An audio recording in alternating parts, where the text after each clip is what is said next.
If there's one thing we know about Clash Royale, it's that everybody who picks up the game has that belief that they can be the level of player that can be a champion. Well, today is the chance to show that. Welcome to the Proving Grounds, where a bunch of our top pros and many of you are all jumping in together to compete to see who can be number one. Hello, welcome. I'm Rich Slayton. That's my buddy Andrew Guy for this very fun Friday event in Clash Royale. And Andrew, we have got one heck of a competition in front of us. Oh my gosh, I mean, what a way to kick off the weekend. What a way to start your Friday. And I love what you said there at the top of the show, because this is really what it's all about. We've seen it for years in the chat. I could beat that guy. These guys are scrubs. Let me just play the one game with them. I'll show you who's better. Now, you didn't have to get to the end of the season in ranked. You just had to go through some qualifiers to get here. So honestly, you know, we always talk about getting to that top 100, getting that top 1500 is so difficult. It takes so much consistency, but all you needed was a few good days and you could be here today competing for 25 grand. Well, a few good days indeed, and some of these players here were invited to show up and show off their skills. Some of them, though, had to string together those performances. Andrew, let's take a look at the road to get to the Proving Grounds. Yes, as I said, there were 4 open qualifiers, so basically 4,000 people that were able to register for the Proving Grounds online, played through a qualifier, right? And then the top 4 from each stage moved into a group stage. That was 16 people that met with 16 invited pros from our leaderboard of CRL last year. That's right. The best meets the new. And then they would play through a group stage as well. And then the top 4 from each of those group stages got to where we are today, which is just like CRL with a little bit of a change. Top 4 from each, which means 16 double elimination bracket in a modified duel mode. As you guys can see right here, 16 players, double elimination bracket. BO3 matches. We will have one best of 5 at the end of the road. There will not be a bracket reset in case, you know, which makes things very interesting when you get to the end of the CRL monthly final. If you stayed in that upper bracket the whole time, we do a bracket reset. Well, not today. It's win or go home. And Rich, we are in a modified duel mode, which you and I absolutely love. Yeah, this is something we've done a lot, and I'm excited to see it here with these players. And the modified duel rules, we are playing with duels where you cannot repeat cards, but only if you win with them. And this gives a great chance for the player who's coming from behind to have an advantage in Game 2. And if you make it to Game 3, both of those players have one deck that they can't use of cards, but we might see people lean on some of their comfort a little bit more, some more ability to really dig deep in some of the combinations they put together. So duels, but just a little bit less restrictive. Yeah, and what I love about this is because there's a lot of players out there that have analysts that are pros, and then there's a lot of players out there, especially coming from this open qualifier, that don't have a team behind them. So maybe you end up with a horrible 80-20, 90-10, 100-0 matchup. Well, guess what? If you lose, you can run it back again and maybe get a more favorable matchup. This is a mode that we've tried throughout the years in these events, and I am so excited to see it here today in 2026 with heroes, with more Evos, all of it. I just can't wait. It's going to be a blast, and of course, these players are not just playing for your entertainment. There's also some money on the line. Let's take a look at the prize pool and distribution for the day. $25,000 total between the qualifier phases and the finale phase. Our overall winner on the week is going to take down $7,000 for first place, but also the maximum you can get is that $7,400 if you also got first place in your open qualifier. So everybody here who's made it to this stage gets at least a little bit of money from that qualifier and, of course, from making it to our top 16. And they're going to keep on working their way up after going after, Andrew, that $7,000 top prize. Yeah, sometimes all you need is that little bit of taste of the prize money from playing competitive Clash Royale, and then maybe we'll start to see them in monthly finals more and more and more because of events like this that get you going, you know what, I can compete with the best of them. And when you look at the players that made it through, you know, obviously our invited players probably take a little bit of the majority of those spaces because they are former CRL pros, or current CRL pros, I should say. But the idea that there's people coming in that you and I don't know or don't see that much on broadcast, right? Like Polaris and Hypno. These are names that we've heard in the space for a while, but I've never really called their matches at a monthly final. So to be able to see them here. So if you guys look here, these are our 4 groups. If they have a red background, not a red name or a blue name, but a red background to their picture, those were the invited players. Everyone with a blue background in their picture, like Ruben, like Asaf, these are players that were played through the qualifier and qualified through the Proving Grounds event. So Kimchi, Ardentoas, Polaris, Asaf, Ruben, I mean, EGW, Hypno. What's funny about this is you're still looking at some of the absolute best players in the world. Obviously, Asaf had a great month last month in our monthly finals. Ruben showed up in our first monthly finals, also a former world champion. But people like Polaris, you know, not a person whose matches I've called a lot in my history of being a commentator. Same with Hypno, a guy that's known for playing a lot of log bait or being one of the better log bait players out there, or hyper bait, I should say. And then Kimchi, of course, who also showed up in our monthly finals at the beginning of the year. And then on the other side of that, Rich, we have so many great invited pros that are coming back in, or that you've already seen a lot in 2026. Yeah, it's fun to see this little mix, of course. Some of the invited pros, players who we see a lot, some players we haven't seen as much as of late. Excited to take a look at Coco. I think that'll be my first look at him this season. And then on the qualified players side, EGW is one of those guys who's been kind of on the cusp a whole lot, who's made it to a number of CRL monthly finals but hasn't broken through.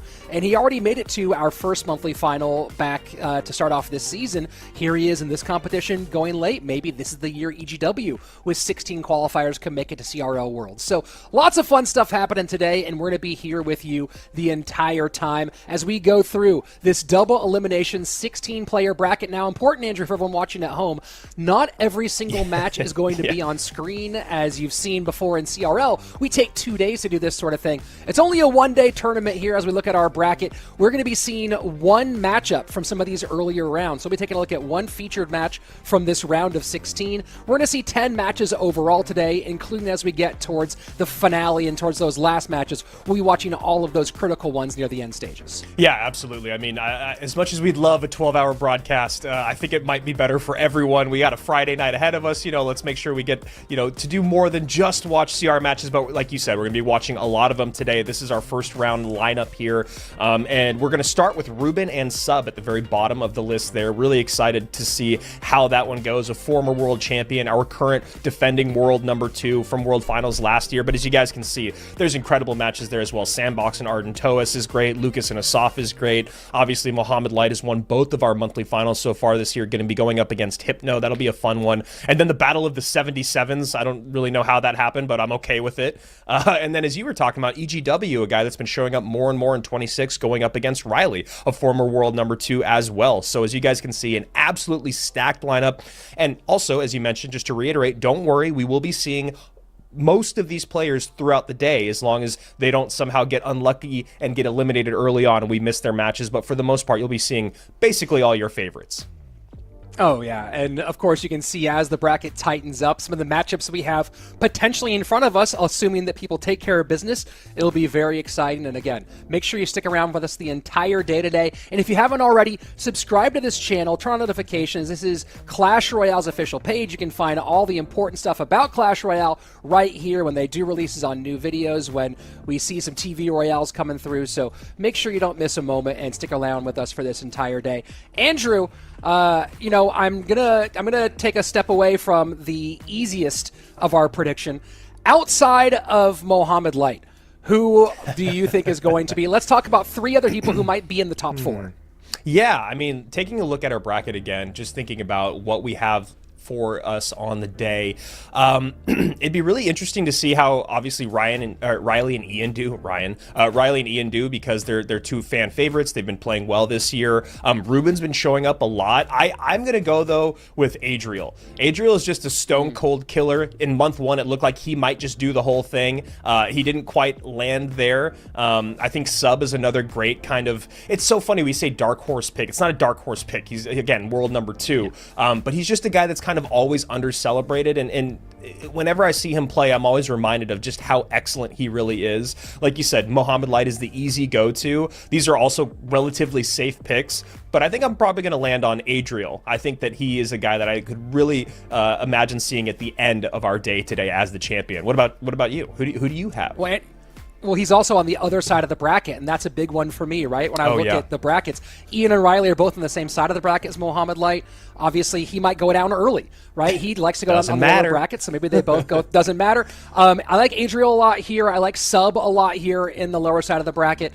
and Lucas is always someone who's a live dog. But I actually am going to say I like Asaf here too. Asaf had a good showing in our last monthly final. So a lot of guys on the lower side, on the other side of the bracket, who can make a run. And you can make your predictions as well in the chat. Make sure that you are getting yourself ready. And our first featured matchup of the day is going to be the 2020 leader of the World Champions squad for Queso, Ruben, going up against Sub, who has become now a World Finals regular and one of our top players on the planet. So Sub and Ruben, our opening matchup. Go ahead and make your predictions in the chat right now. Andrew, it seems crazy for me to say this, but I kind of feel like I have to lean Sub in this matchup with Ruben, despite the general quality and accolades of one of the all-time greats. 100%. I'm completely with you. I think this will be a very close best of three, but just for recency bias, and it's almost not even a bias anymore, just the performance over the last couple of years. Mr. Consistent is Sub. Morton was always a guy that we called the consistency king. I think Sub has kind of taken that over as someone that has always been there. It took him a while to get actually at the end of the road of a monthly final, but he was just always stacking up points. And as you said, he's just become a mainstay at World Finals. His performance has always been incredibly impressive. He's a guy that's relatively emotionless, kind of like Adriel when they're playing, which I really love. It's always tough when your emotions start to get the best of you, especially when you're down a game, especially when you're down in the lower bracket. That's one of the things that's so impressive about Mohamed Light. He's maybe got a little bit more emotion than those two guys, but he's still got ice in his veins, and that's one of the reasons why Mo's able to do those lower bracket runs over and over and over. And also talking about other things for you guys that are watching as we are getting ready for our first match. Remember, we're coordinating with a lot of players here. There are rewards if you guys are following along with Esports Royale on X. Still don't love saying that, or even on IG, you will see that there is a list of rewards that are coming your way. We're going to be giving them away after our second round matches, our round 5 matches, after round 7 matches, and then of course at the end of the day. So my phone's fixed. The screen is fixed. Oh, look at you! That's a picture of my dog, hey! Who's a very sweet boy. But I'll be able to open chests on screen once again, as wow. I love to do that, and I always love to see what I'm going to get, especially with the changes that have just happened in the game. So a lot of fun stuff coming your way. About to hop into game number 1, or match number 1, between Ruben and Sub. And yeah, if we look at how they did at the monthly finals this year, Rich, I was pulling this up. Ruben was in the first monthly finals. He was able to beat Vitor 2-1, right? And then he went on to El Mollejas and finally got that name down. And nice. El Mollejas was able to take him 2-1, send him to the lower bracket. And then SandBox, who ended up getting second place in our first month, was able to eliminate Ruben 2-0. So, Sandy is another guy. I realized when you asked me who I thought was going to win, I was like, well, this guy and this guy and this guy. And then I was going to say SandBox next. And I'm like, all right, now I'm not even doing my job anymore. But SandBox is another person that could just run away with it, right? Like he's played so well and he's put in so much work. Sub, on the other side of it, last month, he 2-0'd Airbache, I should say just a couple weeks ago, or last week, and then got 0-2'd by Asaf, as you said, Rich. Asaf playing very, very well. Then Sub went on to play against Ta in the lower bracket, where he swept Ta, and then was swept by Niuzi. So a lot of sweeps in Sub's day last week. It started off with a sweep for him, against him, then a sweep for him, and then against him, and he was eliminated. So both these guys in fighting form here in 2026. Going back to our upcoming matches, the players are getting themselves ready between Ruben and Sub. I'm curious to see if there's anybody who this format where you can repeat a deck when you lose, or repeat cards when you lose, if there's anyone this benefits. And to me, if there's ever been a knock on Ruben in solo format, it's been depth of deck pool compared to a lot of other players. You kind of know, look, I'm going to call it right now. I'm going to give it a 70% chance that Ruben runs Royal Giant. Even though Royal Giant isn't like central to competitive meta right now, I'm going to say that there's a good chance he runs it, right? And I think that Ruben might, it's a question, does this mean that Ruben kind of like sticks to his 3 or 4 directions that he usually goes, or does this let him get a little more creative in those spots? So very curious to see if this format shift impacts anybody as we kick off our first matchup. Ruben, bottom of your screen, and Sub all bundled up. I guess it's cold in Brazil today? Yeah, it must be. Just getting nice and cozy in his panic room. So already looking like we could be seeing some GY bottom of our screen, but, you know, the Goblin Hut's been showing up in a lot of different decks. Oh, Archers, okay. Evo Archers just really came out in our last monthly final, just showing, I mean, honestly, they would show up a little bit more towards the end, like Games 2 and Games 3 of sets, but Evo Archers have become just such a nuisance. They're such a menace to deal with, right? Like, you talk about Skeleton Dragons being another one of those cards that's just really, really strong, really hard to deal with, because you're like, do I want to spell them off the board? Do I want to wait till they get to the bridge? They also can obviously be split, so they take up more map control. So it's just really interesting to see how much the pros have leaned into the Evo Archers, when for the longest time they were just with Expo. Yeah, it's exciting to see the sort of the breadth of the meta right now. There's a lot of different stuff being used, and every time we get these new Evos or new heroes added in, of course, they become leaned on pretty heavily, and I imagine we'll be seeing a lot of Hero Bowler, a lot of Hero Dark Prince today. But it does seem that the meta, at least, and from the competitive side of things, that we are seeing a little bit more of a depth and breadth. Of course, in best of threes, we might see some stuff get leaned on a bit more. Very few best of fives today. Lot spent there by Ruben. Takes a good amount of damage. Sub was just a menace with the Hero Magic Archer in our last monthly final, especially in his first matchup of the weekend. Just completely taking over the board, causing so much, just so much pressure, so much annoying plays as the Hero Magic Archer can do. And as you can see right here, already getting a lineup early on. More wall breakers, connections, and Ruben just having a tough time getting on offense at the moment. The Bats just totally distracting those Evo Archers, unable to be involved in the game. Great delivery to take care of the Evo Archers up there at the bridge. Graveyard going to get a little bit here, but not a ton. Wall breakers opposite direction. And, Bats, you to talk about cards that have come in and out of the meta over time, Andrew. Bats, even in their Evo form, have had, when they first came out, they weren't super duper loved. They were like, oh, this is kind of interesting. But as the game continues to get more and more complex, we're seeing a real value add in that situation where the Evo Bats were able to tank, essentially, for the wall breakers and get that big connection. Yeah, I mean, Bats in general can just be so annoying to deal with when you don't have the correct response. You add that Evo form in there, the fact that they can heal themselves up, and they can really just win games on a dime. So a lot of times you'll see players overspending to make sure, or messing up their cycle. As Ruben is about to get a lot of pressure here, Sub able to distract for a moment, but that bowler should be on tower, and a lot of damage coming in. This is one of the problems with decks like this that Sub are running, is obviously there's no spell power. I mean, the delivery and the Fire Spirit kind of cover is that.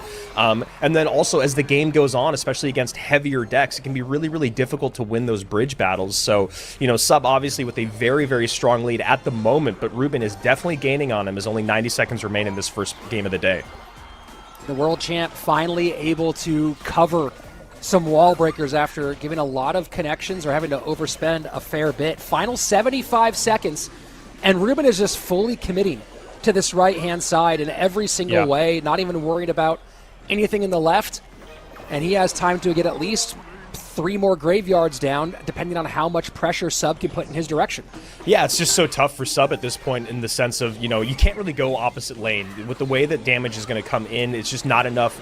It's not going to be enough damage quickly enough, so he's also committed to the right-hand lane, which gives Ruben the ability to start to get a lot of poison value. So you're seeing Sub go in for much more miners. Obviously, still trying to get the Magic Archer lineup, and he's going to get it on this bowler. That bowler just setting Ruben up for failure.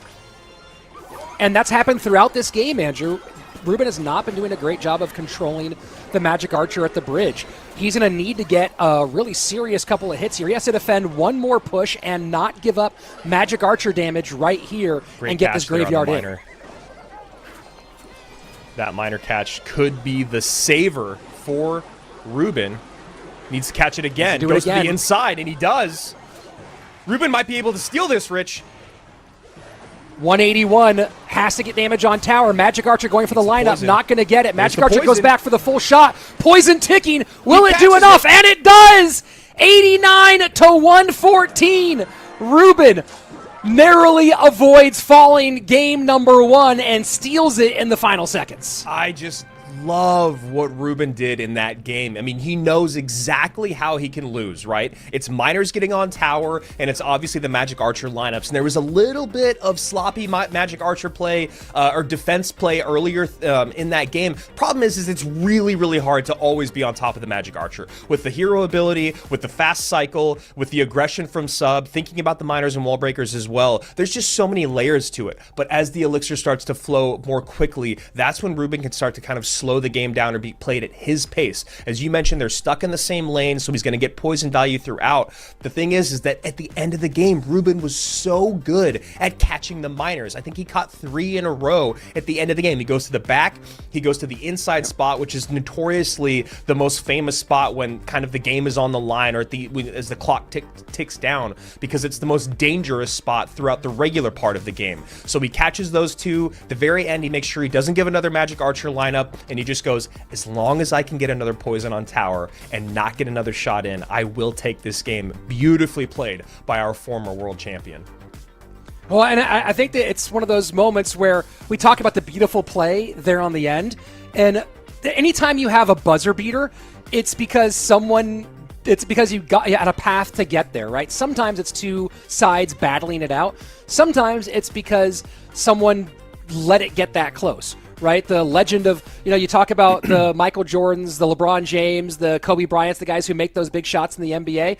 Well, why was the game that close in the end to begin with? So Ruben, you have this one side where you're like, hey, beautiful play at the end, really locked it down, and also you got to control those different levels. You got to control those Magic Archers. You got to control all those things in the front end. I kind of think this one should have been a game where he won by 500, but his level of skill at that lock-in moment when the pressure turned up is what helped him hold on to it in the very final moments. Yeah, he's always been great when thrown in the pressure cooker.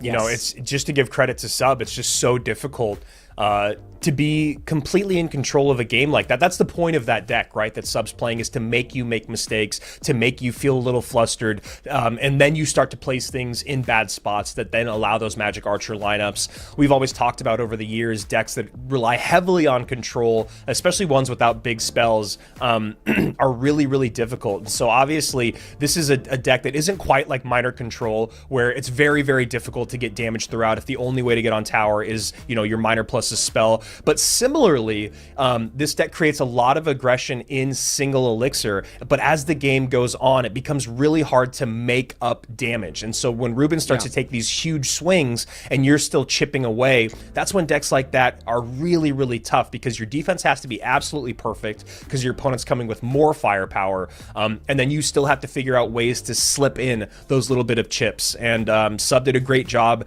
early in the game. Ruben did a great job at the end of the game when it really mattered most. Oh, and it's also one of those things, maybe a little bit about the construction of this deck, but also about the play style. Often when you see these Miner Wall Breakers decks, we often see it played with damage being dealt in 2 lanes from the player early on. He didn't have an option to go the opposite direction in this one. He had to fight into the graveyard lane. That's always going to be hard. Now we'll see if he can get it back here in game number 2. And a reminder, folks, you see the banned cards. Ruben cannot repeat any of those cards because he won with them, but Sub still can play whatever he wants in our Modified Duels. And nice Magic Archer lineup here early on, just with that hero shot. Always a little tough to decide when you want to use the hero Magic Archer ability in single elixir. But Ruben thought that that'd be a good moment, as you can see, in a good elixir position. So just going to Tesla up here, not the Evo Tesla. Yeah, if you have an elixir advantage with that, the ability now being 2 is so different. It used to be just press it every time for 1 elixir. That was free money. Oh, 100%. But with two, you kind of want to have an elixir advantage, and getting, in my opinion, early on, getting the tower damage isn't really enough out of it. So whether you have a great lineup, it can get a bunch of troops all at once, or whether you're using it to create more pressure and try to get them to overspend because you're ahead on elixir. Other than that, it's one of those ones where we have seen in competitive Clash Royale, even before the hero Magic Archer, that getting over aggressive with Magic Archer for lineups early can bite you. Yeah, it just doesn't do enough damage, and if it doesn't provide utility on the board, it's one of those things where, yeah, it might feel really good to get a couple shots, and then all of a sudden you have to deal with a big downhill push on the other side of it. So it's been really interesting to see how Hog has kind of evolved in 2026. We're seeing, you know, obviously on ladder, we're always going to see 2.6. That's never going to go away. Hog EQ, though, has been getting more and more popular. And then other decks with Hog and, like, big tanks like Giant Skeleton and Mega Knight have showed up more, especially because Mega Knight is just so powerful. And thank you, Ruben. I think that was perfect timing for both of us as the Mega Knight comes down in the back. You know, Mega Knight is just such a strong card in the meta right now. I mean, it can really help you kind of get back in things if you misplay. It can also really punish your opponents if they get too aggressive at the bridge. And then the knockback, which is going to be adjusted with our balance changes coming here in June. It's not the biggest nerf, you know. It's a pretty situational nerf, and a lot of the things that make Mega Knight great are still going to be great about it. Yeah, and you know, I want to backtrack a little bit. You were talking about the early Magic Archer ability, and we saw one about 45 seconds ago in this same lane that Ruben used against when the Dark Prince came in. Look at this damage. You know, let me put a pin in that one for a moment. As the damage comes in very heavy, and going for pulling that Mega Knight back into the middle one more time. Ruben pressuring here at the bridge, trying to use. What I was going to say is there was an elixir advantage that Ruben built up early on when he used the Magic Archer ability. He kept it on the board. He cleared off some Skeleton Dragons, and there was a sequence where he had a Mega Knight on the board, and they were pretty much even an elixir, right? Yeah. And he was only one. He built up a massive elixir lead. That was a really valuable Magic Archer ability use early on. Of course, now that has turned all the way around to where they're pretty even in elixir, and Ruben is in trouble. So, you know, the ebb and flow of Clash Royale as it goes. Yeah, I mean, Sub is just doing a really great job of controlling the game and making Ruben play uncomfortably in the sense of, you know, you always have to think about the lightning when your opponent has it in hand. Sub has already shown that he's not shy from playing it just on top of a Magic Archer and tower damage. He continues to split pigs so he doesn't get caught in one lane like he did in game number 1. And then, you know, on Ruben's side of it, he's got to be tracking that Royal Hogs Evo so that he can save that E-Spirit. That E-Spirit is so important against the Royal Hogs Evo to get them out of the skies before they're on top of your tower. You know, and that last time that the Evil Royal Hogs came in for Sub, Ruben played the Magic Archer, which was able to take 2 of them out of the skies, but then you have to deal with the other 2 that get on top of tower, and of course the Skeleton Dragons behind, so a huge bit of damage done there by Sub. Nice ability, though, from Ruben, expecting the lightning. That's a great predictive ability. Final 30 seconds. Now lightning in for Ruben, and he will get the leap on the right-hand side. The Tesla a little low. Yeah. Hog maybe will get one shot, no DPS down, but still pressure on. Magic Archer trying to get the lineup, can't do it, uses the ability. 15 seconds left, lightning to create some space on that left-hand side. Mega Knight at the bridge. Ruben trying to break through. Not going to have enough time, and we're going to game number 3. Wow, really nicely played there. Ruben knew that there was no point in getting that Desperation Lightning in on the tower. Probably not enough time to get it up high on top of the Tesla. Not sure where Sub was going to play it. That's why you saw him play it so late. And that's the great thing about it, is when you know that your opponent needs both the Hog hit or the Mega Knight Leap and the Lightning, you can really be very, very cautious and hold where you're going to place your building so that your opponent is just hovering that Lightning, waiting, and then the time ticks out. You get your own Lightning in, and very well played there by Sub in game number 2. Just, you know, I've said it a bunch today. It's just about making your opponent play uncomfortably. I'm going to try to not repeat that for the next several hours, but that's just really what Sub did in that game. Never gave Ruben an opportunity to just kind of take over one lane, get that Mega Knight, get the Hog, get the Magic Archer, the perfect kind of synergy of those 3 stacking up. Sub was like, well, there's always pressure in the opposite lane. I'm going to keep splitting my Hogs. If you're going to play a Tesla early, I'm going to play my Hogs right into your Tesla. I don't care. I want you to spend Elixir. You know, it's obviously in this matchup, Andrew, for Ruben's Lightning, there were some challenges, right? Your opponent is running Dark Prince, your opponent's running Royal Hogs, your opponent's running Skelly Drags, right? A lot of things that don't give tons of value to the Lightning, but then you have a really important target in that Tesla. And we had a moment early on, I was talking about it, where Ruben in single Elixir and early double was way up on Elixir, had a Mega Knight on the board, had plenty of Elixir in the tank, and didn't use the Lightning to break past the Tesla.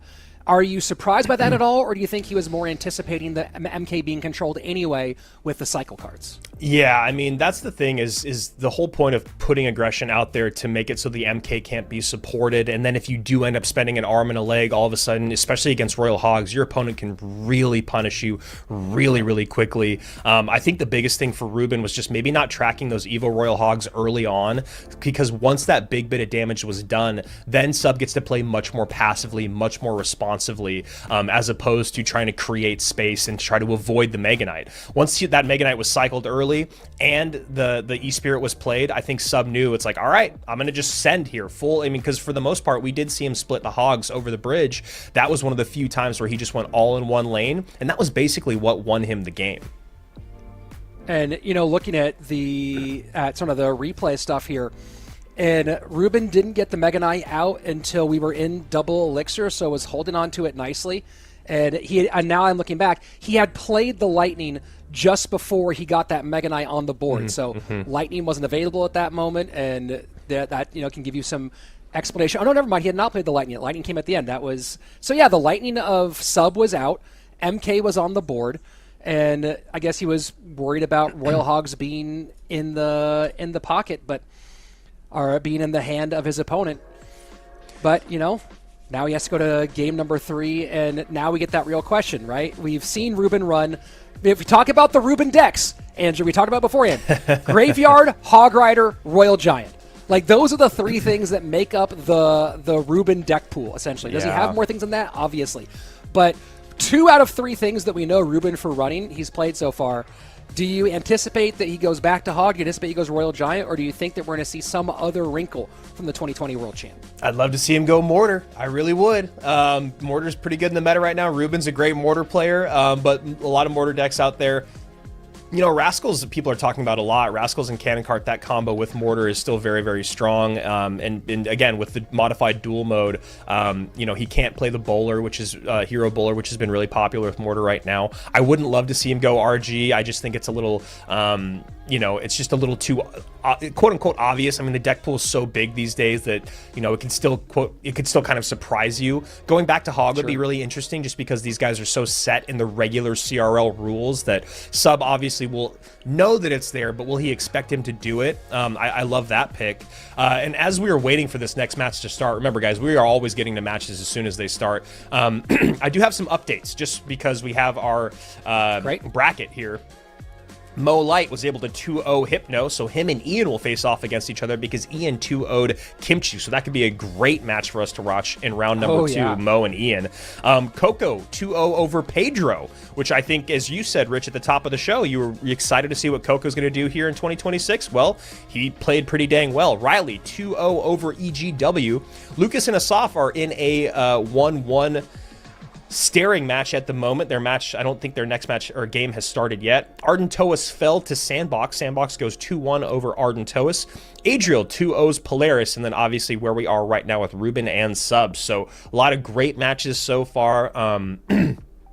Round 1, you usually see a lot more 2-0s than you do throughout the rest of the day, just because of the way that seeding works, and obviously nerves. Nerves are a real thing. I think the biggest surprise for me, though, man, is that 2-0 from Coco over Pedro. Pedro is an absolute killer out there, and for him to get 2-0'd, and he's well practiced, right? And he's been on the big stage, you know, already this month, whereas Coco, as you said, we haven't seen much of in 2026. Actually, didn't see much of in 2025. I mean, in general, when you talk about Pedro versus Coco over the last several years in CRL, Pedro has dominated those appearances. So great job on Coco for getting that 2-0. But yeah, hopefully we'll be able to go to Mo Light and Ian for our second round. But here we are, 1-1, Ruben Sub.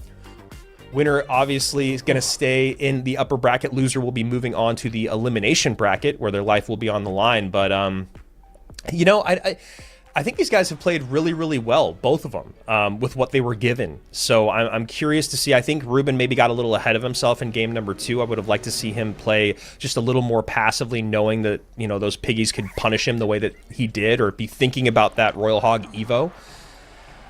But we'll see. Giant Skeleton out early. We could be seeing...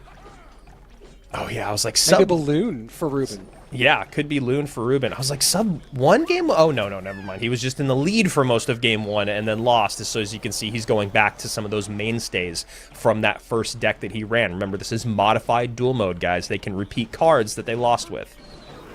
And if this is, no, it's going to be it's going to be Battle Ram instead. So it's a bridge spam deck instead. I was going to say that if we had been going the balloon direction, that's also something Ruben has been known for a long time. Instead, bridge spam out of Ruben, but he should be able to cover with the fireball. And one little Mother Witch Piggy pulls the recruit the opposite direction. Great sequence for the longtime Clash Royale team standout.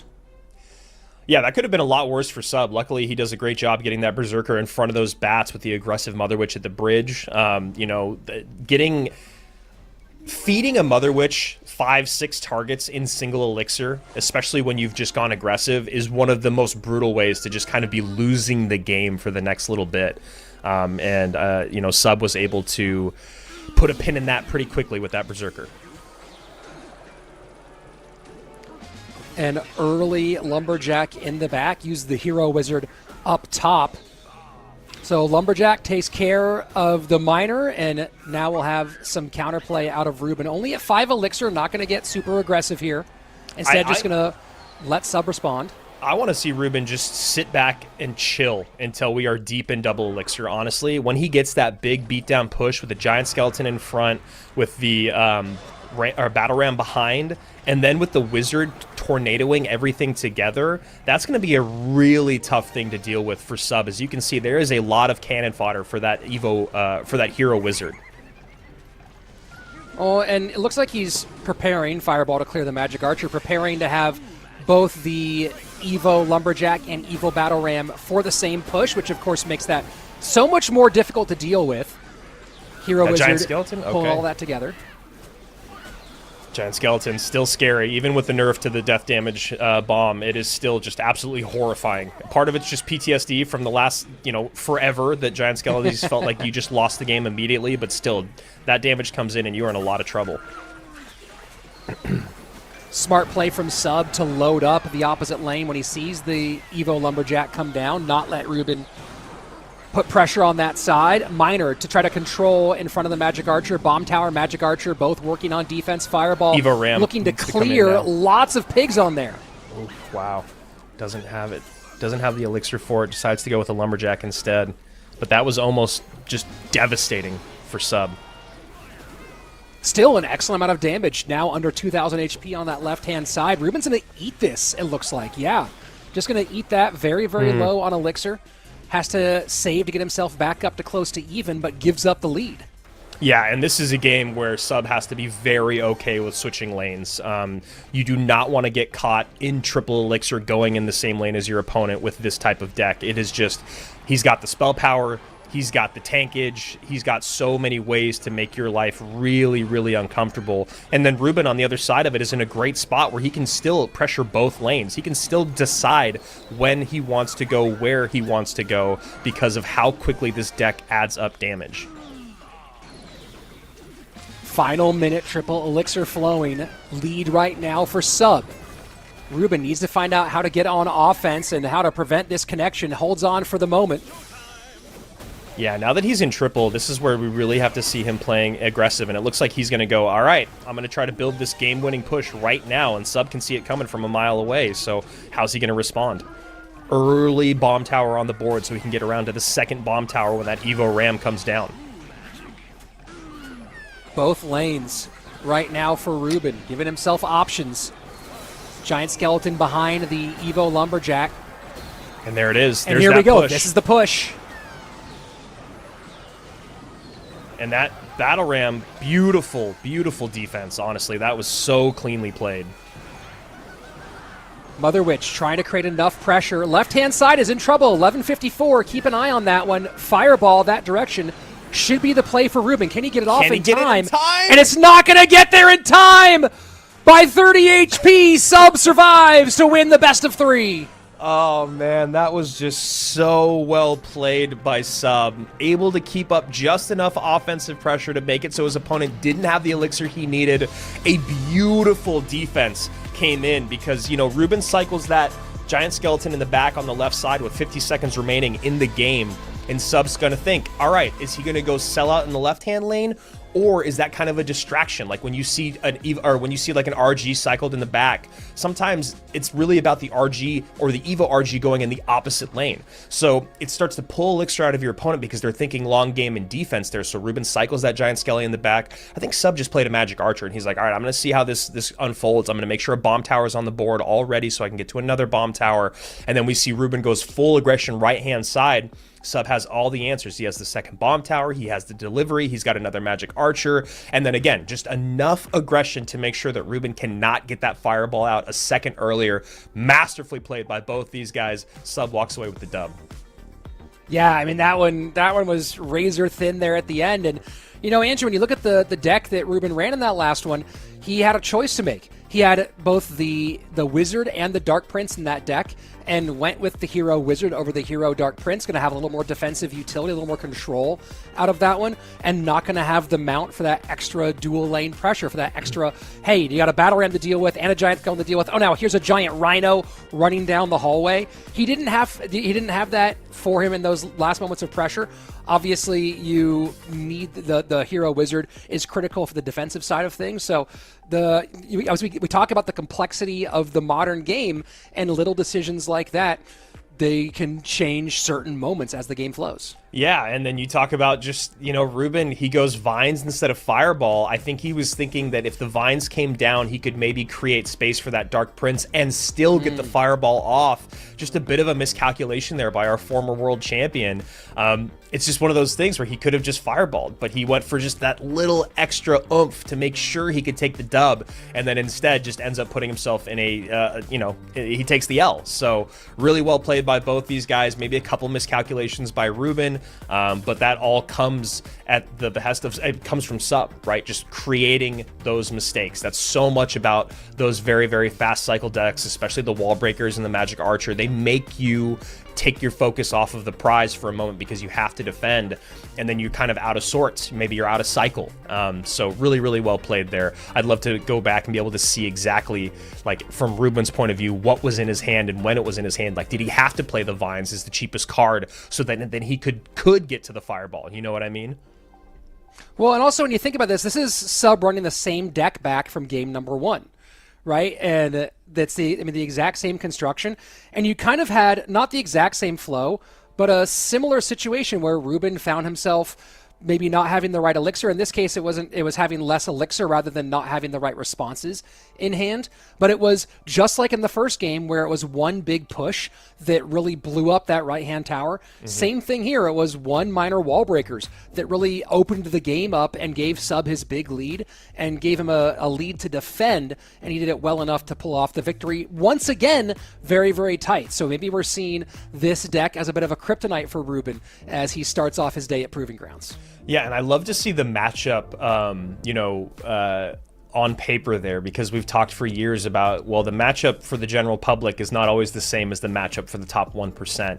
And as you can see, it was overwhelmingly in favor for Ruben. Now, would I have lost that matchup? Most likely, most assuredly. But again, when you are like someone that is like Sub and you're able to kind of see exactly what your opponent's going to do, when they're going to do it, and you have the buildings, you have the perfect royal delivery placements, your Magic Archers are always on the board to play defense, then hopefully turn into offense, that matchup becomes a lot more balanced, a lot more even. I still think that there's a way that Ruben takes that. I think obviously, like we're talking about with that Fireball, he needed to be a little more on top of his cycle. Maybe he didn't need to play that Dark Prince at the bridge. Who knows? There's a lot of, what could have happened. But just a great showing there from Sub with that deck. And that's, again, what we talked about at the top of the show. That's why we love this mode, right? Didn't work out in game number 1. Thought he was going to take it, but Ruben's able to steal it at the end. But I want to come back to it in game number 3. I love that deck. I love playing with it. I love the defensive capabilities of it. I love how aggressive it is. And then he's able to take the dub back. So really, really fun format. Once again, I love seeing that. Only able to repeat cards that you lose with. And then you see it work out in match number 1. Yeah, very, very nicely game planned for Sub. And speaking of the game plans, let's see how they all worked out in our first round. Check in on our bracket and see the results. So Mohamed Light taking the win over Hypno, as said earlier.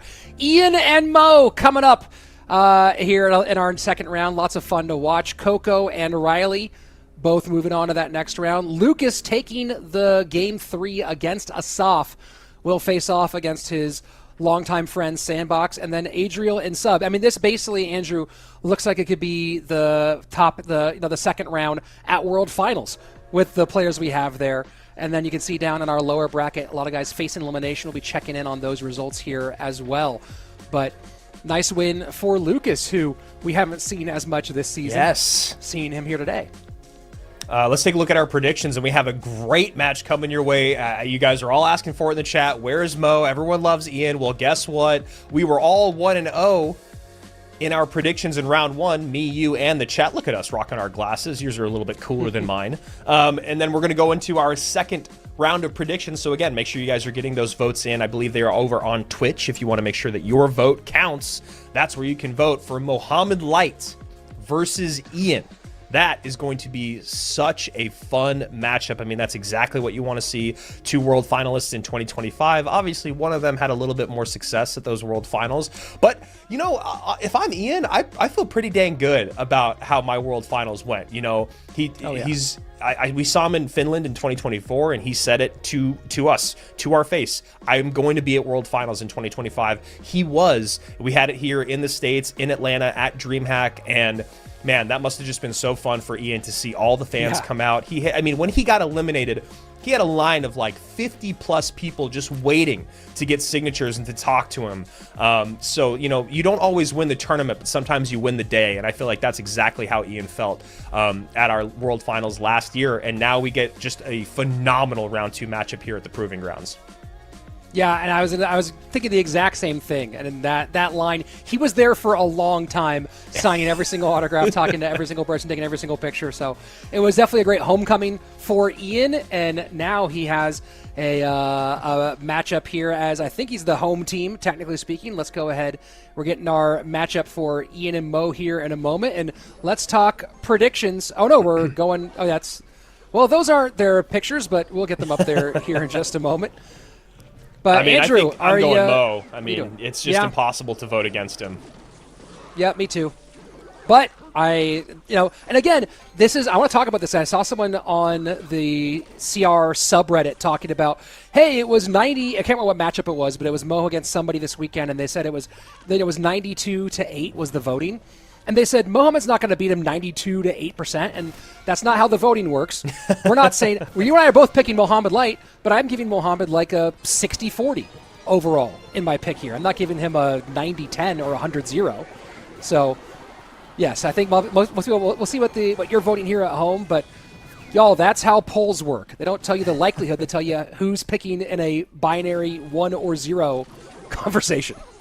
Pretty aggressive graveyard there early from Mo, but probably just thinking, you know what, Logs out, Skellies are out, Archers are out, even Wall Breakers to just kite are out, and he ends up paying a little bit there for it. You know, we do see a little bit more aggressive graveyard play, especially in the meta right now, because the decks, as you guys can see, are pretty cheap decks. When you look at Barbarrel, Skellies, Ice Spirit, Archers, you know, it's pretty cheap all the way around there for Mo.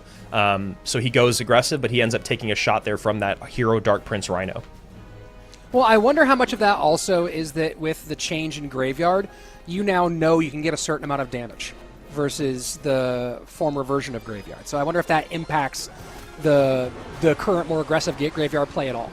Yeah, and that's a great moment for this graveyard to come in. If you guys are wondering, well, what's with the placement of the graveyard here? Mo is playing these graveyards like you saw there or this one specifically, not all of them, but this one he's playing low like that so that the skeletons will spawn basically directly on top of the tower. That's just one of the things the pros have started to learn, as Rich is talking about, with the set placement of those graveyard skellies. And especially moving it around is great, because now your opponent doesn't know where you're going to try to get those skellies right on tower. But as you can see, that inside skeleton right there spawns directly on the tower. That was one of the biggest problems with graveyard before. You'd always hear pros talking about RNG and how am I supposed to defend this. Well, now there's a new layer to it where it's not random, but it's about where the placement is. And then where that placement is, you have to know exactly where those skeletons are going to spawn. So Mo able to steal some damage here and there when it might otherwise have been more difficult to get damage in. And there he is again, once again, playing it down low so those skellies up high populate on the tower.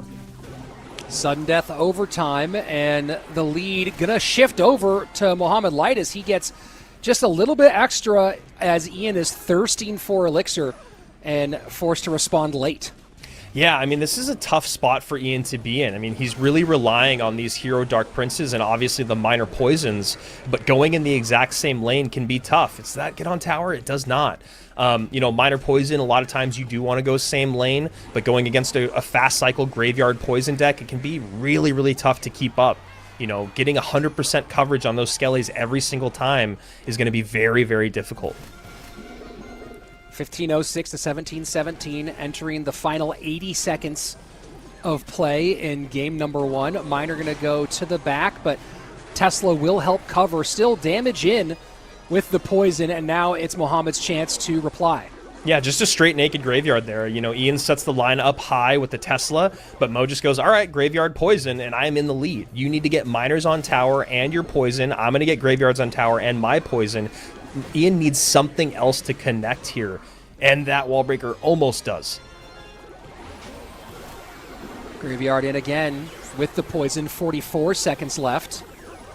And consistent miners to the back here. Yeah. Ian has not sent a miner anywhere else for a while. We'll see if that comes into play in the final few seconds, if Ian varies position and Mo predicts back, or if Ian keeps going to that spot over and over again. And we are neck and neck, and there you go, Rich. Great call. Mo also recognizes, I think he's trying to bait me out to go to the back first, but Mo has taken the lead by a substantial amount with only 20 seconds remaining. 17 seconds now. Graveyard in plus poison. The pace of this fast cycle graveyard deck. Yeah, I mean, just so aggressive from Mo from the get-go. And what's great about it is that, and I obviously I'd love to talk to Mo about this, but maybe recognizing the matchup, he kind of painted into a corner by going hyper-aggressive in the beginning to make sure the conversation of the match happened where Mo wanted it. Because, as we saw early in that game, Ian was able to take some damage on the left-hand side. You're always looking for that counter push. You're looking for poison value. So Mo goes, all right, yeah, let's play on the left side. This is going great for you right now. And then as that game kind of unfolds, Ian recognizes, man, these graveyards and these poisons are doing a little bit more damage than my miners and my poisons, and I am not able to get wall breakers or Dark Prince on the tower. As you mentioned before in game number 1, Rich, a lot of times with wall breaker decks, or even with hero Dark Prince decks too, creating that pressure in the opposite lane is something that can be really, really important. But if your opponent starts to get out to a strong lead and you already have damage on one side, you just kind of get stuck. I mean, that's probably what a lot of people were thinking watching this, going, why is Ian just doing the same thing over and over and over? It's kind of like, well, his opponent kind of made him. Yeah. That gets really difficult, right? Because you're having to spend so much on defense. Now you've invested in that lane, and you don't have anything. And you look at the deck that Ian's running, and you don't have a lot of pop to go the opposite direction, right? You can send some wall breakers that way, but it's pretty easy for Mohamed to either cover them or just eat a single pair of wall breaker damage, right? So maybe you get the hero Dark Prince that direction, but then an Evo Tesla in the middle, or just a regular Tesla with some cycle cards covers that pretty well. So the ability to create that pop in the opposite lane, especially late, just really not there for him. And overall, a tough one against not just Mohamed Light, but also Mohamed Light running one of, you want to talk about his best archetypes. Minor wall breakers is definitely up there. I would say top 2, top 3, maybe number 1 in terms of what Mo's best with. Yeah, and I mean, Mo's like best with everything at this point. You watch him, especially now that he's making more content, he could just play any deck at the top of ladder. I mean, literally in that top 1% of ladder, he can run any deck, and he is so successful with it. His win rate is so high. His understanding of the macro matchup is just so far beyond, I feel like, everyone else out there. I don't know how quickly Mo knew exactly what he needed to do in that game, but Ian is no slouch. Ian is an incredible player, and it really felt like Ian was just hamstrung early on, and then again forced to kind of play into a losing battle. So here we go. This is the matchup, man. I mean, very, very close on paper in terms of, average elixir and cycle. But Mo just recognizes early, I don't even need to support my graveyards. I just need a graveyard poison, and you're not going to be able to keep up. Yeah, and again, the cycle, the speed of this is so wild, right? You think about where graveyard decks were for the longest time, right? Where, you had Splash Yard, you had Cannon Cart Graveyard. Every Graveyard deck up until the last couple of years was very heavy. The average Elixir was high 3s or into the 4s. And this is 3.0 for a long time was considered fairly fast, right? Was considered pretty cycle. And the idea of Graveyard being a cycle deck, it kind of just shows the power of what Evos and Heroes have done to the game, where you can afford to play a Graveyard deck that's fast cycle because of the utility those other cards provide that maybe we didn't have in an earlier version of Clash Royale.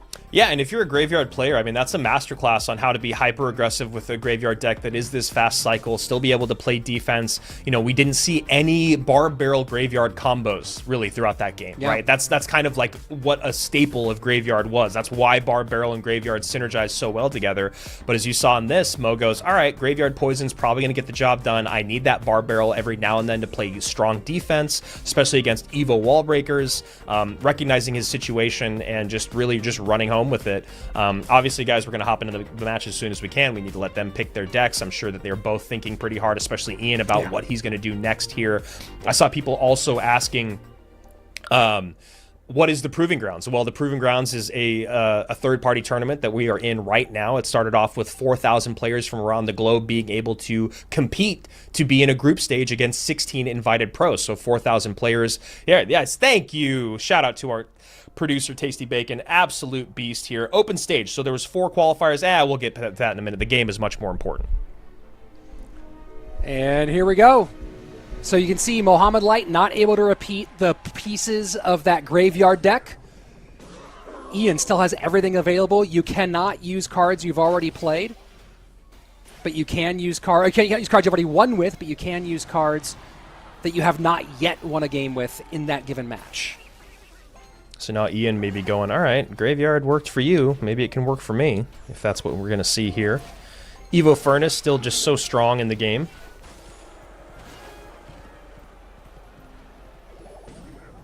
And you can see running back the Hero Dark Prince for Ian. So a lot of these pieces were in the previous deck.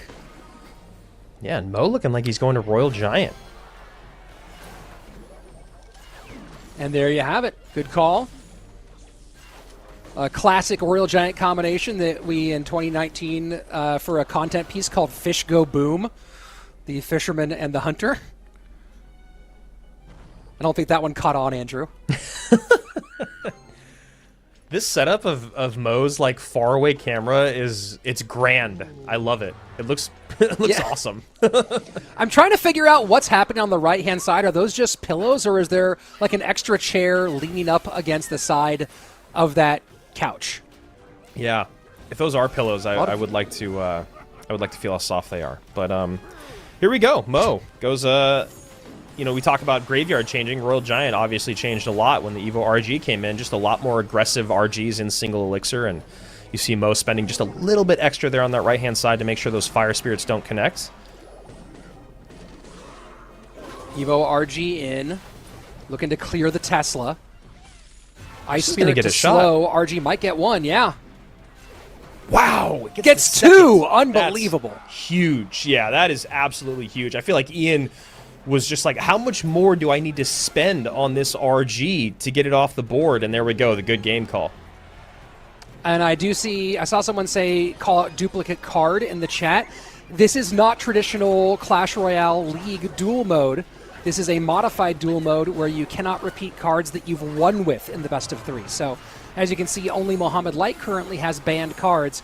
Ian can still play anything he wants. Man, that is just so demoralizing when you talk about getting that Graveyard in and how perfectly... I mean, honestly, he played the Graveyard on the left-hand side and it has more HP than the left-hand or the right-hand side. And now finally getting a little bit more damage in is Ian, but very, very little damage in the grand scheme of things. Sudden death overtime for the moment. Mohamed Light with the lead, with control. And, you know, Andrew, you talked about the Graveyard matchup last game. Really difficult for Ian in terms of what responses he had for Graveyard, right? He had cycle cards, Dark Prince, the Log, and his archers, and archers were getting poisoned off like crazy. Here, Mohamed Light can put stuff in the poison, right? Look at that Berserker, still able to defend inside the poison, and that is a key part of the defensive difference here. That E-Spirit just not quite doing its job, as those skeletons were taken off the board every single time the E-Spirit was about to jump. So we actually see a decent amount of damage coming in here for Ian, and with 80 seconds remaining, this is definitely not over yet. Fisherman behind. The Monk gets stuck behind the Royal Giant. Not the sequence Mohamed Light wanted there. Yeah, Ian just sends in that bar barrel to turn that Monk around, and that's really nice. But now we see this RG getting covered for by the Monk, but a second Tesla comes in. Perfect Fish Boy, and we should see one RG shot? No. But look at the aggressive Berserker here. Bo's trying to get back to another Royal Giant, potentially. Gets the Fisherman up high. He will have enough for one more. Pressure staying on. Not really worried about Graveyard at the moment, as he knows he's forcing Ian to spend everything on defense. Yeah, I'm very curious to see what Ian's game plan is for the next 45 seconds other than playing defense, because that is not going to do enough for him, obviously, being down as much as he is. Poison's not going to take it. Solid defense on that sequence, 32 seconds left. Does Ian come off the mount? And he does.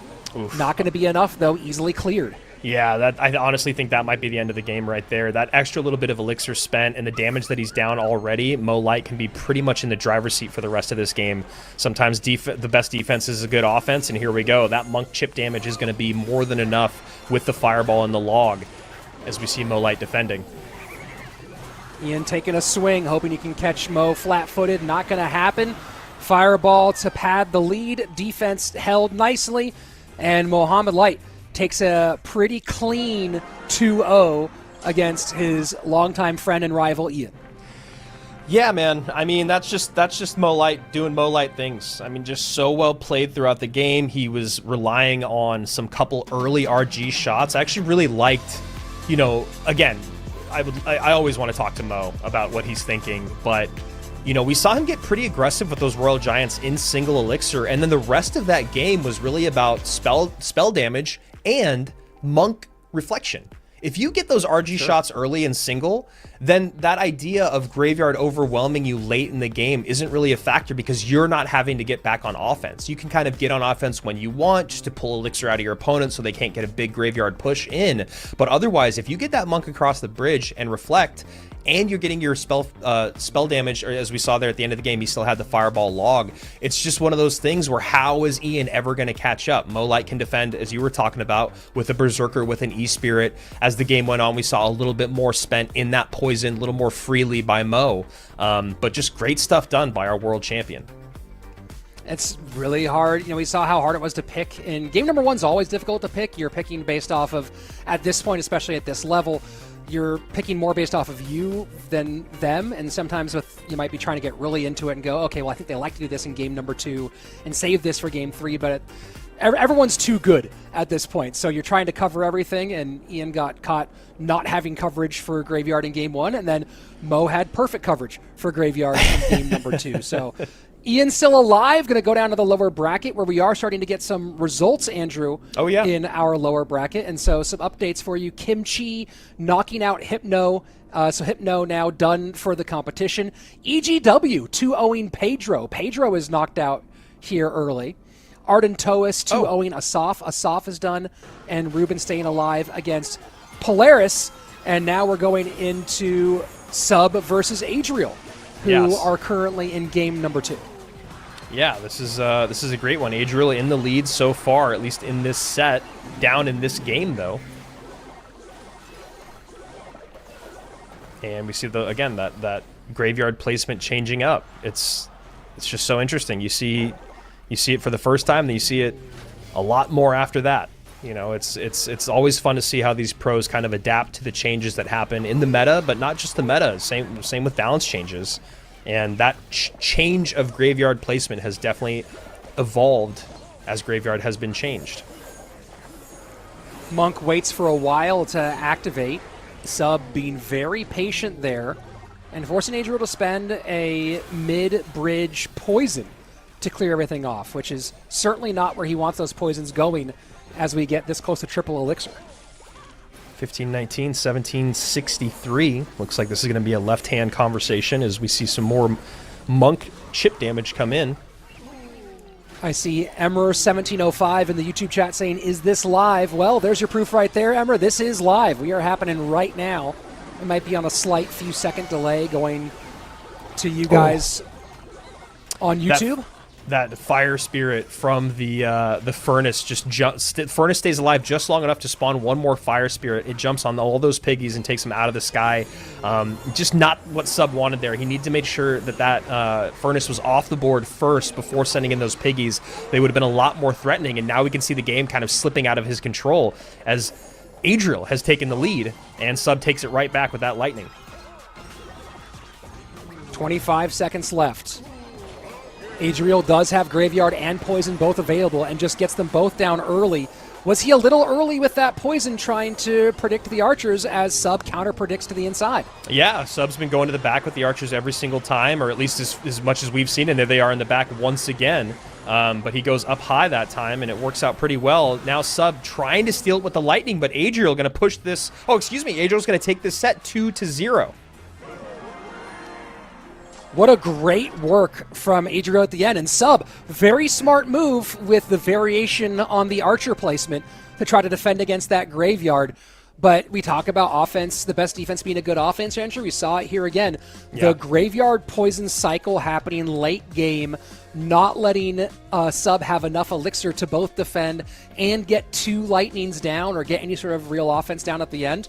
Just good aggression out of Adriel. Yeah, that's a great way for you to put it, because you talk about that Graveyard just being obviously an offensive force, but it gives your opponent so much spell value, and you're usually always overspending on Graveyards to defend, especially late game, because you're desperate to try to keep damage off your tower, and then you don't really get a counter push, you know, and I don't know how much it would have changed the game, but, you know, I think Sub was feeling a little flustered, or maybe Sub was feeling just like the pressure of getting damage on tower. He needed to take that Furnace out first and then send in his Evil Royal Hogs, because those Evil Royal Hogs getting taken out of the sky by basically an already dead Furnace makes that defense for Adriel just so much easier. That pressure would have really been great for Sub to have in that moment. But here we are, 2-0. Let's go ahead and take a look at the brackets now that we are done with our second round. So in the upper bracket, we saw Mohamed Light beat Ryley. I'll be Ian. He will face off against Ryley next. Hey. So look at this final four in the upper bracket side. Mo and Ryley, SandBox and Adriel both taking out Lucas and Sub respectively. They will be matching up in this next upper bracket round. That sends those 4 players down to the lower bracket, where Kimchi, having beat Hypno, will now face off against Sub, Lucas and EGW in an elimination matchup, Coco and Arden, and then finally a really fun matchup, loser leaves town, Ian and Ruben in the lower bracket. One of those guys hoping to make a big run, but of course only one of them can, as they are now both on the elimination side of our competition. Yeah, I mean, you look at this, it's so funny, you know, we we hold this huge qualifier to get all these players in from all over the world. Again, 4,000 of any one of us, 4,000 of anyone that picks up their phone and plays Clash Royale can get to this tournament. We see a handful of players come in that we don't really see regularly at the CRL monthly finals or at world finals, and then we're left with basically the usual suspects. And when I say that, I kind of include Kimchi and EGW, at least here in 2026, as they've been showing up a lot in the competitive scene. They've been playing really, really well, but otherwise we are just loaded up with world finalists basically from top to bottom, which you love to see, honestly. The great stay great, yeah, because they put in the work. It's great, and it's one of those things of how hard it is to catch up in this, right? We get a little bit of new blood every year or so, but even then, you think about the new blood we had at World Finals last year. Well, the new blood included Ian, right? Which really didn't count as new blood. So it's very rare that we see people kind of break their way into the next level. You think about the entrance of Sub into CRL. Well, Sub had been really successful in the semi-pro scene for a long time. He'd already been building his reputation. I would say that, you know, kind of one of the few people we've had in the last few years who broke out seemingly out of nowhere, quote unquote, would be Pedro. Right? Yeah. Pedro went from being a relative unknown to suddenly coming out and getting a golden ticket, putting 3 accounts in the top 10 on ladder at the same month. Like, he had one of those breakouts, but it's few and far between when we find a player who can really rise to this level, especially because most of the players who are at this level, they've been playing for such a long time that we've already seen them around in the scene. All right. First time for our giveaway. I'm so excited. I already got my phone out. I'm ready to do it. Oh, please. What do we got? All right. Oh, 2 one-star chests. All right. Let me go ahead and open mine up. Let's see what we got here. Going to mute my phone so I'm not sending more stuff into the screen. And those of you who don't know how to use a QR code, my friend Tommy Boy will show you how to activate one. But point your phone at the screen and then take a picture or put your camera on it, and then a little link will pop up, or take a screenshot of it and do that later. But really, you can just point your camera and go click, and it will work out pretty well. And because the round just ended, there are no matches being played at the moment. Obviously, we're going to hop in as soon as we can. We have to give you guys rewards first. Do you want rewards? Do you want the matches? You got to make up your mind. I know you want both, so we're going to give you both. And I got mine going here. Let's see. I'm going to hold my phone all weird. Okay. No, I'm not going to do that. That's too weird. Oh, we're already up to 3. That's nice. Okay. I don't know why. Do I know how to hold a phone? And there we go. Dark Prince. Okay, 14 Dark Princes. We'll go up to 2-star. We can see Andrew's not gold. abusing the meta right now because his Dark Prince is still level 14. This is actually on my secondary account. This is my second account. Yeah, I was going to say, I was like, I'm pretty sure you have a max Dark Prince. Yeah. All right, here we go. All right. I need to claim it. How do phones work? All right, here we go. Please give me 2 stars. Still 2 stars. Still 2 stars. What do I get? And some bush. Suspicious bush. All right. They did not make that name to be caster friendly. 4 stars. No. Oh, okay. All right. All right. Boom. Cannon. 2,200 cannons. That's not bad. 2,200 cannons. And my cannon is still not max. It's level 15. So that will put me, I think I'll probably have enough common wild cards to get that to max now. That'll be fun. Hey, I'm excited about the cannons. That's nice. That's going to open up my gameplay a little bit. So we're going to be hopping into the next match here in just a moment, and I'm trying to, now that we're getting more narrowed down, we're going to start seeing, soon we'll be watching every single match on broadcast. I don't know if we're quite there yet, but obviously I think when we get to some... the top 6 maybe is what it is. In the upper bracket, we have Mo Light and Ryley. We have SandBox and Adriel, just to remind you guys that maybe missed the bracket. And then at the bottom, we have Sub, Kimchi, Lucas and EGW, Coco and Arden, Ian and Ruben. So still probably one more round before we get to see every single match. But there's a lot of really good matches here. We just went from a Mo match, but Mo versus Ryley is obviously some premier television there. Yeah, how do we not watch Mo versus Ryley? That's a repeat of our 2024 World Finals. Ian and Ruben is a great one, but they're also 2 guys that we've already seen take L's today. So maybe we're the bad luck. Maybe we need to let them just kind of... I mean, one of them's going to win. That's kind of how it works. I can predict, Andrew, that one of those 2 will take the dub, and one of them will be knocked out. So I'm 100% on that prediction for sure.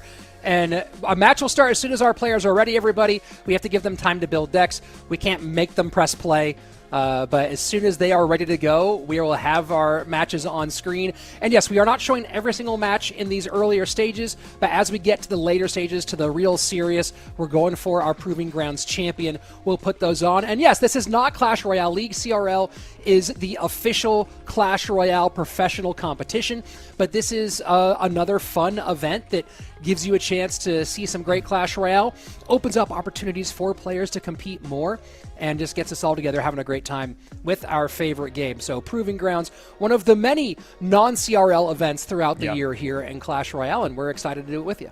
Yeah, even though we're seeing basically everyone that we will see at the CRL monthly finals, so it's great to just get more and more action from these top players. Let us know in the chat what you guys got from your chests. We always love to see it. Did anyone get any 5 stars? Did anyone get to max out any evos? I love that 4 and 5 stars now are maxing out cards just straight up. A lot of us have had a lot of gold to spend for a long time, and we're trying to get everything to level 16 as that change is coming soon. But yes, we'll be hopping. Raise the gold cap. Raise the gold cap. Yeah, I want to get to 7. I want to get to 7 figures. I'm tired of this. Or 8 figures. I want to get to 8 figures. I'm tired of this 7-figure nonsense. Yeah. So if we did go, you know what? Since we just have time right now, since we're not, again, we're waiting on players. Let's talk about some of these matchups and what we would expect out of them. What about SandBox and Adriel? Adriel has gone 2-0 over Polaris and over Sub. And then SandBox on the other side of it, 2-1 over Arden and 2-0 over Lucas. So only one game lost between both those guys. We haven't seen them really much today. We saw a little bit of Adriel. Where are you going with that one, Rich? Man, here's the thing. If SandBox is winning, he's so good at staying ahead. The biggest thing is if SandBox loses a game where he loses it because of his own mistake, the match is over. That's the biggest issue with SandBox, and that's always been the biggest issue with SandBox. So if SandBox continues to play well and doesn't make any mistakes, I like him for a win here over Adriel. If he loses game 1 or 2 due to a mental lapse, which is one of the things that catches him a lot, then immediately, even if it's 1-1, I'm picking Adriel in game number 3 for that exact reason. Okay, I like that. I think that's fair. And then when we go down to the lower bracket, I think Arden and Coco is a really interesting one. Arden just 2-0'd Asaf, who has been playing very, very well. And then for Coco on the day, 2-0 over Pedro, and then getting 0-2'd by Ryley. That one's really tough. It's so hard to say. I mean, recency bias for me would just go with Arden, but, you know, Coco 2-0ing Pedro, that's, I might just go for that. I might say Coco takes that matchup. Well, that matchup against Pedro was really interesting because Coco is kind of known as being someone who plays a lot of heavier stuff, and you know Coco played a lot of he's a golem player, right? So Coco kind of not going with the lavas, the golems, the electro giants, not going with the heavier decks against Pedro. I think maybe caught Pedro a little bit off guard in that matchup, and maybe he thought he was going to be facing a different look out of Coco, and able to get the 2-0 there in that first round. And Pedro, of course, also maybe something else going on because he got bounced, right? He got bounced by EGW. So, I don't remember if he went 0-2, 0-4, or 1-4 on the day. Let me take a look at the lower side of the bracket. Yeah, Pedro went 0-4 on the day overall. So who knows? Wow. Maybe something else is going on. But some days, Andrew, it's just not your day. Yeah, I mean that's actually really wild. That's like almost unheard of for that guy. And yeah, apologies for the wait, guys. We are just trying to hop into our next match here, waiting on players. Been saying that for 9 years, waiting on players, but we are waiting on players. Another great matchup here is Lucas and EGW, as you were just mentioning, Rich. Yeah, EGW goes 2-0 over Pedro. And then to look at Lucas's run, he started off with a 2-1 over Asaf and then gets 2-0'd by SandBox. I probably go Lucas there just because I'm a Lucas fanboy. I miss calling Lucas's matches. I think it's just bias at this point because honestly, I haven't really seen either of them compete. I haven't seen him compete really in 2026, whereas we have seen more of EGW. So I would not be surprised if EGW took that set, but my heart is with Lucas. No shade, EGW. Sure, and thinking about EGW, right, one of the things that defines him as a player for me is being kind of ultra creative with decks, running some weird stuff. And I don't know if this necessarily favors that, right? You know, it's a good way when you're maybe the not as micro clean player as someone else, or maybe don't have the macro for meta matches as down as some of the other top players. And it's one of the things that really made EGW's name in some of the smaller competitions is being able to go ahead and get really ultra creative with your deck construction. I think that very specifically is something that's going to be fun for him, is good for him against Lucas, because Lucas gets frustrated really easily. He's one of the players who really wears his heart on his sleeve when it comes to the game overall. If you follow him on Twitter, X, whatever you want to call it, you can see it. He lets it fly, right?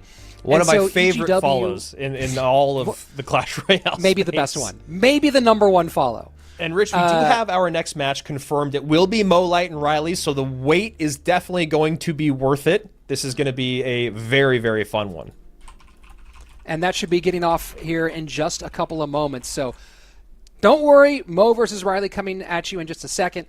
To finish the thought on EGW, right? We haven't seen much lava from other players today. He ran lava in his win over Pedro. He's running some interesting combinations that maybe are a little bit different. And if he can do something like that against Lucas, if he can run something that has that surprise factor, just puts Lucas a little bit off his mental game, that's a good path to victory for the Brit. And just looking at the history of Mo Light versus Ryley, I think the most famous moment was in our 2024 World Finals, where we had Ryley fall back-to-back in the upper bracket finals and in the Grand Championship to Mo Light. Mo Light 2-0s Ryley, sends him down to the lower bracket where he play off against Lucas, which is obviously someone we were just talking about there. Ryley's able to take that 2-1 in the lower bracket finals, and he goes back up to the grand finals against Mo, where Mo does Mo things and wins 2-0. So right now we're about to hop in. Ryley just or one of our players, I'm not sure exactly who, is having some camera issues. And there we go. Game coming your way as the chat is the most patient chat we've ever seen, obviously. And there we go. Evo Archers in both directions. Just fascinating. This is not something that I would have expected before this last weekend where we had our monthlies. Evo Archers just showing up everywhere now. And Bar Barrel in front, so slightly variation on the look here as Mo goes Bar Barrel to Ryley's log. Yeah, I mean, those three cards looked exactly like his graveyard deck, you know? And then he goes Hog instead. Well, and that's also one of the interesting kind of wrinkles in this game. And Ryley going Expo? Oh, my goodness. Into a Monk. Oh, it's just... boy. Who on Ryley's stream donated a bunch of subs to make him play Expo here? Wow. I mean, you know, it's so funny because someone in the chat was asking earlier, why doesn't anyone play any 2.6? Why doesn't anyone play any Expo at the highest level? And I'll tell you guys, the main reason why is because those decks have been such mainstays for so long. Everyone knows how to win that matchup, even if they have a pretty bad matchup. Obviously, this is not that situation where Mo has a pretty dang good matchup with Monk, but it's just really hard at the highest level to win with decks that have been played for 10 years, basically, without changing, you know? Again, every single matchup, inside, outside, macro, micro, is known by the pros, and especially with something like Expo, it's really difficult to break through, and that's why you can see Ryley already going, I think this is going to be a fireball cycle game. Now, does this mean that this game is over? Not at all, but it's just, again, being able to recognize that quickly, especially from Ryley's point of view, that it's like, all right, I'm going to have to go to Fireball Cycle, and now Mo's going to like, all right, now I'm going to figure out ways to create offense with my Hog. It's just really, really tough to win at the highest level with 2.6 and with Expo. And, you know, it's one of those questions, too, that I don't have the answer to. When is the last time, or let's put it, I don't know when the last time is. How many times in the last, let's call it 3 years, has Expo finished top 10 on ladder, on ranked? I don't know what the answer is. It's certainly not a lot. It's not up there a ton. I mean, Betfus is kind of always like, if he's like the outside variable, where it's like it'll just happen because of him. But in general, yeah, Expo is just so difficult to play against the best players in the world. And right now, Mo just has a lot of answers for this Expo. Gonna have to drop some Skellies, and yes, there they come down. I was going to say he's going to have to play a little bit more defense, but he's also got such cheap responses. As you can see, he cycles Skellies after the Monk ability and the E-Spirit and the Archers, and they're actually still even in Elixir, as Mo gets a beautiful prediction Tesla on top of the Tesla there from Ryley. Monk to pick up the Expo, yeah. Yeah, it's just such a get-out-of-jail-free card. You could see Mo just going, all right, I can play my Tesla up high, I can, you know, cycle my EQ on the tower, and I have a way to always just completely negate this Expo. But, you know, the same thing is it's going to be very difficult for Ryley to get an Expo connection. It's going to be hard for Mo to get any meaningful Hog connections here.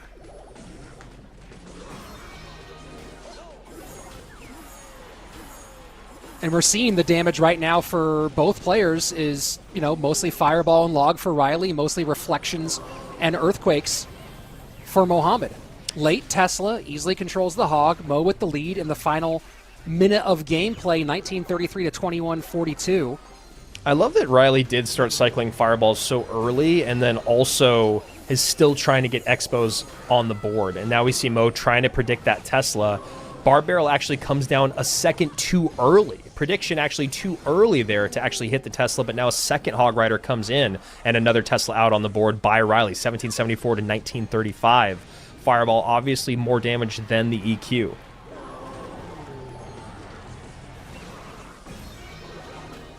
Monk in front, 20 seconds left, 1615 to 1687. Can Fireball Ryley cycle actually one more beat time. this cycle? Mohamed not having log here might make this an issue. Gonna get Earthquake down. Fireball in. No? Is it gonna touch? Wow. And gonna be Mo by just a hair. Wow. I mean, that's as good as you could do it by Ryley there. I mean, honestly, that is such an impressive loss from Ryley. I mean, I think since Mo has zoomed out 1,000 feet, he doesn't actually look that pleased with how that went. And I bet in his mind, he's thinking, I had a pretty favorable matchup there. I probably should have been able to win by a little bit more. But Ryley just did a really good job of early cycling Teslas, always playing him out of the EQ range.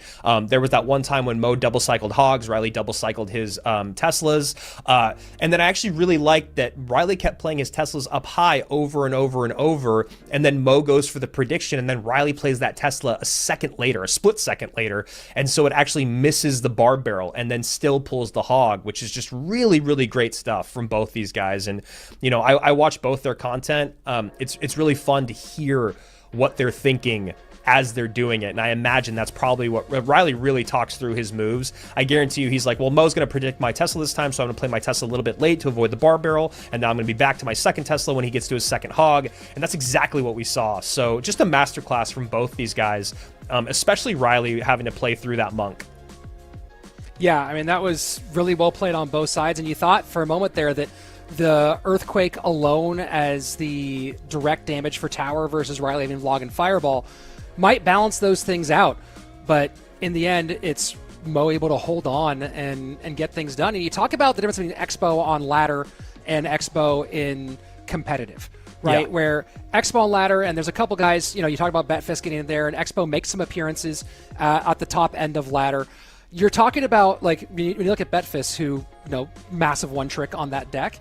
But he also, most of the time when he matches up against players in the end of season, he knows who he's playing against and knows what they're running from the very first second, right? So his ability to know the macro choices is immediate, right? And the same thing with some of those decks that tend to work better in ladder than they do in ranked. It's because of the ability of the player to know the moment they see the name they're matched up against, what the deck is they're facing, and how what they have to do to make that win possible.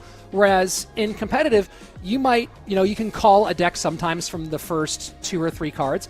Sometimes, as we saw here, right, you go, oh, well, we're 2 or 3 cards in, and this still could be Hog, this still could be Graveyard even now, which is bonkers that Hog and Graveyard could have so many of the same supporting cards. It could go in so many different directions. You don't have the same decision-making happening immediately as you do on ladder, and that in my opinion is why you might see something like Expo perform better in ladder and ranked than you do in competitive. Yeah, well, and the other part of that is you know what they're playing when you see them, but you don't know who you're going to play on ladder. Whereas in the competitive scene, you know exactly who you're going to play before the game even starts, right? So that kind of gotcha factor, or just the idea of like, oh, this might not be a good matchup for me. Again, these pros at the end of the season, they have so many things dialed into. I mean, first of all, they're all on each other's friends list, so they can see who's already in game and who's not. But there's obviously still going to be some players that don't have them on their friends list. They don't know exactly who they're going to run into. There could be 3 people or 4 people searching for a match at that exact moment. You're going to get maybe the bad matchup, maybe you're going to get the good matchup. What you're saying is 100% true. You'll hear it again in these guys' the content, any top player's content. Oh, X's name. Oh, it's Rich. He's going to be playing this. Oh, it's Andrew. He's going to be playing Mortar. Like they know the moment that they open the game. And you'll hear them sometimes be, oh, wow, he's not running bridge spam. He's actually running this. So there's a little bit of a surprise factor there. But yes, the big thing is on ladder, you don't know who you're going to play, whereas at the highest level of competitive, you know what your next match is going to be in that best of 3. So you can kind of cover. We always talk about covering one tricks or covering comfort decks, not completely leaning to counter it, but just having it covered and then still setting yourself up for success. So game number 1, a fascinating one. nothing against Mo, but I really would have loved to see Ryley win that because it would have just been so dang cool to see that Expo deck beat a Hog EQ deck with Monk. I think the Monk is really the cherry on top to make it so that Mo's in a very good spot. But again, you know, sometimes, especially if you're going to be a great Expo player, you have to know what your matchup is on a macro level, and those fireball cycles have to start really, really early on. And that was really great to see from Ryley, just showing you how smart of a player he is. I'd love to see him run it back, right? Yeah, okay, that deck's gone. What a flex it would be if he runs it again and then gets the win over Mo with this. And split skellies, not impossible. Log, not impossible. That would just be so awesome. It would be really fun, and not going to be it. Not going to be it with the skelly drags coming on. Exy. Evo Exy, just such a great defensive card. A lot of splash here for Mohamed Light. And doesn't get the King Tower activation there. Would have been really nice for Ryley.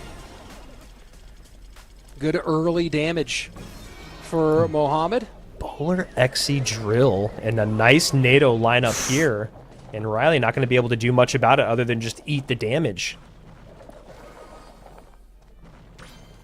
I'm curious what the rest of Mohamed's deck is going to be here, because that was a pretty hefty spend, and he's going to go ahead and eat the connection the opposite direction. And that's a big connection. Still at 9 seconds instead of 7. That's a balance change that is coming in, and we see an RG right up front. And Mo is not going to have a lot to deal with this. He does have the Tombstone, but the Tombstone is not going to be a lot.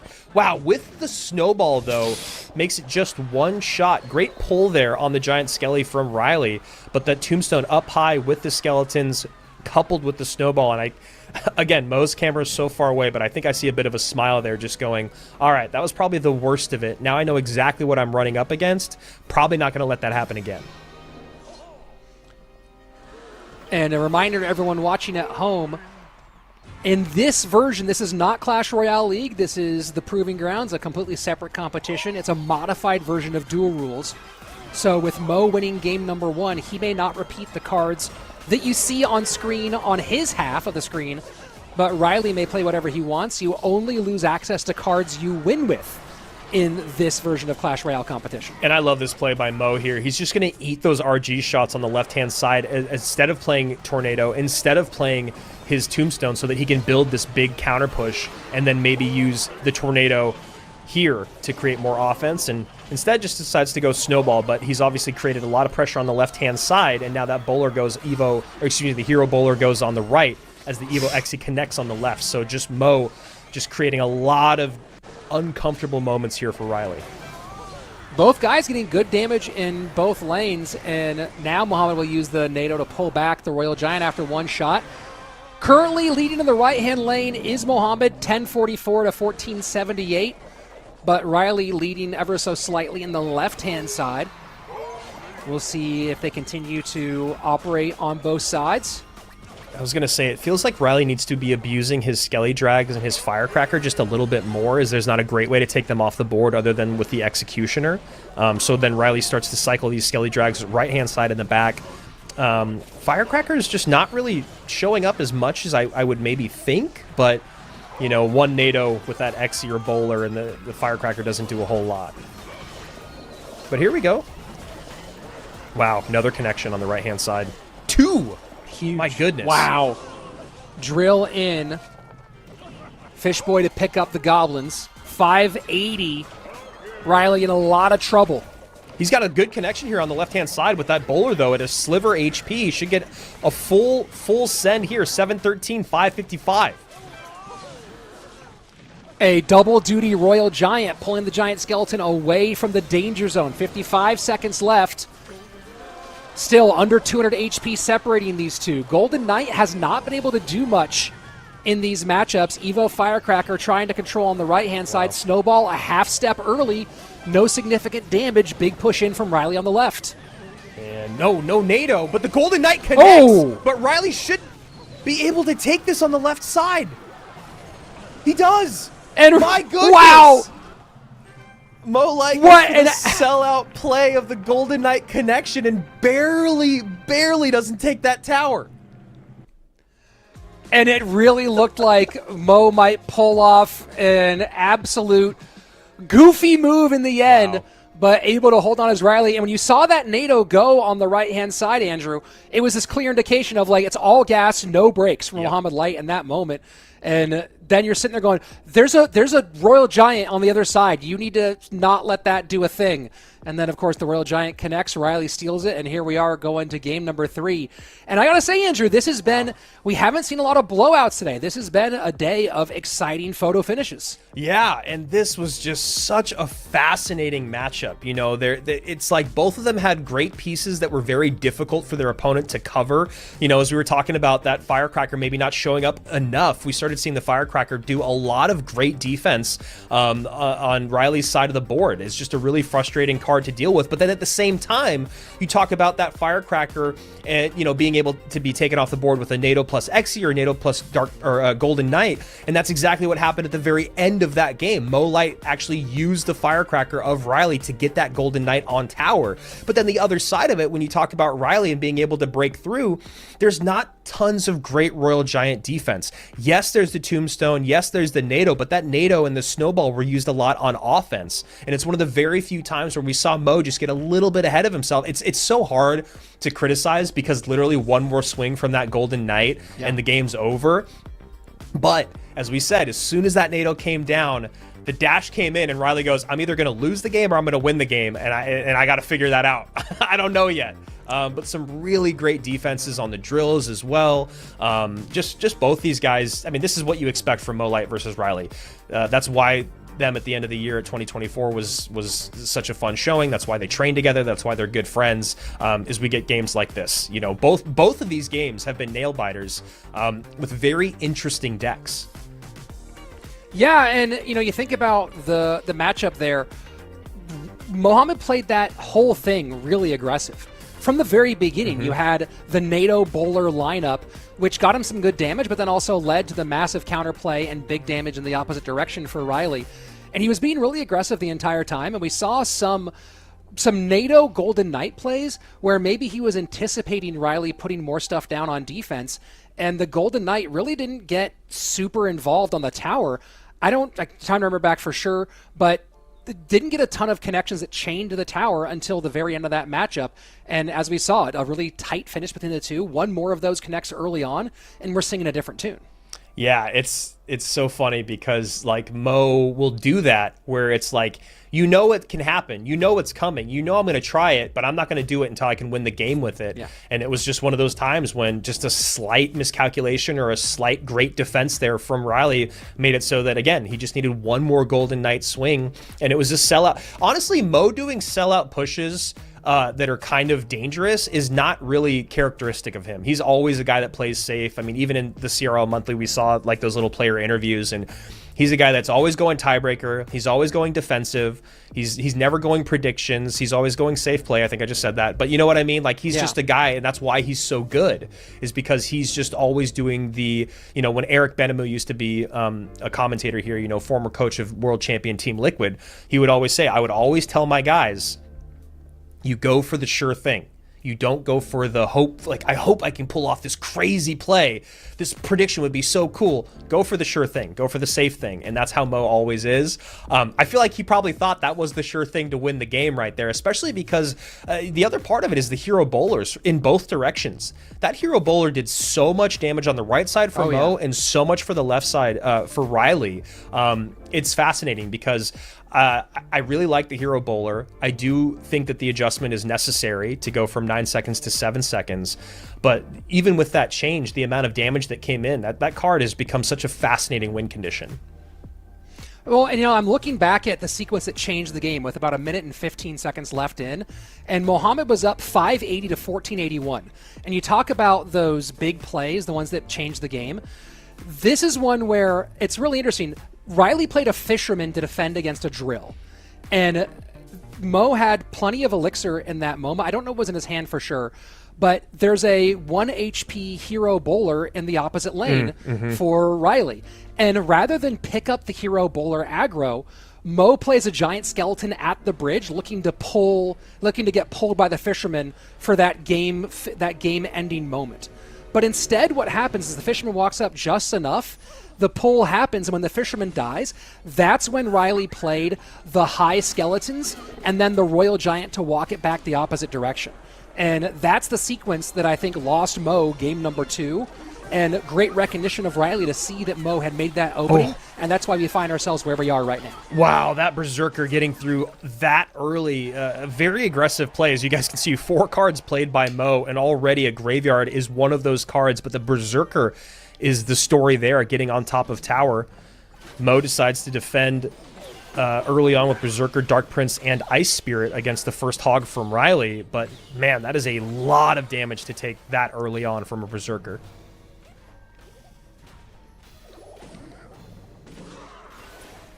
And met at the bridge with the Barb Barrel. And cheeky snowball there just to get the little extra chip away. Mohamed did have the elixir lead. Now pretty much dead even on elixir, but damage separated by around 800.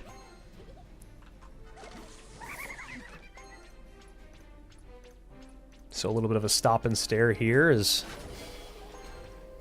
looks like Mo is wanting to put some pressure in the opposite lane, knowing that he's probably already won the battle on the left-hand side if he can defend out the rest of this game. And now Ryley, with a little bit of damage on the left-hand side, is forced to go to the right side here. As you can see, Mo not even going for tower damage, just opting to take everything off the board.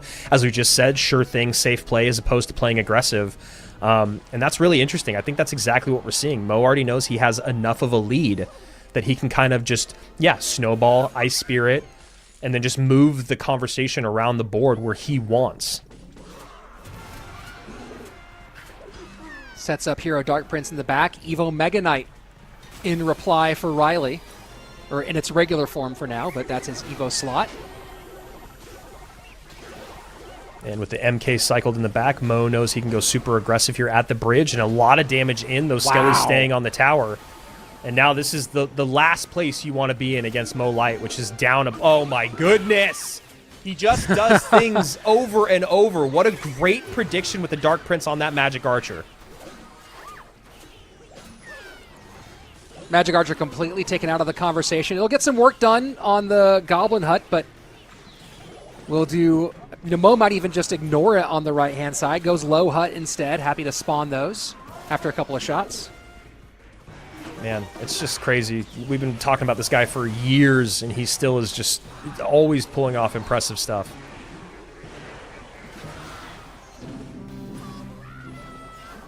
Hog finally gets down for... I'm trying to think of how many times we've actually seen it in this game. Maybe the second time in the game. Yeah, but Mo's back to another Goblin Hut. Perfect placement to make it so the Mega Knight doesn't get on top of the hut. Ice Spirit to freeze everything up. Furnace there to clear everything out. And basically no damage in. And I think that was maybe the 3rd or 4th Hog Rider that's come in. Only, not really being a part of the conversation for Ryley is that Hog Rider, which is unfortunate because that's his win condition.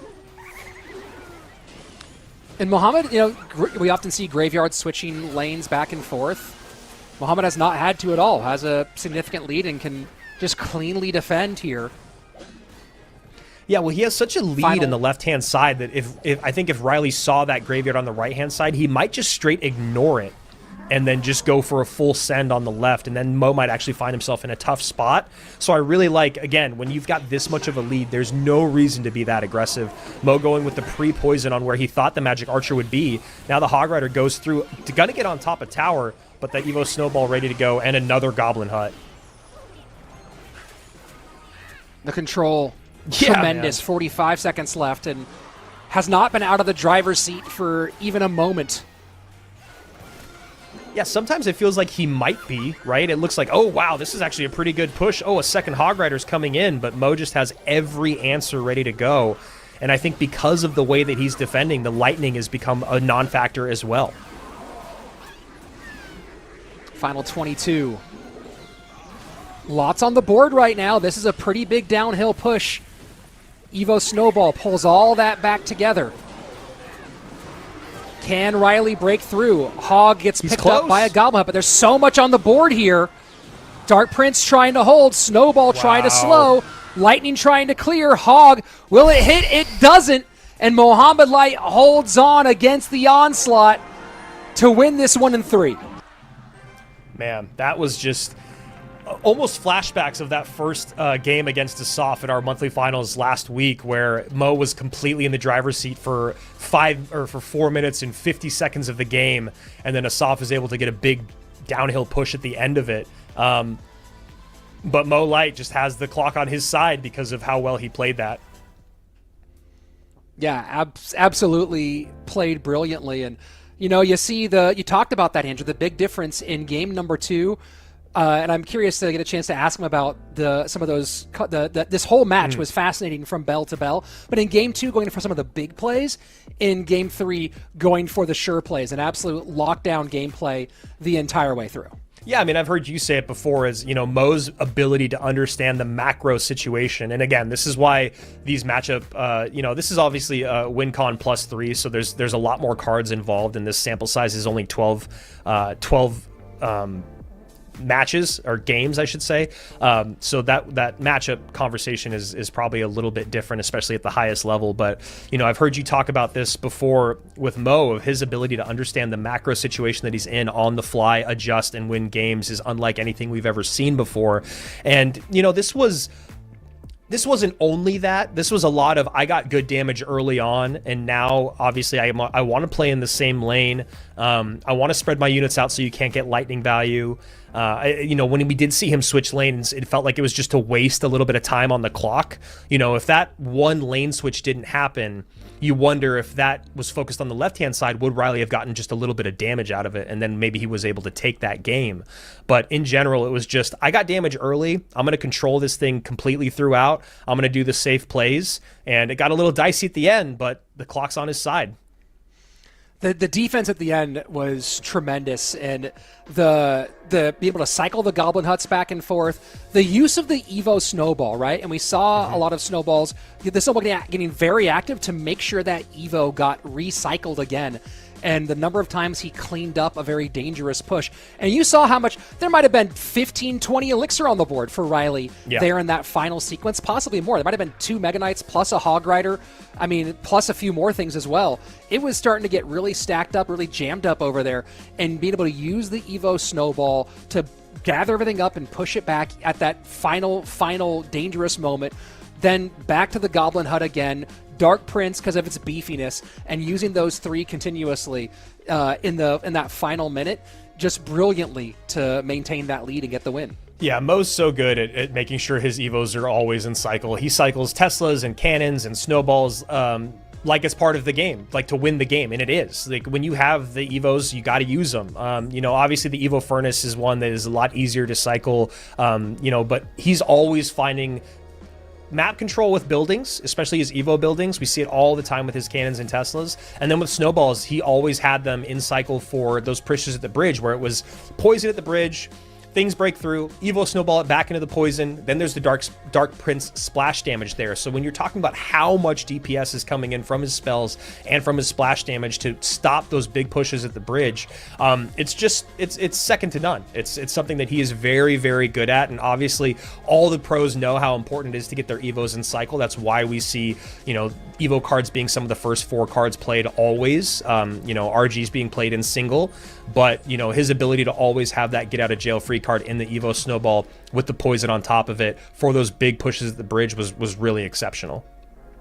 And that's going to put Mohamed Light into our upper bracket final, a very scary place for everyone else to find him. We'll have some more results for you here in just a minute as we'll get our bracket view up for you and an idea of our overall situation. Of course, that does also put Mohamed Light now into a guaranteed top 3 spot, and you can see our little cycle here at the bottom of the screen showing you our payouts. Top prize for today's competition, $7,000, $4,000 for second place. I forget the exact number for third place, but it's also pretty significant. Let's go take a look at the bracket and our current updates, because we didn't just have this matchup going.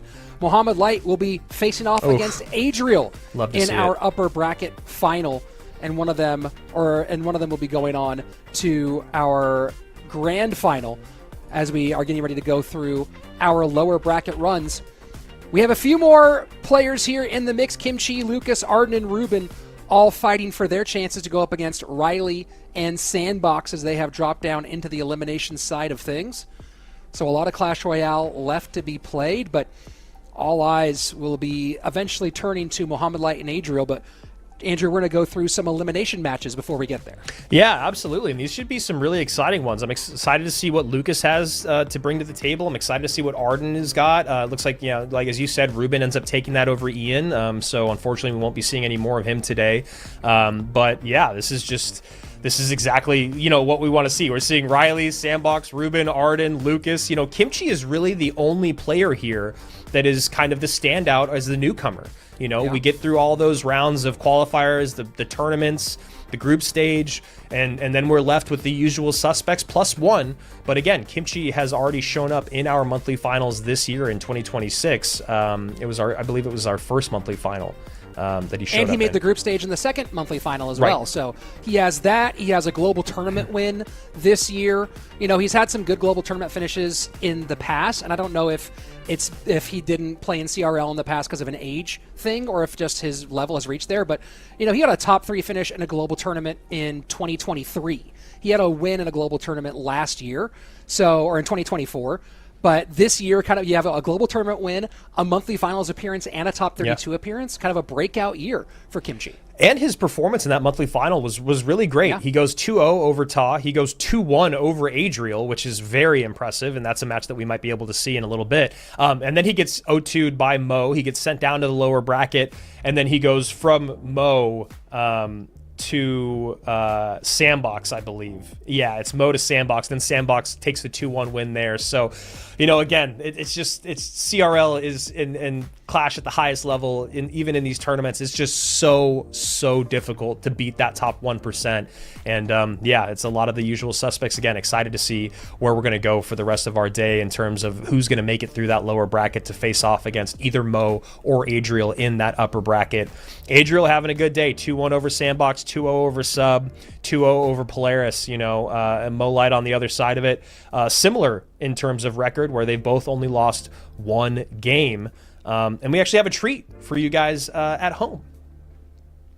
Yeah, and we're just getting it ready. We're going to have a little conversation with Mohamed Light. I have some questions about all 3 of the games in that matchup, but especially game 1 and game 2. So we'll be having the Pharaoh join us here in just a moment and get a little mid-competition chat. We're used to talking to him at the end of the day, but today we're going to get it out of the way early. Literally the only guy that's been interviewed in 2026 so far because of both of our monthly finals and now dominating here at the Proving Ground. I'm okay with it, though. We always love talking to the guy. All right, let's go ahead and welcome on Mohamed Light. Hey, what's up, Mohamed? Good to see you. It's always great talking to you. Let's just focus on the match you just had against Ryley, because this was really fascinating. I'm going to go through game by game, and I want to talk first about game number 1, the Expo game. Obviously, Expo had a couple of spots in the top 10. It makes some appearances in ranked and on ladder, especially with certain players, but you don't really see it in competitive very often. Were you surprised about seeing it from Ryley here in a competitive matchup? And what did you think about the matchup overall as you played through it? Okay, first of all, hello everyone. I'm glad to be here again. Even though it's mid-competition, I don't think I've done this before. Maybe I did, but it's not very frequent. Anyway, about Expo, to be honest, me and Game Z is my coach. We discussed Expo as a possibility because it's actually pretty good against my deck pool, and that's why we discussed putting a monk in there in case we face Expo, because the monk is pretty good against it and to get some damage on the tower, which helped in the spell cycle. And Expo has been pretty dominant in this month's meta, so I'm glad we were able to cover it in the first game. Well, let's move on to game number 2, which was a really interesting one. And there was a moment in the middle of the game where things shifted. You were ahead with Drill, and you guys were both landing some pretty significant blows. And then with about 75 seconds left, he had a hero bowler on your left-hand side that had a sliver of health. and instead of covering the hero bowler ability, you saw that there was a fisherman on tower, and it looked like you played the giant skeleton aggressively to try to get the pull onto the tower. Were you just trying to go for broke there, or were you trying to cover the hero bowler and it was a little bit off? Talk to me about that sequence, because felt like that was the sequence that ended up changing the nature of game number 2. Yes, to be honest, looking back at that play, I feel like it was probably a mistake. In my head, I was thinking like, I can't really defend his RG pushes. I don't really have the best units for that. And I thought like, if I didn't take my chance with that fisherman, I would go on and lose the game anyway. That's why I did a very risky and aggressive play and let the bowler connect, thinking like maybe you put the ability and be a bit low on elixir. So it was a gamble I took, and unfortunately, it didn't pay off, but that's how I thought about it in the moment. And then we move on to game number 3, the graveyard play. And you played a kind of a gambler's game, not just that move, but a few different moves in game number 2. Game number 3, completely different play style, very patient, and it looked like it paid off. But we get to those final moments where you have a pretty significant lead. The pressure starts building, where he's got 2 MKs, a Hog Rider, a Partridge, and a Pear Tree all on the board. I want to hear about what you were thinking about in terms of how you're trying to create your defenses in that final 30-40 seconds, because the chat was going wild, we were going wild. The defense there was really pristine. So talk to us about what you were planning and sequencing for those final defenses. Yes. So in this matchup, to be honest, the most important thing for me on defense was the Evil Snowball and even the normal Snowball. I always try to cycle to it and get it in hand whenever he'd have a big push and use it. At the final 30 seconds, when you had 2 Mega Knights down, I did have an Evil Snowball to slow down the push a little bit. So that helped a lot. And also the poison to slow down the units. Like in that moment, I knew all I needed to do was defend. And maybe I'll be able to win in the end, because I had a big damage lead. I didn't need to attack anymore. I just need to defend, and it got a bit dicey at the end, but I'm glad that I did not let that game slip away. No, you're able to hold on to it, and now you're going into a matchup against Adriel. We'll talk about that in just a moment. Talking about the deck construction, this format is a little different. Viewers at home keep asking about it. Hey, he's playing banned cards. What's going on? How does this format difference, where you can repeat cards that you've lost with, but not the ones that you've won with, how does that change your deck picking in game 2 and game 3? This format is definitely something. It's very interesting. Honestly, I would have preferred to play in the normal duels format, but this format is also maybe not too bad for me, because like if I lose with like a deck that I'm very good at, I can always repeat it. And also that would make the opposition have to still cover it after using the 8 cards that they used to win. So there's still a bit of strategy in this format, and obviously, like, I never really practiced it, so we're just going along, me and GamesU were trying to develop some strats, and there's a lot of mind games, so hopefully we'll get on the better end of that against Adriel, and hopefully in the final. Well, talking about, you don't have to reveal your decks, obviously, here for Adriel, but when you're thinking about playing against Adriel, who you've faced before quite famously at World Finals, what kinds of things are you thinking about when you prepare to face off against Adriel? I think talking in general, Adriel has Jibus as his coach. He's a very good coach, definitely one of the best in the world. He's very good at sniping, so I think we will be careful to not get sniped. I think that's going to be the main thing there. Maybe obviously we'll have to talk it with my coach. That's my cat, by the way. Hello, cat. But yeah, I think the main thing is try not to get sniped against Adriel. I feel like as long as I get like 50-50 matchups, maybe even a little bit worse, I can still win, hopefully. Well, we're looking forward to seeing it. Thanks for joining us, Mohamed. We'll let you go ahead and go focus on your matchups. And good luck. Have fun today. Thank you, everyone. All right. We're going to go from here to a little something for you, a game called Guess Who? And we'll be right back with our last monthly final. So next match, a lot of guys on the lower side, on the other side of the bracket, who can make a run. And you can make your predictions as well in the chat. Make sure that you are getting yourself ready. And our first featured matchup of the day is going to be the 2020 leader of the World Champions squad for Queso, Ruben, going up against Sub, who has become now a World Finals regular and one of our top players on the planet. Okay, so I guess we'll have to have Guess Who wait for a moment here, as we are... All right, I guess we're going to Guess Who right now, so here we go, guys. All right, Andrew, it's time to play Guess Who. You pick a Clash Royale card, and I'll pick a Clash Royale card. We'll go back and forth asking yes or no questions until one of us can guess which one it is. Is it Ice Golem? No. Is yours flying? Yes. Is yours a spell? No. Is yours a dragon? No. Is yours an epic?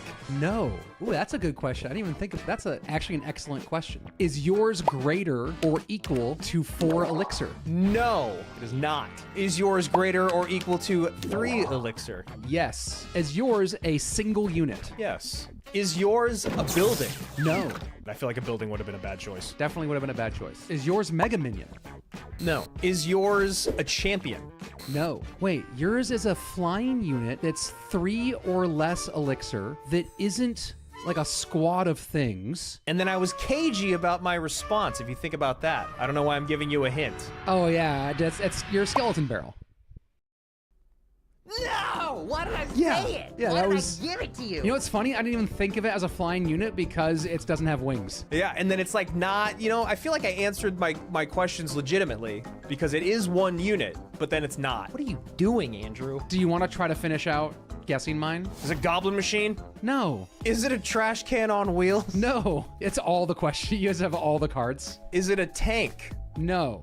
Is it Giant Skeleton? No. Okay, I give up. I already lost. Now I'm just losing more. Can we edit in a fish slapping him in the face right here? All right, what was it? What was it? Tell me. I just told you. Oh, okay. I thought you were just doing that because it was embarrassing, like how badly I lost was No, embarrassing. because it's fisherman, and you just got fish slapped. All right, fine, you win. I do. Footmaster. And welcome back. Andrew, I hope your face is doing okay after getting fish slapped like that. Oh, man, I'm glad I at least got a little jab in there at the end. But also, if we think about the grand scheme of things, I have been doing horribly in these games. I'm a very competitive And people person. don't know how competitive you are. Yeah, they don't know how competitive you are and how much you really want to win these things.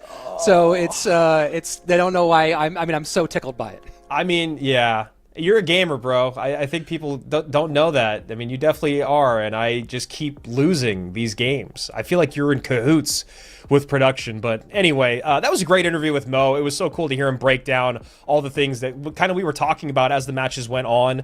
You know, like the chat was saying, like we were talking about, Expo been a lot more popular this season specifically, but we still don't see it at the highest level. But the idea that him and Gamesy still covered it in a match here, obviously, Gamesy doing a great job with Mo here in 2026.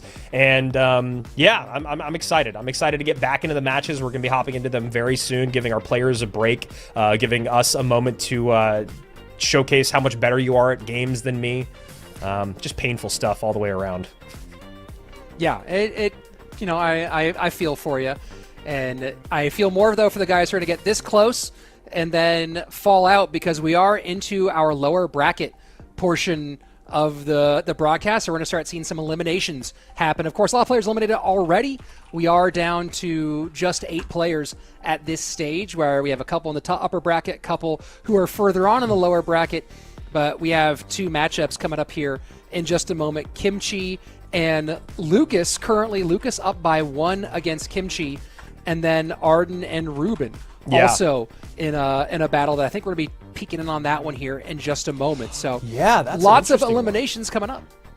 I'm trying to think of which way I would go again with predictions, guys. You can throw those predictions in the chat over on Twitch, or I mean vote in the chat over on Twitch, not on YouTube, but probably going to go to Arden and Ruben since Lucas and Kimchi have already started. As you said, Rich, Lucas already up a game. But yeah, Arden and Ruben is very, very interesting because we've seen a lot of Ruben this year, whereas we have not been seeing Arden unless you watch his streams, because he does still stream quite a bit. It's really hard to say, but I think I might go Ruben in this one. I might go with our former world champ. Yeah, I'm trying to think about, I mean, the last time, and, you know, we think about Arden as someone who had become kind of a CRL regular, but we actually haven't seen him at World Finals since 2023. Yeah. He missed 24 and he missed 25, so, you know, he went back-to-back appearances in 22 and 23, got bounced really early in 22, and then had a good showing in 2023. And, you know, and I have to give some apologies to Cashman out there, because in 2023 I had given everyone predictions and I had broken down why Arden was not going through, why he was going to get tooled up in a couple of rounds. And then he came up, because I had made this whole argument how Arden can't play on stage. And then he came out and played really well. And I blew up a lot of content creators' predictions, especially Cashman. So apologies for that one. But it's been a couple of years since we've seen Arden in any sort of meaningful position for World Finals. A couple, you know, monthly finals appearances last year, maybe just one.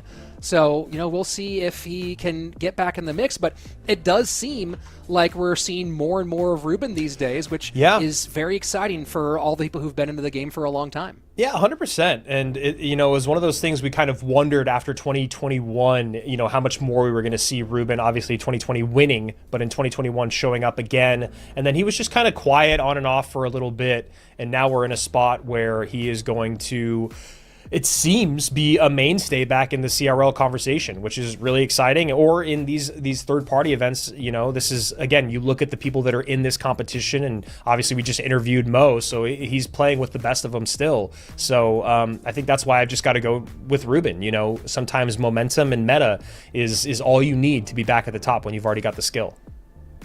Yeah, and you know, people forget, if you're newer into Clash Royale competitive, Ruben was this guy that people were watching. He didn't turn 16 until partway through the 2019 World Finals season, which was the minimum age for competing, and he was destroying everybody. He was the guy everyone was waiting to get into the league, and there's very few arguments that Ruben was at minimum top 3 at that time period, and from 2019 to 2020 in that run, very strong argument for being the best in the world during that time period. So Ruben was on top, was nearly unstoppable, won a world championship, and then we switched formats and continued to compete, but took his foot off the gas a little bit after winning that world championship. And now we're seeing him start to put, and we talked about this during CRL a bit, Andrew, too, is we've put some serious we've seen him put some serious effort into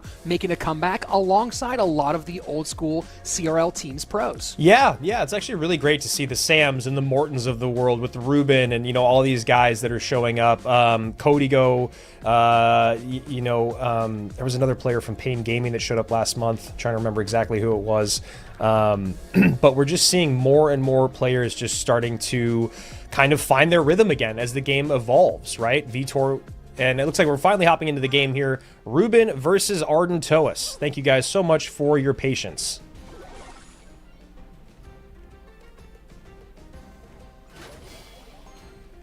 I do like the music. Kind of some cross between Pirates of the Caribbean and Lord of the Rings. Yeah, that's a pretty good call.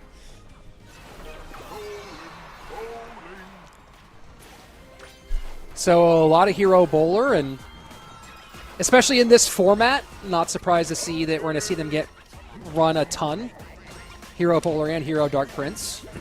Yeah, feels like hero bowler has taken the edge just a little bit over the hero Dark Prince, but yeah, I mean, as you guys can see, a lot of the strongest cards in the meta showing up right now. Hero bowler.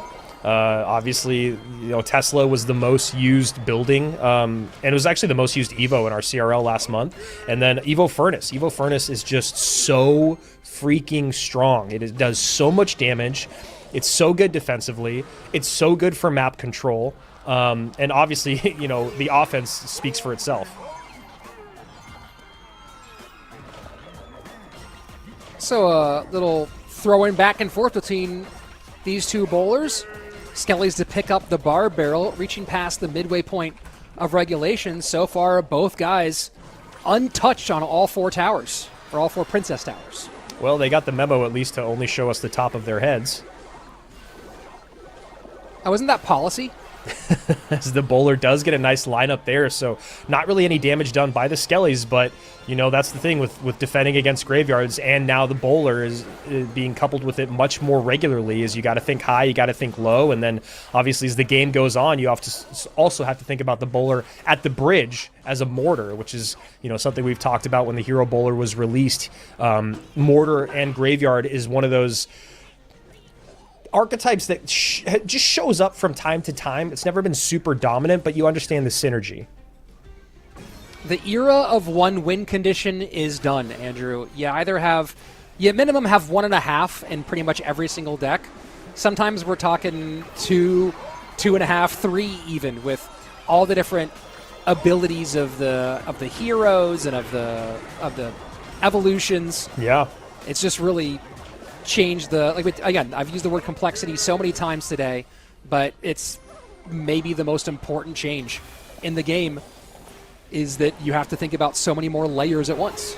And this is what I was talking about earlier, is that, you know, Evo Furnace is so great at just making your opponent focus on it, whether it's going to change lanes, whether it's just clogging up a lane. As you can see there, Ruben just going, I want nothing to do with it, just going to poison it off the board. And that's pretty much the best option, like 99% of the time, is if you have a spell that can deal with it, just deal with it right away. You do not want to see, or you do not want it to become a bigger problem. And this might get a shot on tower, and it does. I see Rhea Chabane, if I got your name pronunciation wrong, sorry about that, in the chat asking if this is pre-recorded. No! We are live right now. This is all happening. If you have these guys on your friends list, you can see them playing in-game at this exact moment. And this feels like a good place for Arden to, I was going to say, use his hero bowler ability, because he's going to have to poison on defense, but that hero bowler ability, he needs to splash on that Evo Furnace, and it's just not the case at the beginning. But now with the Ice Spirit and the bowler walking up, nice clearance there of that Evo Furnace. Healthy bowler for Ruben, and picked up in the opposite direction by the Evo bowler of Arden. Knight to cover, and you know, we haven't seen a ton of Evo Knight, and in this case really doing its work in the movement against that Tesla, and Ruben starting to build up a lot at the bridge. Yeah, Evo Knight just kind of started showing up more in our last month's meta, showing up more in this month's meta as well. Hero Knight not quite as popular, and with how much graveyard is out there, you obviously understand the synergy. Arden with a pretty significant lead as we get into the final 25 seconds. Ruben needs to get some damage and get it in fast. Yeah, and just Arden just doing such a great job of winning these bridge battles and then having the correct answers defensively. You know, whether it's a poison or obviously an Evo Tesla. Evo Tesla is a great way to defend against a graveyard. As you can see, popping up and down, that little shockwave clearing out the Skellies. And Arden finally giving us a picture of his face there on the camera as he's celebrating his W. Looks like he's been working out. Ruben putting so much at the bridge in so many moments where, you know, you're seeing just the amount of weight on Ruben's side, the amount of weight on Arden's side, really in favor of Ruben, but all of it really clumped together and fairly cleanly controlled by Arden over and over again. So even in these moments where you kind of feel like, hey, is this about to start flowing downhill? Well, you know, if you have to put the dam in one place and kind of keep it held, able to do it consistently was Arden, and gets a nice clean win. Yeah, it's so difficult because so much of Graveyard relies on winning those bridge battles, right? To get the push across the bridge and then get the tank in for the Graveyard. But when you have as many answers as Arden has, he has the bowler, he has the Tesla, he has the poison. He can kind of pick and choose where he wants all of those things to be. And then also you kind of get the bowler doing double the duty when you can activate the ability early on to hit the bridge and then walk up and continue to hit the bridge with all that splash damage. So it was one of those things where it just felt felt like Arden understood the bridge battles better than Ruben, got the damage in a little earlier, and was able to just kind of hold on to the lead as that game went on. I don't really know if you're able to switch lanes in that matchup for either of them, because I think once the damage is already, like, you know, kind of like Mo talked about, if you have that lead with Graveyard, especially with how defensive we saw it can be, how strong it is defensively, if your opponent switches lanes, then you just switch lanes. And then if your opponent switches back, you just switch back. So it's just a tough spot for Ruben to be in, never really being able to break through. And again, yeah, Arden just doing a great job, bridge battle after bridge battle, and changing up the way he wanted to defend throughout. Graveyard Bowler now out for Ruben for the remainder of this matchup, as here in Proving Grounds, you cannot repeat cards that you win with. You can repeat cards you don't win with. Last time when he played Graveyard to open up against Sub, from there he went to a Hog MK Lightning deck and then ended the game with a Giant Skeleton Battle Ram Bridge Spam deck. Has not played Graveyard since. That's the first Graveyard back. But you talk about Ruben's deck pool, Andrew. He has shown a lot of Balloon today, has shown a lot of Hog today, but has mixed in his match against Ian, which he won. Ended up mixing in some Mortar Skelly Barrel he got the win with. Lost with a Minor Loon, and then won with Minor Loon against Ian. So kind of showing a little bit more variety, but still the tried and true Ruben kind of core decks being used in Flex today.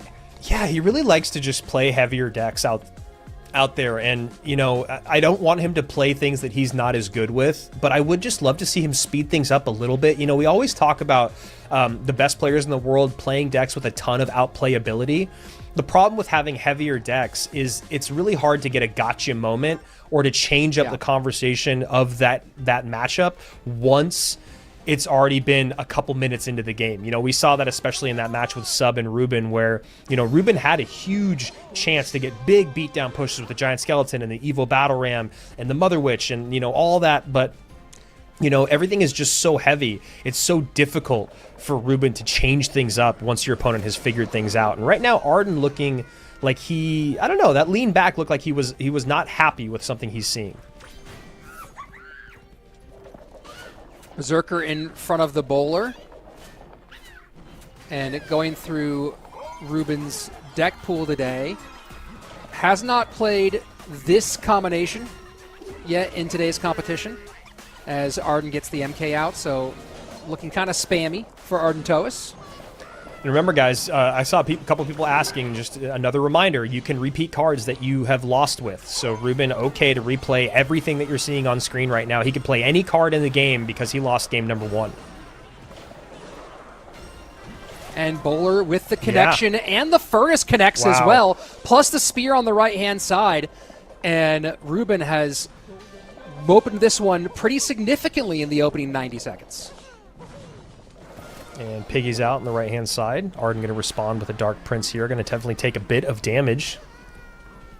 Maybe a little bit more than he would have liked, but as you can see, doesn't have a lot of elixir in the tank regardless. So down on both sides is Arden, with Ruben untouched until now. And Ruben's going to take some damage here after the Electro Spirit not also getting onto the minions and forcing him to spread his defense just a little bit too wide. You know, if Ruben ends up losing here, that's going to be a good one to pull on replay after the game is over, because that was one of those ones where, you know, I think Ruben wanted a little bit more out of that defense. Yeah, I mean, he saw the opening, and Arden did... We'll see if it's the correct thing or not. You know, when you're down in elixir, you have to make up that elixir with tower HP a lot of the time if you can't make great predictive or huge elixir swing plays.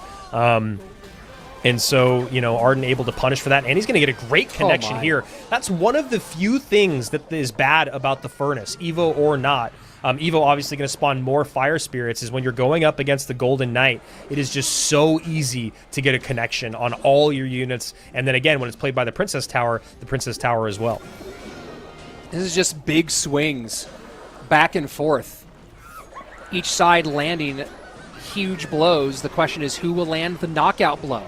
And so far, it's been just trading that hit hog. for hit. Hog in. Earthquake just gets down the Goblin Hut. Ruben steals it, and look at that. Hog on the tower. He can smell the rubble, but it doesn't quite fall. Game number 3 coming. you know, they're so good that it's hard to use this word, but I will say that game felt a little sloppy on both sides, right? As you were saying, big swings over and over, it's kind of what you want in a heavyweight boxing match, just a huge knockout punch after knockout punch, and then who's gonna fall, who can take the you know, that last punch on the chin and stay alive, and that was Ruben. Both those guys kind of going for broke at the end. You saw Arden send in the hog, knowing that Ruben was low on elixir, but Ruben had more elixir, I think, than Arden thought, able to get out the hut and send in the piggies in that moment where Arden was able to only be on offense and not really defend. Yeah, just a little bit, you know, playing fast and loose there. You love to see it, though. Yeah, I mean, look, that's one of those decisions you have to make there in those moments, because you're about to go into sudden death. You lose the tower, it's game over. You have a ton of stuff from your opponent on the board, right? You're facing off against a pretty nasty push, and one in which you've really struggled to control the Hog Rider. And right now you can't focus on the Hog Rider because so much else is on the board at the moment. You know that EQ is coming in, and Ruben just makes the calculation. And this is one of those big differences, right? The only way I win this is if my Royal Hogs beat his offense. Yes. And makes the call, gets the win, and sends us down to game number 3. Yeah, I mean, he knew that he needed to have enough elixir in the tank to do all those things. He needed to be able to get the hut down and get the hogs out. And as you guys can see here, oh, you know what? I saw someone asking earlier what the two bottom stats mean. The matchup, it's the win condition plus 1 card and plus 2 cards that are the same. So basically what that means is, like, there's this sample size of 200 games played with 3 cards that are the exact same on both sides. And that's why this matchup indicator, or this matchup calculator, is a little hard to translate to the screen, because obviously usually you want to think 6 or more cards, but it's very difficult in duel mode to get that. So they go for a lower amount of cards that are the exact same. But basically what that means is when you have 3 cards and 3 cards that are the same on either side, 67% of the time, Ardentoas' deck will win. But obviously there's 5 more cards involved in each of their decks that can be different. So that matchup win con calculator is not completely accurate. I hope that you guys were able to kind of follow that breakdown, but basically it's trying to give you the matchup percentage, but not using all 8 cards. And that's one of the hardest parts about matchup, because the things that can affect matchup, you know, you change one support card, the matchup changes drastically. You change one spirit, how much data do you have on them? Right? So you talk about that, and you talk about the fact that in you're talking about ladder, ranked, whatever you want to call it, that there's a lot of matchups that happen consistently as the meta is more stable. The meta in dual modes and in competitive is wildly unstable. There's things that are coherent, but you don't necessarily have decks that are getting played hundreds or thousands of times, and the data's not there. But then on top of that, even if you have 2 meta decks, the same matchup played at a top 10 level is different than that matchup played at a top 1,000, different than that matchup played in a top 10,000. A matchup played by 2 players who are still trying to, push through get their normal trophy road. That matchup might be 80-20 one direction, and then you get to 2 pros playing that matchup, and it's 55-45 the other direction. So here we are in game number 3. You guys can see the cards that are unavailable for Arden at the bottom of your screen, and the cards that are unavailable for Ruben at the top of your screen. As they've both lost the game, those 8 cards that they used in the game they lost are still available. Pig split for Arden. And Tesla not in the Evo slot for Ruben. Very interesting. Yeah, I mean, again, Evo Tesla, the most played evolution in our last monthly finals, which is pretty fascinating to see. And then it was Evo MK, which was not surprising. Wallbreaker's down one more time to get the cycle. Evo MK is the answer to that question, Andrew. Seriously. Just so good.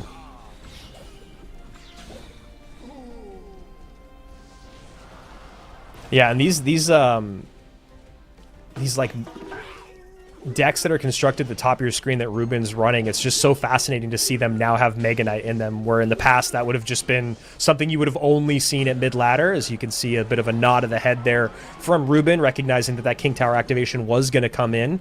And there's the Miner. It was always just something cheaper, you know, instead of a Mega Knight. Sorry, Rich. As I said, there's a little bit of trouble here. He's going to take some damage, not going to be devastating damage, as he's going to kite the opposite direction, but there was just, you saw just, and a little late there is Arden. And what really looked like it was going to be a nice sequence for Ardentoas completely flips on its head and ends up with the advantage for Ruben. Yeah, and that's the thing that, you know, we talk about. It's impossible not to get frustrated, but, you know, Arden is a guy that still is, he's still young, man. He's still got to be able to control those emotions. We'll see Ruben kind of like tilt his head back and a slight eye roll of frustration, but, you know, you really got to not let your emotions get the best of you, and you got to not play on tilt. Not saying that, you know, I play on tilt. But not saying that this is over for Arden by any means, but you just want to lock up those emotions in the competitive scene. That's always been one of Arden's challenges, right? Which is part of why I think he used to struggle playing on stage. Yeah. And then he was able to get it and do a much better job at Worlds in 2023. But, you know, if you go back and watch the game tape on Arden, that's nothing new. The visible frustration has been there for a long time. And see, this is wise, because look at how quickly he's back in the lead. You just got to lock it up. He's playing really well again here. Ruben now having to be kind of on the back foot a bit, play some more defense, but Arden in the lead by just under 400 HP. Well, a lot of Ruben's defenses are just feeding, right? Especially the minions. The number of times he's played minions just to have them immediately disappeared, and they do a little bit, and a nice dodge for the Magic Archer there. That fireball not getting the value that Arden would want. And the reflection. Brutal. Yeah, I mean, it's only the first shot because it's the triple shot. You know, Ruben still gets, not lucky, but he gets the lineup he wants on those other reflecting shots. But yeah, damage still in after a nice dodge. Arden's lead by about double. Adding more to it with the reflection from the Monk. Fireball in. Tesla does go under. That's so... Arden's winning, but there is just a little bit of timing that's suspect. Well, it's also just, I don't know if he needs to cycle the fireball there, even if it is to clear the Tesla. You know, he's got such a good lead right now. It just feels a little bit overzealous. It feels a little extra in this moment, but you know what? He ends up defending really, really well, so I can go ahead and just shut up because that worked out fine. But it's one of those things where it's just like, you don't need to do it, and luckily he wasn't punished that much by it. The Monks, and once again with another great Monk. The Monks for Arden have been phenomenal. Let's see if that King Tower activation can help Ruben survive here at all, but the Monk really has been the MVP for Arden in this matchup. Remember, guys, this is an elimination game, so whoever is going to drop this game will be eliminated. And right now... And the prediction and the reflection, and that's got to be it. Arden knows it. Ruben knows it. And Arden just one step ahead of Ruben with those Magic Archers over and over and over again. Yeah, really, really well played. You know, Ruben had a couple moments there, or even maybe just that one of the dodge with the fireball, but still ends up getting the Monk reflection shot. I think what you said, Rich, is exactly on point, which is the Monks from Arden were really great. Seeing a good amount of Monk today. It's been really interesting to see Monk kind of rear its head back into the meta over this last little bit, and it's a card that I'm okay to see. You know, it's always nice to see cards that come back into the meta, not because they become overpowered, but because situationally in the meta they become much stronger. And the Monk is just one of those cards right now, and really well played there by Arden. Great best of 3 there between these two guys. Well, and this deck has kind of an example for it, but you think about the prevalence of Hero Magic Archer, the prevalence now, the comeback we've talked about today of Evo Archers, the Hero Bowler. There's so many cards that are now appearing in, you know, if some of them are going to be in one of them's going to be in every single deck, and some of them you might have 2 or 3 in the same deck on occasion with these cards that the Monk can really work against. And so, yeah, you're talking about that, the things around it happening. We've seen those today. And the Monk, man, again, Arden, not just using the Monk ability really well, but predicting the Magic Archer play of Ruben a couple of times in ways that were really devastating for Ruben's hopes. So Arden, we called out a couple moments that were maybe a little bit fast and loose with it, but those balanced with moments that were brilliant end up getting him the win. Yeah, totally. And and I'll always stand by what I'm saying there in terms of just like not playing or not getting too emotional while still being in the game, because anything can happen in any moment. And especially with something like Royal Hogs, they can stack up damage really quickly when your opponent is caught on their back foot. And great plays from him. Love to see more of Ruben in 2026, but that's all we're going to see of him today. And Arden, hopefully this is going to be what sends him on track to start showing up more and more in our monthly finals, because as you said, Rich, he's had kind of an up and down last couple of years after it seemed like he was going to be maybe the next up and comer, the next big thing. And it's exciting to see him grow up, mature, and play more, play with the meta. Hope to see him more. And we're obviously going to see more of him today. Well, it's an interesting kind of group from that time period, right? Like, where's Hasiel, right? Adriel was part of that same class of guys coming in, but you've seen some attrition happen through some of that group that all came in sort of in the second, third year of CRL moving to a solo format. And Arden was part of that group, and now he's doing a lot of content creating, a lot of streaming, obviously. But that both the prestige and the money of CRL is great. The experience of it is good, but also how much that can bolster your content side of things as well. So we'll see if Arden keeps his run going today. Right now, let's take a look at the bracket and see where he advances in our competition. Of course, Mo and Adriel still up on the top side of things, awaiting their matchups, but we've got some lower bracket work to get done with first. Arden will be facing off against SandBox in an elimination matchup, but Ryley and Lucas coming up next. And again, you talk about fun matchups to watch. It's hard to get much more fun than that. Yeah, and now that we're down to our final 6, I believe we'll be seeing every match here on broadcast, so do not worry. I'm sure all of these guys have a lot of fans in the chat, so excited to see Ryley, Lucas, SandBox, Arden, and of course Mo Light and Adriel. Mo Light and Adriel still have a life to give in that upper bracket, but remember, there is no grand championship or grand finals reset like we might do, or like we do in CRL, so it will be a best of 5 in that final match of the day, but there will be no bracket reset. So even though you might get to the very end in that upper bracket, you don't have that extra life once you get to the grand finals. It is just a BO5 for the prize. That big cash prize, $7,000 at the end of the day for first place. And yes, we will be seeing every match on broadcast for the rest of the day. So really excited to see that. And what a great final 6 that we have here, man, at the Proving Grounds. I saw someone in the chat asking what exactly this tournament is. So just to give you guys a quick rundown again, there was 4 open tournaments in game for 4,000 players. Anyone could join. Rich and I could have joined. It wouldn't have went well for us. I think I saw that Juicy also tried to qualify. But yeah, so 4,000 players. Then they went to a group stage against 16 invited players from our CRL leaderboard in 2025. So we had 16 people that played through the tournaments and the qualifiers, and then we had 16 players that were invited, and they had a group stage. And then of those 32 players, the top 4 from each group got here today. So not all the invited players made it. Obviously, not all the qualified players made it.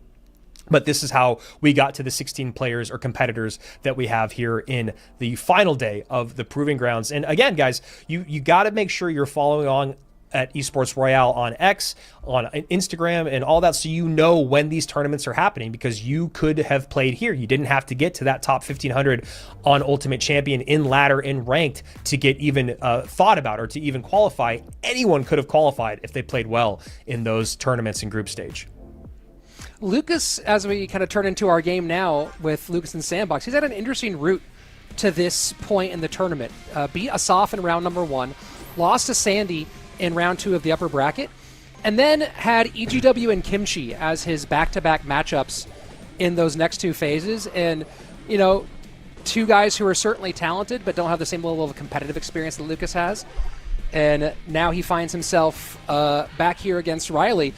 He's had kind of a soft route to this stage, maybe, not to cast shade on anybody.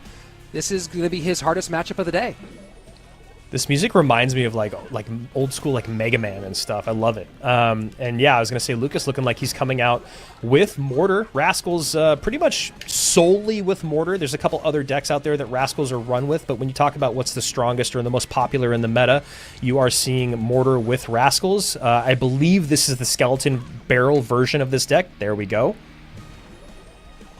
And going up against what looks like Graveyard, which this should match up pretty well for Lucas. He's able to kind of hold the line well, you know, pull units back with the barrel. Dark Goblin is always a great response to Graveyard. Dark Goblin, or excuse me, Skeleton Barrel is also a great way to create pressure in the opposite lane. An inexpensive way to create pressure in the opposite lane as well. 90 seconds passed, and so far just a little bit of chip damage on the top left-hand side done by Ryley. Nice bar barrel to predict that Ice Spirit and get some great damage on for Lucas. Yeah, I mean, if that was just a split second earlier, would have been able to get in front of the Dark Goblin as well, and that would have been an absolutely devastating amount of damage for Ryley to take, but, you know, gets a little bit lucky there, and man, with this music and the wind blowing on Lucas's hair, this is, I feel like we're watching... This is produced content, ladies and gentlemen, as we are getting into Double Elixir. And there we go. Graveyard right away. Lucas doing a great job of blocking at the bridge early on. Dark Goblin will step into the poison, but able to mitigate most of the damage here is Lucas. We saw the, you know, Skeleton Barrel is so fascinating as a win condition. Yeah. Because it's one of the few win conditions that really also has true defensive utility, right? Yes. The traditional win cons you think of, the Hog Riders, the Royal Giants, that sort of thing, their only defensive utility is in kiting, whereas that Skeleton Barrel can actually get in the mix once it gets popped. Yeah, the Skelly Barrel and the Wall Breaker's defensive capabilities are something that, you know, if you're going to play them, you have to be using them. You have to be thinking about it, especially like, you know, I mean, we don't see a lot of Elixir Golem ever in the competitive scene, but usually with Elixir Golem, you'll see that Evo Electro Dragon, and even being able to use those cards to get some damage on that Evo E-Dragon and then be able to spell it off the board is a necessity. So you can kind of translate that to matches or matchups that you guys might have at home more often, where you're having a difficult time getting to certain cards. Well, that bomb or that explosive damage from the barrel or wall breakers is just very, very important to utilize. Kind of a troublesome spot here for Lucas as he's behind by a fairly decent amount of HP in a Graveyard match heading into Triple Elixir. Andrew, you as the Mortar player, what would you be thinking at this stage if you're in Lucas's shoes? I mean, he definitely needs to create some pressure with Mortars on the board, so there we go. Mortar out right away. He's got to be able to catch the defensive, usually going to be the Teslas, and then I'm sure Ryley actually probably won't play a defensive Tesla up high on the next Mortar that comes down because he saw that Lucas, like, kind of predicted it. But Lucas was really looking for anything that came out, whether it was Archers or Tesla or not. It's really tough because this Graveyard deck is so good defensively. I think Lucas needs to put Ryley in a tough spot with his Hero Bowler as well. So a lot easier said than done.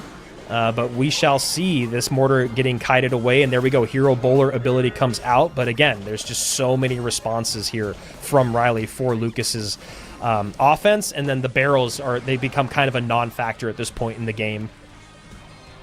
Dark Goblin is alive, and Lucas sending a Law on that left-hand lane, knows he needs damage. Second Dark Goblin down defensively, and Lucas takes the lead. Yeah, that 22 seconds left, up nicely. Yeah, that Dark Goblin just snuck through on that left-hand side, gets some great shots on tower, and then Lucas is able to cycle back around to his second Dark Goblin to defend against the Graveyard.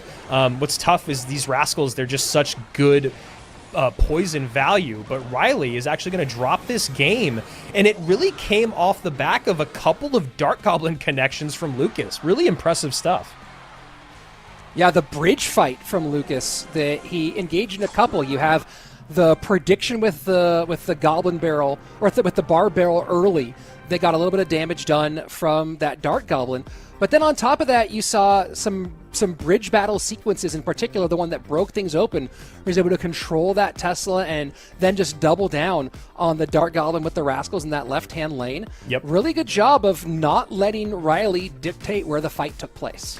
Yeah, and, you know, there was there was a lot of like really great plays from both these guys, but what Lucas, and it was kind of like right when you were asking me what Lucas needed to do, not only does he need to get the mortar on offense, but when you think about the poison going out on offense for Ryley on the tower, on top of whether the Dark Goblin or the Rascals, what have you, is when that poison's out and you have this deck that Lucas is running, you are able to create a massive, sometimes not even push because things aren't crossing the bridge, but just a pile up at the bridge on your side of the board.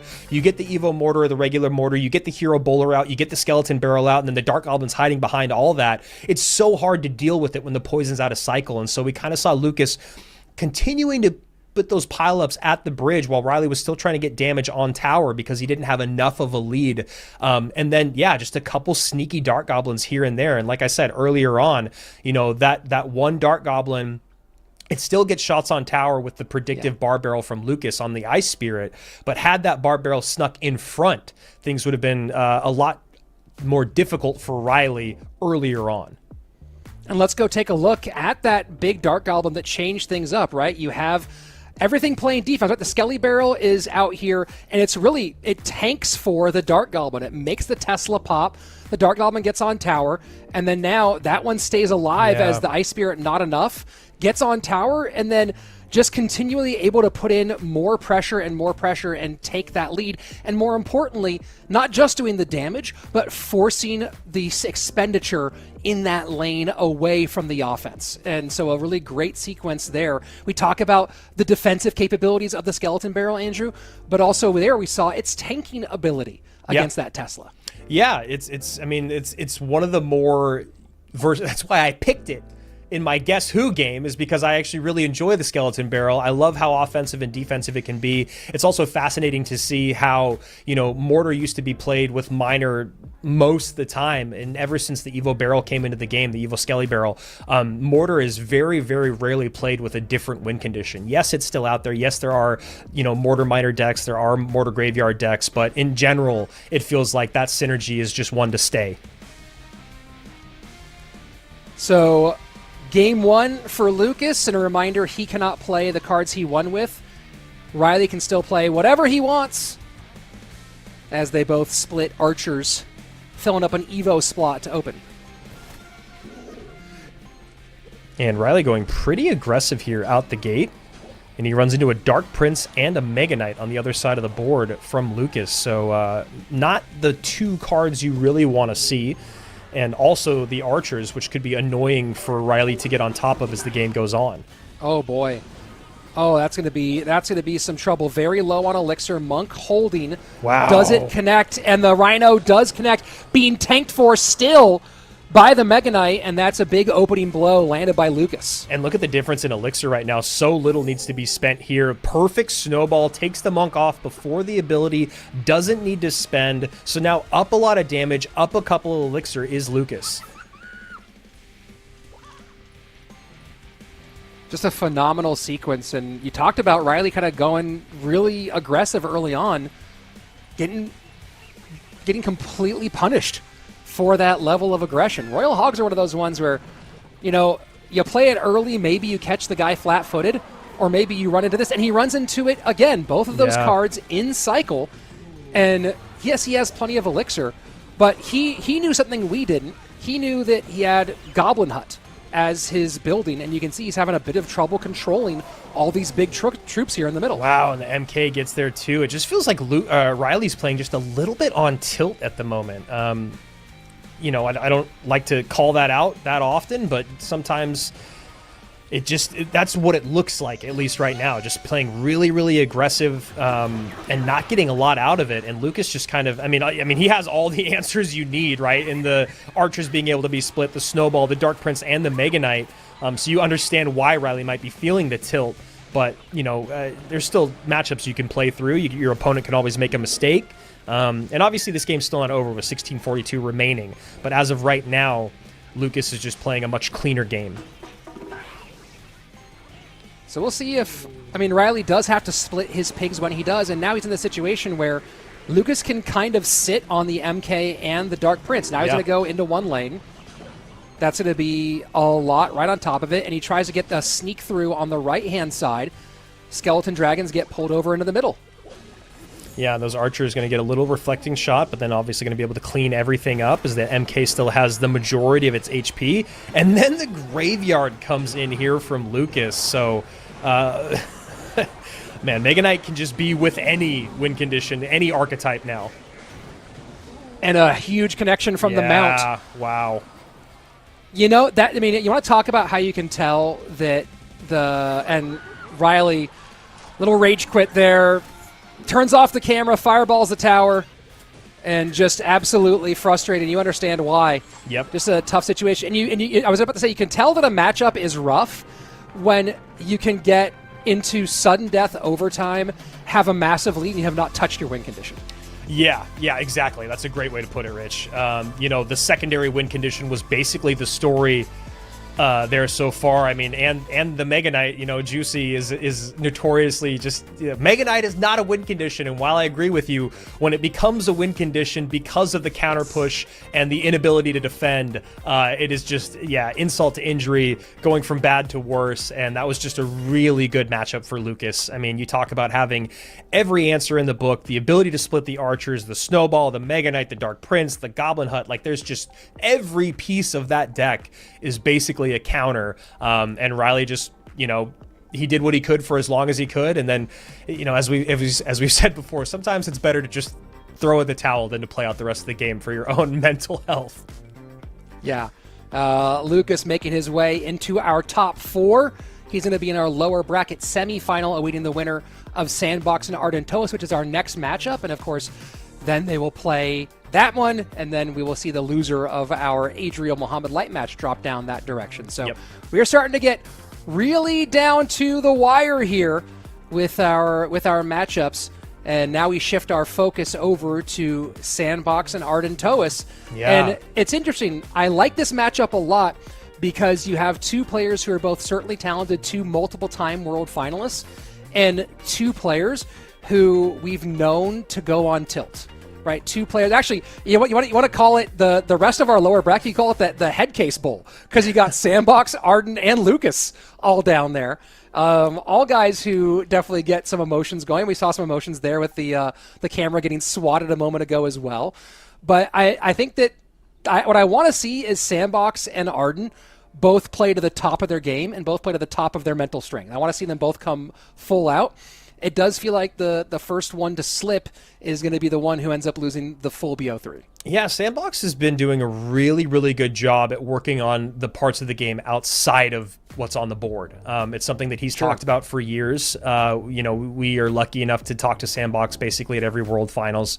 You know, it's great to have conversations with him. He's a really cool, humble dude. And he's also very self-aware of what he needs to work on. And I feel like he has really, really tried to put in that extra time there. This is going to be a great matchup between these two. Ardentoas, remember guys, 2-1 over Ruben, 2-1 over Coco, and 2-0 over Asaf. So he's been working his way through that lower bracket, maybe some nerves that he was dealing with. And before we get into that match and continue to talk about these 2 guys run on the day, we got another giveaway for you guys. So make sure you get your phone out, get ready to go. We will be scanning a QR code. Also, we have great admins or mods in the chat that have been posting links as well. Looks like this time we're going to get a banner, so no reason to show you guys what we got. But here we go. I'm getting mine. And remember, guys, also you can come back on VOD and get these, you know, for some of you that might have a couple of accounts, you maybe didn't get the reward or both chests from the first drop. Well, don't worry. They are still available if you go back and get those rewards. It was taking me a minute to figure out what the heck those things are. They're bowling pins. That's what's going on. They're different themed. Yeah. You're also like, what are those? Are those like bottles of elixir with weird faces? No, those are bowling pins for our bowler themed season as a part of our new pieces here. So there you go. Go get your bowling pin banner and slide it into your display. More giveaways. That's our second giveaway on the day. You know, I was pretty happy with my cannons, but I'll take the banner too. Why not? Yeah, of course. I mean, we love the we love the giveaways as much as you guys do. There's a reason we always have our phones ready to go. But, you know, back to what I was saying before about the journey that these guys have gone on today. SandBox started his day off going 2-1 over Arden. So that's a pretty fun thing to be looking back at, a rematch from the top of the day, but it was not a blowout. Obviously 2-1 goes to the end of the best of 3. So these guys have a little bit of history on each other already on the day. Then SandBox goes 2-0 over Lucas and then falls to Adriel 2-1. And then he has played, I think that's just where he landed up after coming down from the upper brackets. So SandBox had a little bit more success on the day. Arden had to do it the hard way, but here we are back again in our lower bracket semis, and we're hopping into game right now. And in 2023, when Arden appeared at World Finals, SandBox was not a participant in that season, although they did both show up in the 2022 World Finals, where Arden was first rounded and did not meet SandBox there either. Ooh, and SandBox going to RG early on. I mean, he's a guy that, was almost playing RG to a fault, and then he talked about moving away from it for a long time. Now enough time has passed to where you don't really expect him to run it. And now here he goes opening off this best of 3 with it. I actually really like that call. Go to comfort. And the bird in here as well. Going to get the Mother Witch out of the way. Going to get us a couple of RG shots and force something for the bird, I think. No, the Mother Witch does create one pig the opposite way, so not a big problem. I like this Electro Spear behind. Forces the arrows to cover. Yeah, so now they're even in Elixir. Great call there. Arden, I think, would have been up by like 2 if I'm doing my math correctly. The E-Spirit comes out and baits out the 3. And that's just another thing that you guys have to think about at home when you're looking at these guys at the best in the world. Tracking Elixir, tracking Cycle is really, really important. And in that moment, I mean, I think all of us probably would have tried to support that Phoenix anyway, but there's also that added layer of evening up Elixir because of that E-Spirit coming out. First 90 seconds pass so far, all Sandy, with a little around almost 1,000 HP damage on the right-hand side. I'm a little surprised we haven't seen as much Evo Goblin Cage. I mean, it doesn't really work synergistically with most of the decks that we've seen today, but in terms of combating the meta, the Evo Cage is so good against the Giant Skeleton and obviously the Mega Knight. Maybe we've talked in the past about how meta's in a nice connection from the mount there. We've talked about how metas shift throughout the day. Maybe we'll see this begin to change and we'll see it pop up in some more decks as these players are usually watching each other compete. Nice fireball there. Great value.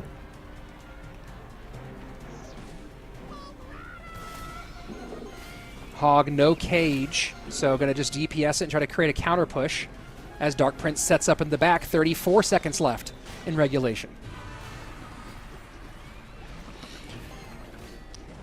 Oh, these skeleton dragons. These could be a problem for Arden as this game goes on. Actually surprised we're just seeing them for the first time here from SandBox, but now he knows he's only going up against Earthquake and Arrows. He's going to be able to stack these skeleton dragons where he wants, when he wants.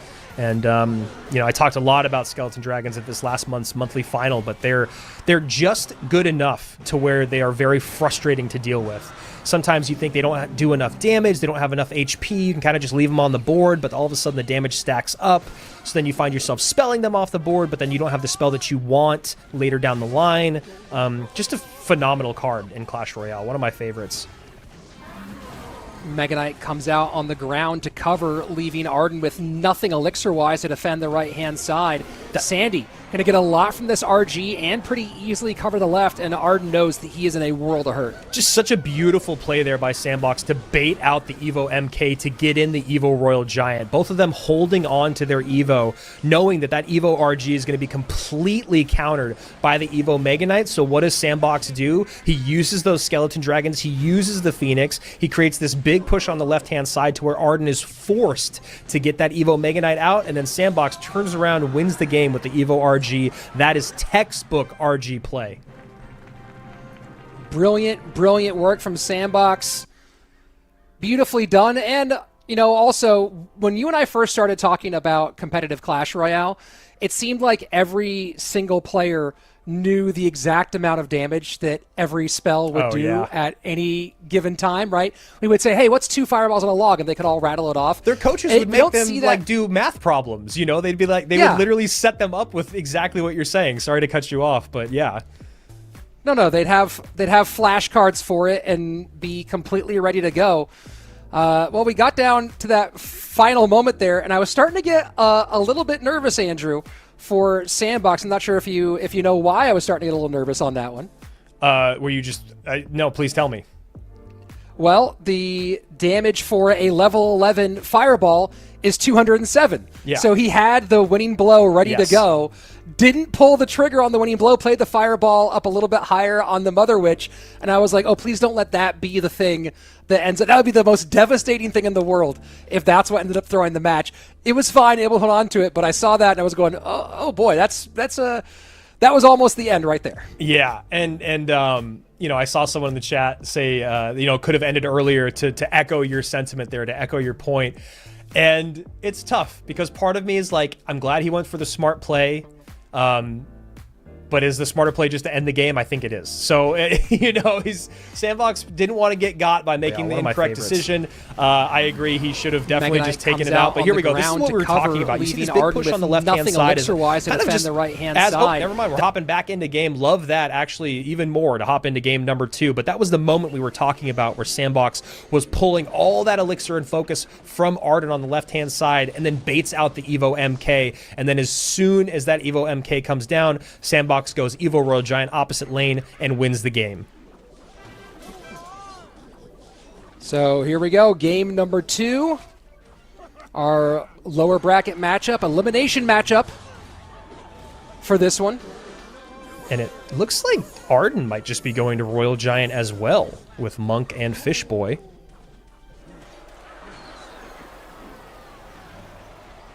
Early lead for Sandy, 24-52 on the right-hand side.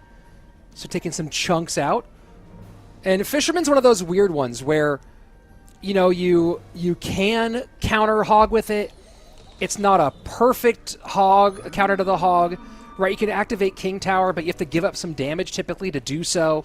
And then trying to get that perfect hog counter in the middle requires such excellent timing, like a hover practically, to get it done. So we'll see. My expectation here, Andrew, is that Arden's going to mostly try to DPS and block and body block these hogs. Yeah, and it also gets dangerous when you play that Fishboy up high to get distracted by something else. So I do think that he should probably try to get that King Tower activated. Whether it's with the Lumberjack or with the Hog or with the MK, I think that King Tower being activated is really important for Arden as this game goes on, especially to help with the DPS on the Mega Knight and the Golden Knight.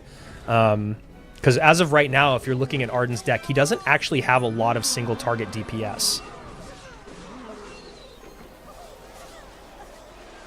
And Golden Knight not going to escape. Instead gets taken down, heading into Double Elixir. We'll see if Arden can now find a time to get on offense. It's been all D all day for Arden in the first 2 minutes. Yeah, Arden, though, in the lead, 1758 to 2359.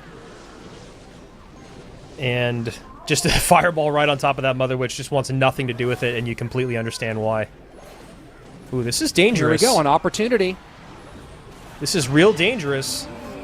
That Evo Lumberjack needs to be kited away, Rich. And, the Fishboy is there, but the Lumberjack still should get on tower for a couple swings. Oh, my. And you see Arden shaking his head, not loving it at all. Yeah, the Evo Lumberjack literally stole, I think, 2 or 3 games in our monthly finals last weekend. One of them was off of Mo Light.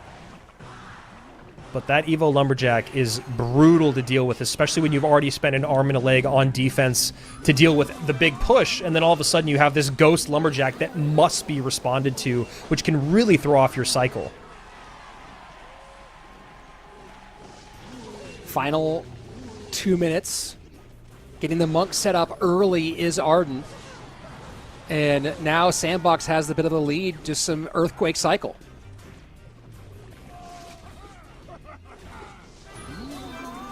Fishboy maybe looking to pull the Mega Knight away from all this mess. Sandy setting up low. Just try to keep everything low and not get into a bridge fight that turns into a counter push. MK comes out here and again is just going to clog up this lane now that the MK is out. It's, you know, a much different story when the MK is in the same lane as where the RG wants to be played, even if the RG is not out yet. So now we see that MK getting pulled to the other side of the board, and then the Royal Giant comes out here for Arden with the Monk clearing the path. And the Royal Giant just barely survives. That's a ton of damage. Might get one more shot. 344. This Hog needs to get shots in for SandBox. 442, 344, 45 seconds left. Arden's life on the line. Yeah, double fireball. That's all he needs to do. Doesn't need to get anything else out. Doesn't need to get back on offense. Just defend, defend, defend. I love the high Monk here. There's the Hog with the Fisherman. And the E-Spirit does just enough. Wow, that was so well played by Arden. I was going to say he's got to defend this well, and that Fish Boy snipes the Hog. He sees the double fireball cycle as the way out, and just really, really clean there at the end. I got to look at the replay here too, because we love to see that. Not necessarily from production, but I always have it up on the other screen as well. And yeah, good stuff there, man. You got to love the walk-off finish for Arden there as well, as he knew he had it. Let's take a look at the final moments. And this Royal Giant breaking through is huge. The Monk doing some good job tanking, but able to get everything out of the way and just distract enough to get those RG shots in. And then as this Hog goes the opposite direction, you're sitting here going, maybe it'll sneak on through, get things done. And it looked like for a moment that SandBox might be able to steal this one here. But between the Fisherman able to do its hero job, and that's one of those ones, Andrew, where we've seen the Fisherman do both, be a hero and be the traitor here. In this case, the Fisherman had pulled the MK to the opposite lane to open up that big RG push, and then saves the day against the Hog for the victory. Very nice Fish Boy play for Arden. Yeah, what I was kind of saying at the end of the game as I was stumbling on my words with the E-Spirit was it looked like the E-Spirit was going to jump to stun the Hog, then that it could be pulled by the Fish Boy, but then the Fish Boy looked like it had connected with the Hog, and then the E-Spirit wasn't going to jump, and I thought the Hog might still get a swing in, but everything was perfectly timed by Arden, and now we actually have two back-to-back games where the Evo MK being out of position allowed the Evo RG or RG to take the game, essentially, and that was very, I mean, it's so difficult because you know, and a lot of people do this at the lower level, when you know your opponent has an ace up their sleeve that can completely counter your push and lose you the game, you have to either bait it out or you have to wait it out. And that's exactly what we saw there, where, you know, in game one, SandBox he forced the issue of the Mega Knight coming down in the opposite lane. In this one, it felt like SandBox was in such an advantageous position that he drops the Mega Knight down by his own Princess Tower. He goes, okay, my Evo Mega Knight is going to walk down this lane where the RG wants to be played by Ardentoas, but Arden just holds and holds and holds, then gets the Fisherman to pull it, like you said, across the board, then sneaks in the Royal Giant, and it's basically the same thing in two very different ways of getting there in games 1 and 2. And I gotta love the walk-off from Ardentoas, right? That's the other side of the emotionality is, you know, we see him have those moments where he's frustrated. We also get to see him have those moments where he's feeling it. And the walk-off as the fireball is flying, he knows what's up. That's so fun to watch. And now we get a little one more game of Clash Royale between these two. And they're both swinging. They're swinging hard, and they're playing fun. They're playing fun Clash Royale to watch. And I think that one thing about today is we've seen most of the matches we've seen have been fun. And maybe, I don't know if it's because they're not playing for CRL and trying to get that world vibes. It's the contained atmosphere. But it feels like everyone is playing a little more aggressive, a little bit more loose, a little more going for it today than maybe we've seen in our first two monthly finals for Clash Royale League. Yeah, and it's so interesting now because you would think, because of the way that duel mode usually works, you're like, oh, Mega Knight is out for both these guys, but that's not the case. So you can't really just go directly to Piggies because Fireball is also out. You know what I mean? Because they both won with Fireball, but they both lost with Mega Knight. So you would think, oh, Fireball, Log, Mega Knight are all out. Dark Prince is out, but then, you know, only one of them won with Dark Prince. So then Piggies feel like the right way to go. But because of this changed duel format, that's not exactly, you know, a 1 + 1 is 2 situation. It's a little different now because you have these variables of cards that can be reused. So I honestly, I don't know. You know, it would be interesting maybe to even go back to Mega Knight if you lost with it and then play the Magic Archer Minor Poison Control deck as a way to kind of cover your bases, you know, get insured damage on tower.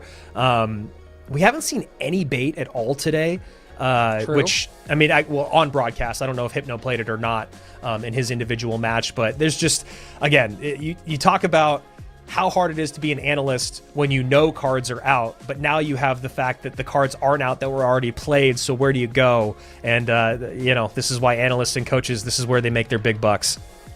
I think this format, Andrew, makes bait really hard to play. Yeah. Because your opponent was always going to have log or bar barrel open, right? SandBox won with log in game number 1, Arden won with bar barrel in game number 2. Neither one could ever have both of them being out and unavailable. So the ability to cover bait seems pretty significant. And that would concern me as a bait player here, that you're always going to be having that problem. But we'll see if someone makes the alternative choice. SandBox going back to hog after losing with it in game 2. And Arden going to the Hero Dark Prince plus Giant Skelly combo here, trying to give it a little push, and does actually end up getting behind it. And there's the MK I was saying, you know, you got to go, it feels like you got to go back to it if you lost with it. And, you know, Arden doesn't. He decides to go with the other big beefy card that's been showing up a lot in the meta in the Giant Skeleton, a little bit less after the nerf. But usually when you see Giant Skeleton now, you have to think I'm either going up against Balloon or going up against Evo Battle Ram. And SandBox got so much value out of that Mega Knight. I mean, it did work up and down the field, and still doesn't get much of anything to show for it. A little bit of chip damage here on both sides. And I do like the subtle change here. So far, 4 of the 5 cards, same as his last game, but swapping in the Zappies. Yeah, Zappies are another one, just like those Skeleton Dragons. As you guys can see, Skeleton Dragons out on both sides. Zappies are a similar card. They don't do a lot of damage, but their utility and their annoyance factor are so high. And, you know, we always see Vines later on when you see these decks come out, but Vines is also usually a great indicator that you're going up against Evo Ram. Battle Ram into tank on the left-hand side. And again, that's a win condition with true defensive utility. Yep. Maybe the original.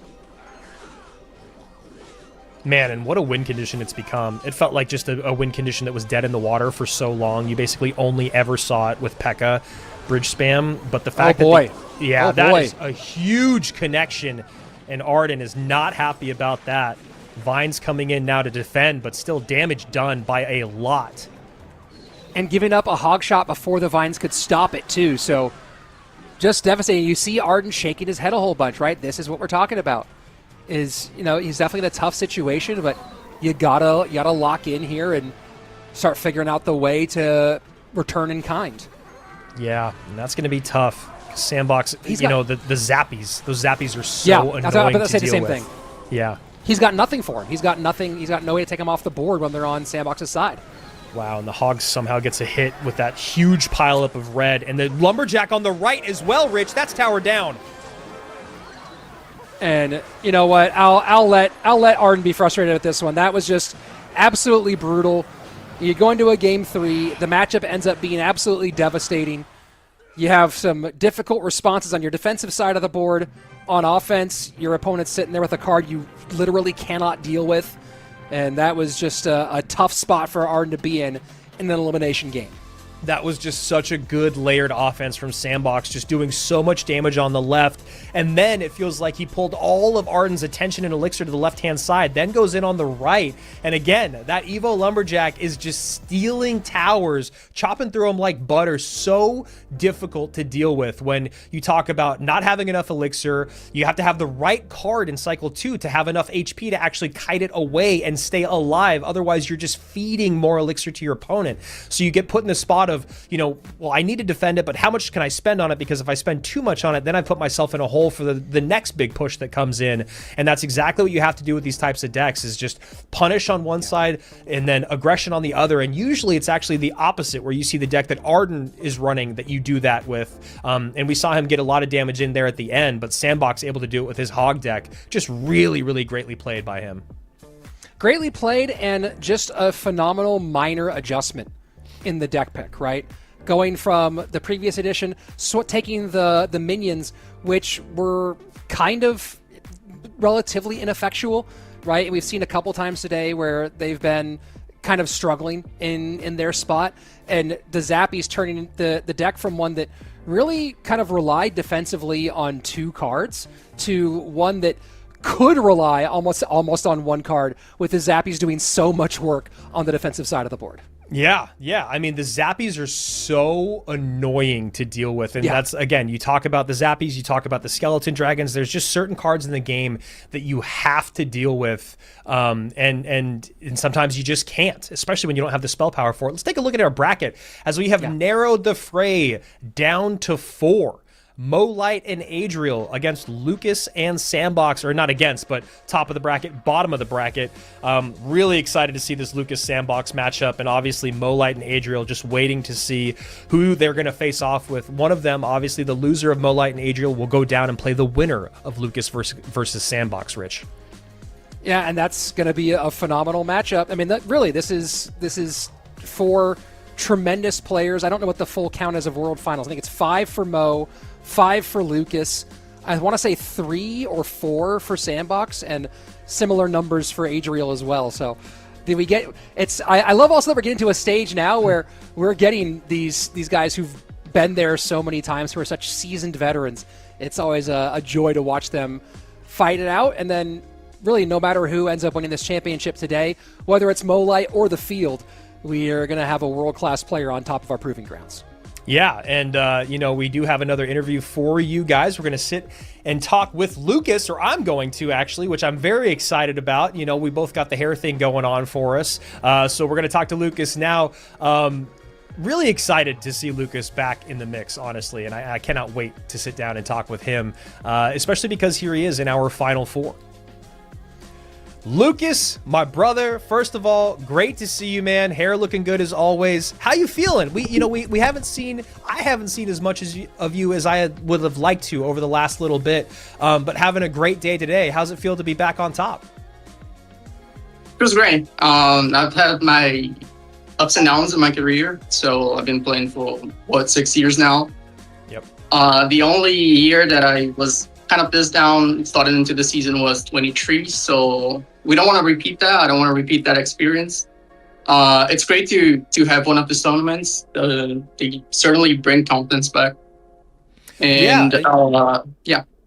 I was just going to say that seems like such a great way for you to get ready for, CRL and hopefully World Finals as the year goes on. What do you feel like in 2026 is suiting your play style more? Is it about the meta? Is it about the cards? Or is it just about you kind of locking back in? I think I usually adapted well to the meta. So I think it's more of a mental thing. I know I'm experienced. I've been playing for 6 years, but it's definitely not easy to me to play. I have my ups and downs. Sometimes I doubt myself. I got to remind myself who I am. So I hope I can this year not let the nerves or not let myself be scared of repeating the 23 season I had. So. Yeah, well, 2023 was a while ago, so obviously you've come a long way since then. You've obviously grown a lot. The game has changed a lot since then. So, talking about your day today, let's just go to that last matchup that we saw against Ryley. One of the best players in the world. Obviously, in Game 2, you had a really, really great matchup. Was that something that you were expecting in Game 2? Was that, it's probably not luck of the draw because of, deck picking and analysis, but did you think it was going to be that good of a matchup in Game 2? I've been picking my decks for the last 2 years, but today actually in this competition, especially today, I asked for some help from my friend Ismail. He was initially helping Ian. He also helps Peter. So we were just calling together, and that was his call. I wasn't exactly expecting anything, but yeah, we had definitely seen that deck before be played by Ryley, and I think it was a really good call by him, and we got lucky that we got that really great matchup. Really great matchup. Yeah, I mean that's really what you hope for, right? Is matchups that are that dominant, and obviously you could see the frustration on Ryley's face throughout that game. Game number 1, that was a really interesting back and forth. Obviously playing my favorite win condition in the mortar, but now coupled with the hero bowler, so it's evolved a little bit. That game, like I said, it went back and forth a bit. It felt like you were kind of figuring out how you were going to break through. Can you kind of talk me through that game by moments of, all right, you know, these poisons are out on offense from Ryley, now I can pile up at the bridge. What was your thought process as things felt like they were shifting towards Ryley's favor, and then you were able to kind of take over that game, and then also your Dark Goblins were excellent? Yeah. In that matchup, it's sort of like I haven't played that matchup much, especially like that specific version. So I had to take a brief moment at the very start to try to analyze it, because it's not exactly the deck that we see, especially in ladder. We see more the hero bowler coming up with the graveyard. So adapting to the Dark Prince at the very beginning was a bit hard. I had a couple times to think. And then I realized that I could get some fireballs on the archers, because every time he went for graveyard, he needed to go with the poison. So I could maybe get like Rascals in one side, Dark Goblin like in separate from each other, so he can poison everything, and then I could almost fully counter the graveyard. And the pressure, like attacking opposite lane there, is definitely a thing that you want to do. I also never let him. I was blocking the bridge sometimes with the Rascals because he only had Power Barrel. Yeah. Because if I let the Dark Prince get too close, you saw my game against Ryley, like the game 2. Dark Prince's ability is really good when they're very next to the tower. So in that matchup specifically, I could block with the Rascals. In my matchup, Ryley didn't really have anything. It's not that Ryley didn't realize that, he just didn't have anything to block it with. So I realized that, I started doing it. Oh, sorry, I didn't mean, I thought you were done there. Just because I know you got to get going in terms of getting ready for your next matchup, a big matchup here. Obviously, you and SandBox have played against each other. You know each other very, very well. Without giving away too much of your plan here, what are some of the biggest things that you have to think about when you're playing against someone like SandBox? Playing against people like SandBox is actually really different from playing against some really other good players that you guys see a lot. Because SandBox is a really versatile player. He's one of the best players in the world for sure. He demonstrated that in the first month of CRL. Yeah. And it's a bit different when you go against these sort of players, because they're so experienced and so good with so many decks that it's not much about like thinking, oh, this is their comfort. They can take risks. They are experienced, so they go for risks. They are gonna play most of the decks well. So against some players, you can think, oh, this matchup is not so good, but maybe he's not so experienced with this. But SandBox is a really tough opponent, so it's more about the moment, not so much about trying to study him, because he could basically do anything. Yeah, that's really interesting. Well, Lucas, you know I'm a huge fan of you, man. It's always great to talk to you. It's always great to see you on the biggest stage. So best of luck, brother. And we're going to let you get ready for the match, as we are going to hop into another fun piece of content here called Guess the Sound. Can you guess the Clash Royale sound? This might be really hard for me. Starting with Ice Golem or Snowball? Baby Dragon. Oh, The wings. Rascals. Goblins. No, Bandit. Elixir Collector? Hunter.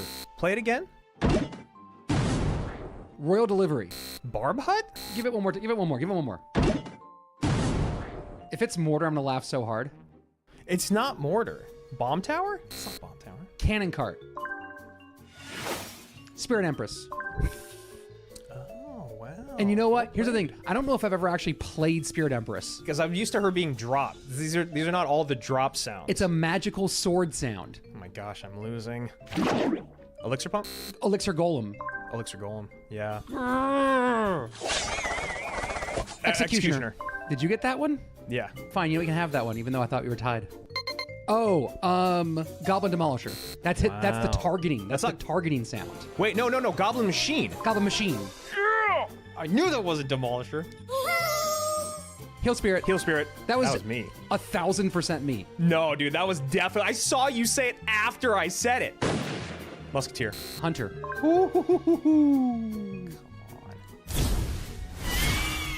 Oh, Phoenix. Yep, that's Phoenix. Yeah. All right, 0-2 on the day. Are we done? No, we got more Clash Royale to cast, dude. Hee hee ha ha.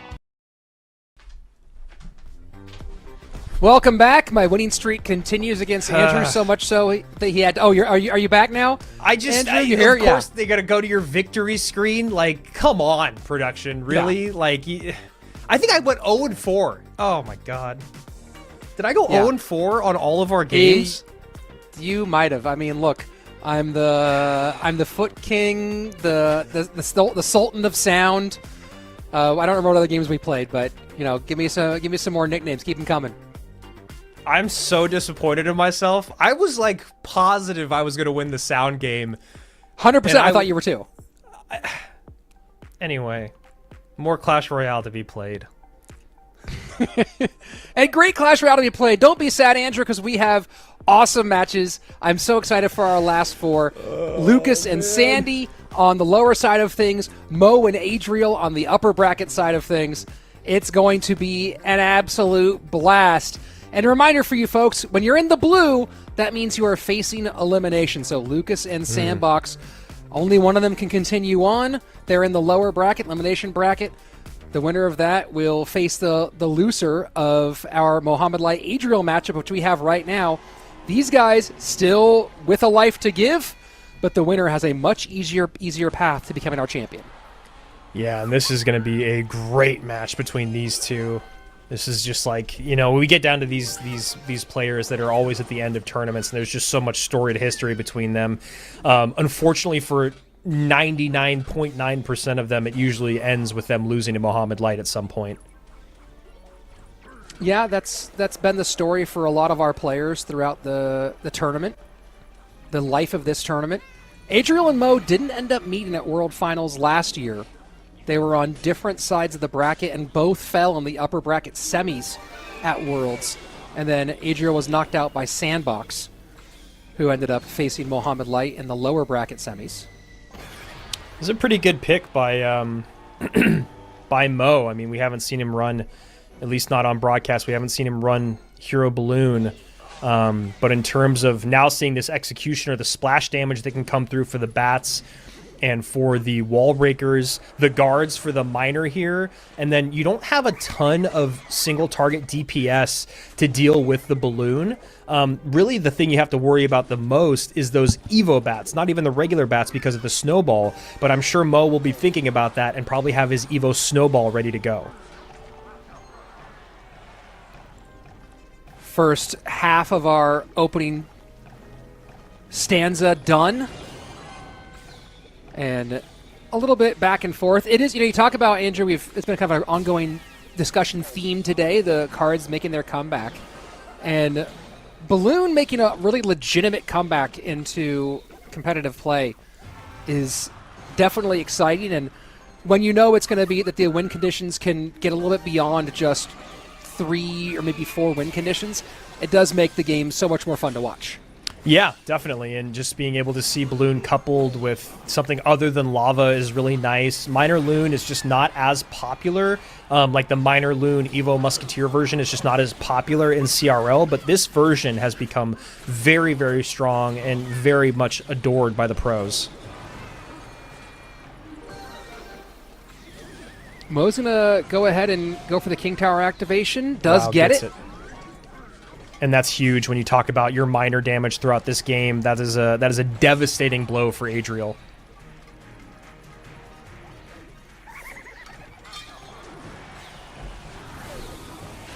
Snowball to pull all that back together. Mohamed now able to get back to the tombstone and cover everything. He's going to eat a lot of minor damage, though, and that's going to give Adriel a sizable lead as we go into sudden death. And the Berserker gets on tower too, so that is a bit of a misstep there by Mo. I think he was thinking he could get that lineup with the Xe NATO combo to get some damage on that left-hand tower. And, you know, earlier when I was saying that the biggest thing he had to worry about was the bats, now the fact that he has the Marcher, no spell to deal with the Marcher, and the delivery, this does change the conversation of that matchup quite a bit.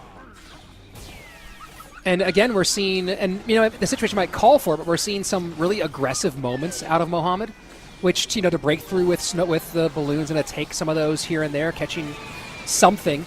NATO pulls everything together. The skeleton bomb doesn't find a target, but the loon is trying to escape. Might be just death damage, and it is. Yeah, the little bombardier, if you will, coming out of the balloon there gives Mo a little bit of damage. But yeah, that addition of the delivery, the fast cycle to get 2 buildings down, no big building or no good way to get on top of the magic archers, and you know, this matchup kind of flipped on a dime.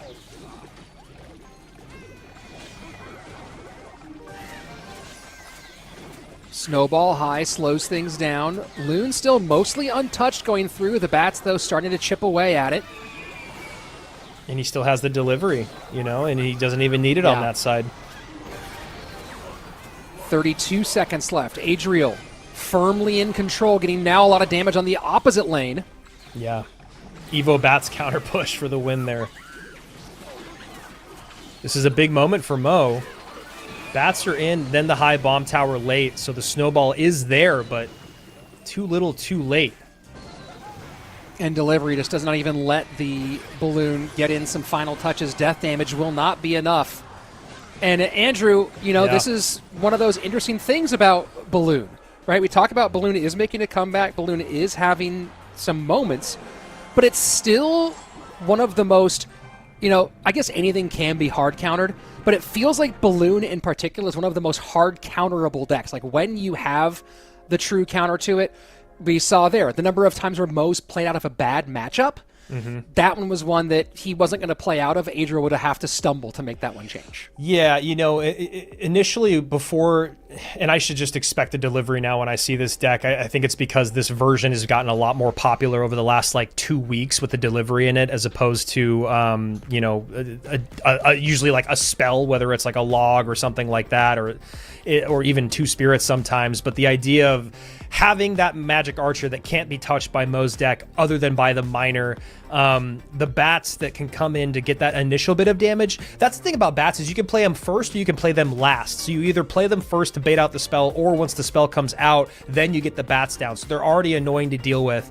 Then you obviously have the bomb tower, the fast cycle to get the second bomb tower, also the death damage from the bomb tower, and then on top of all of that, you still have the delivery to drop in, which is also something not only just for the balloon, but a get out of jail free card on the opposite lane usually, right? If there's a pile up at the bridge from your opponent, you can drop that delivery and at least hold pause for a moment. One of the best defensive cards in the game. So Adriel played that very, very well. He had a good situation to be in. Mo wasn't able to get the lineups that you need. You know, you want your secondary and third win conditions, and, you know, the miner, the XE NATO lineup, obviously the giant skeleton bomb is something that you hope for, but just really well played there by Adriel. And here we are taking a look at some of the later stages of the game where you already had a problem on that right-hand lane, and then now Adriel able to add even more to the left-hand side. And you see just this continued problem, right? You were talking, Andrew, about the lack of answers for the Magic Archer. You saw there a lack of answers for the Bomb Tower as well. Just, you have the Snowball, you have the Evo Snowball, but you have the Magic Archer you can't handle. You have the bats that you'd love to be able to take out in one way, but obviously can't in many situations. Not a great answer for the bomb tower, and this was just a balloon never able to do more than death damage. And when you mix that with the defensive challenges that were presented, just a tough spot for Mohamed and a nice win for Adriel. Yeah, and like trying to combat the damage that was already done with just miners, Mo knows that that's a losing battle anyway. So he's got to stay aggressive. He's got to stay on the offense, and he's got in that it's kind of an expensive offense, right? With the giant skeleton, with the XE, with the balloon, those are all pretty expensive cards. Where Adriel is just able to create so much more quickly, especially in single and early and double. So great pick there in game number 1. Mo Light has down a game now. I think it's the second game he's lost today, if I'm not mistaken. Yeah, he lost one game to Ryley. So still has a life to give here, a game to give, and Adriel looking really pretty here after that really nice matchup in game 1. So Adriel not able to play the miner, the delivery, the bomb tower, the magic archer, right? And so then you also look at this, Andrew, and the cards that have really dominated the conversation today, the Evo MK, the Hero Bowler and Dark Prince, the Evo Tesla, kind of like all the strongest stuff is really still available for both these guys, but more importantly from Mohamed's perspective, still available for Adriel. Adriel still has everything. Getting a win in a game like this one where you really don't use a ton of cards that are necessary to deck building gives Adriel so many options as we go into game 2. Yeah, it feels like Adriel probably should just go to like Dark Prince Mega Knight, but then you see that this, I was like, these guys just think so much deeper than what's available. So you could see Spirit Empress, first time that I think we've seen her on broadcast today, and then Mo going to, we were talking earlier about the Goblin Cage and how strong it can be. And you were talking specifically about that, and we also mentioned that these days have their own metas.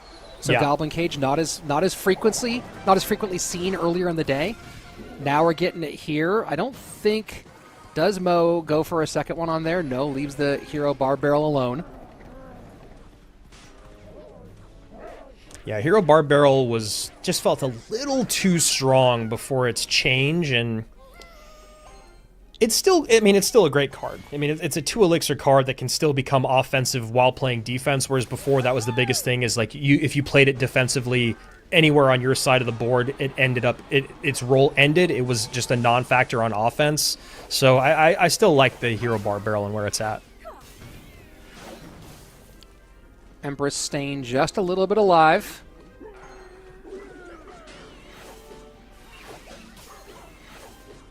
And now Mohamed finally clears it. Yeah, First Empress just minute, 40 seconds gone. one of the hardest cards to get to in the game. She's got such good range, such strong HP, does so much DPS. Luckily for Mo's got the Lightning, and he's also got the Phoenix to be able to snipe it off the board. That's going to be a connection here, Big and a lot of damage. Wow! That is huge from Adriel. Now Mo Light trying to even the odds here, even up the matchup, and I think he just eats that. Be a little annoying. Yeah. And the elixir, and this is interesting, Andrew, because you see the elixir advantage for Mohamed there, but he didn't have anything to take advantage of it with. Yeah. Right? He doesn't have a deck built to create a big, massive avalanche of troops. So the elixir advantage he kind of just sits on and prepares for the next exchange.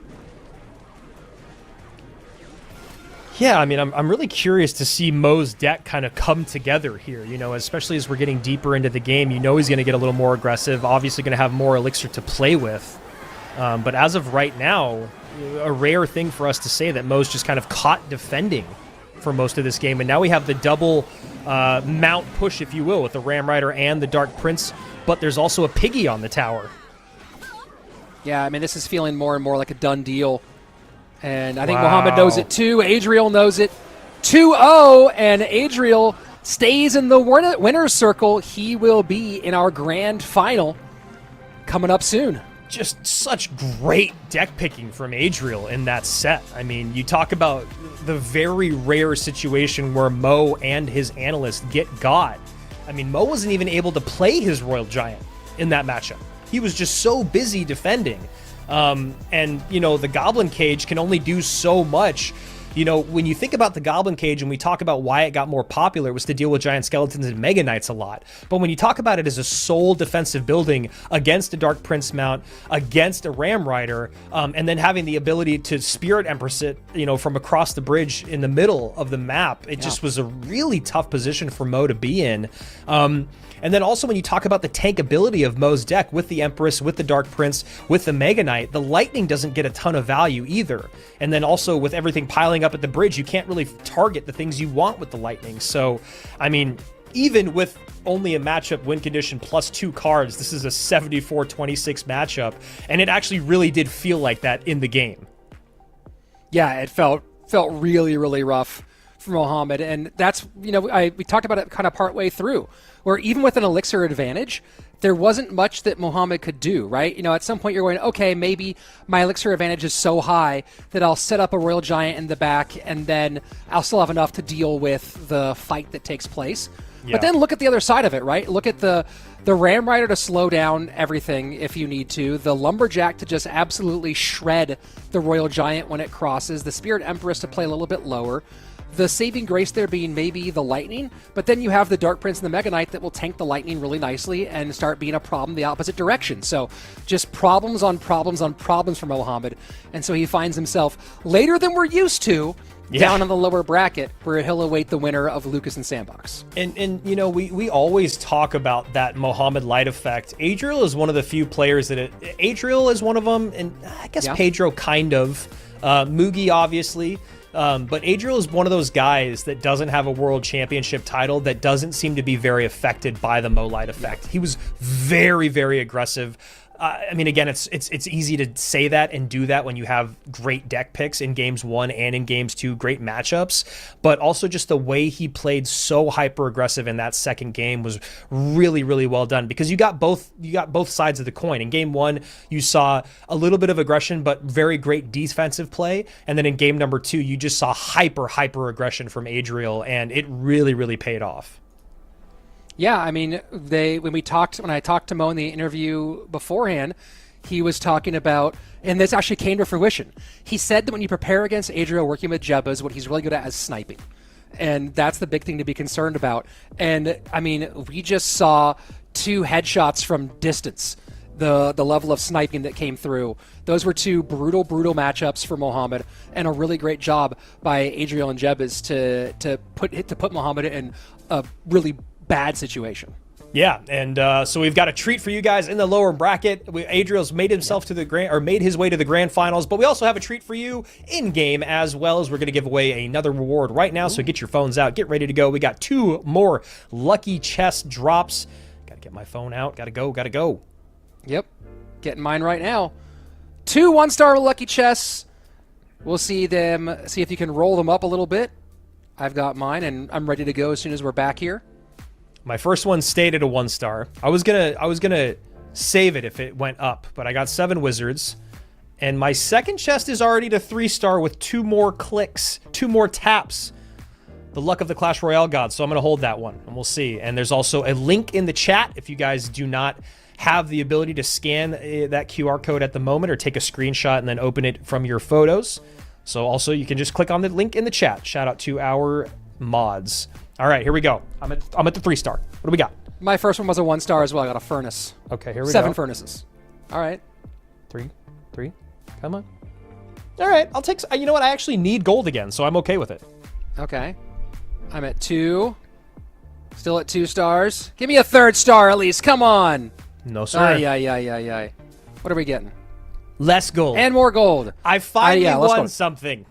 You did. You did. Oh, yes, that will go great on top of my 4.79 million gold that I have. I definitely needed more gold. All right, well, it is useful. It is not useless. It is useful.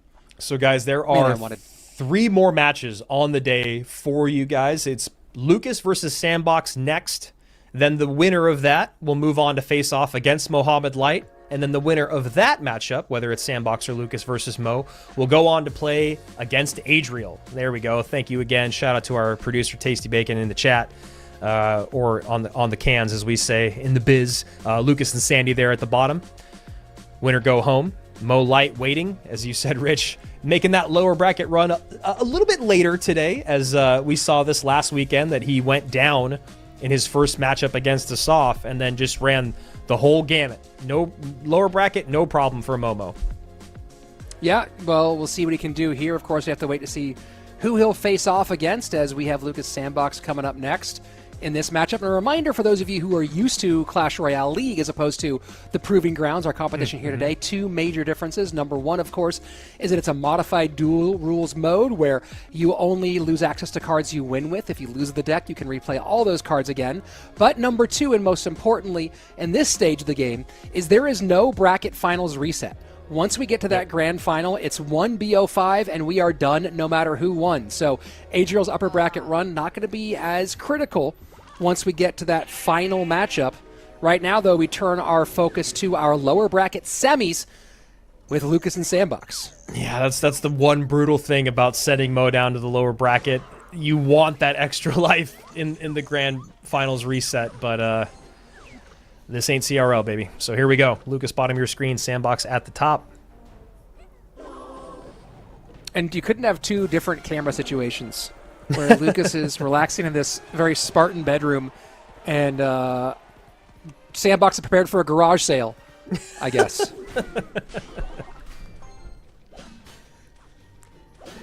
Just a bunch of the same sweater there on the right. I was going to say, do you think he likes black and charcoal gray? So here we go. MK Hog push coming in. Nice high Tesla there from Lucas. Lucas, a very, very good Hog player. So should know the best ways to counter it. At least we hope so for his case. You saw great timing on the Tesla to come out just late enough to target the Hog, not the MK. If it goes the other way around, might be a bit more of a challenge. Yeah, that's a great call. You know, you want to play that building late when that Hog push comes in so that it targets the Hog first. A very small but very important detail for you to point out.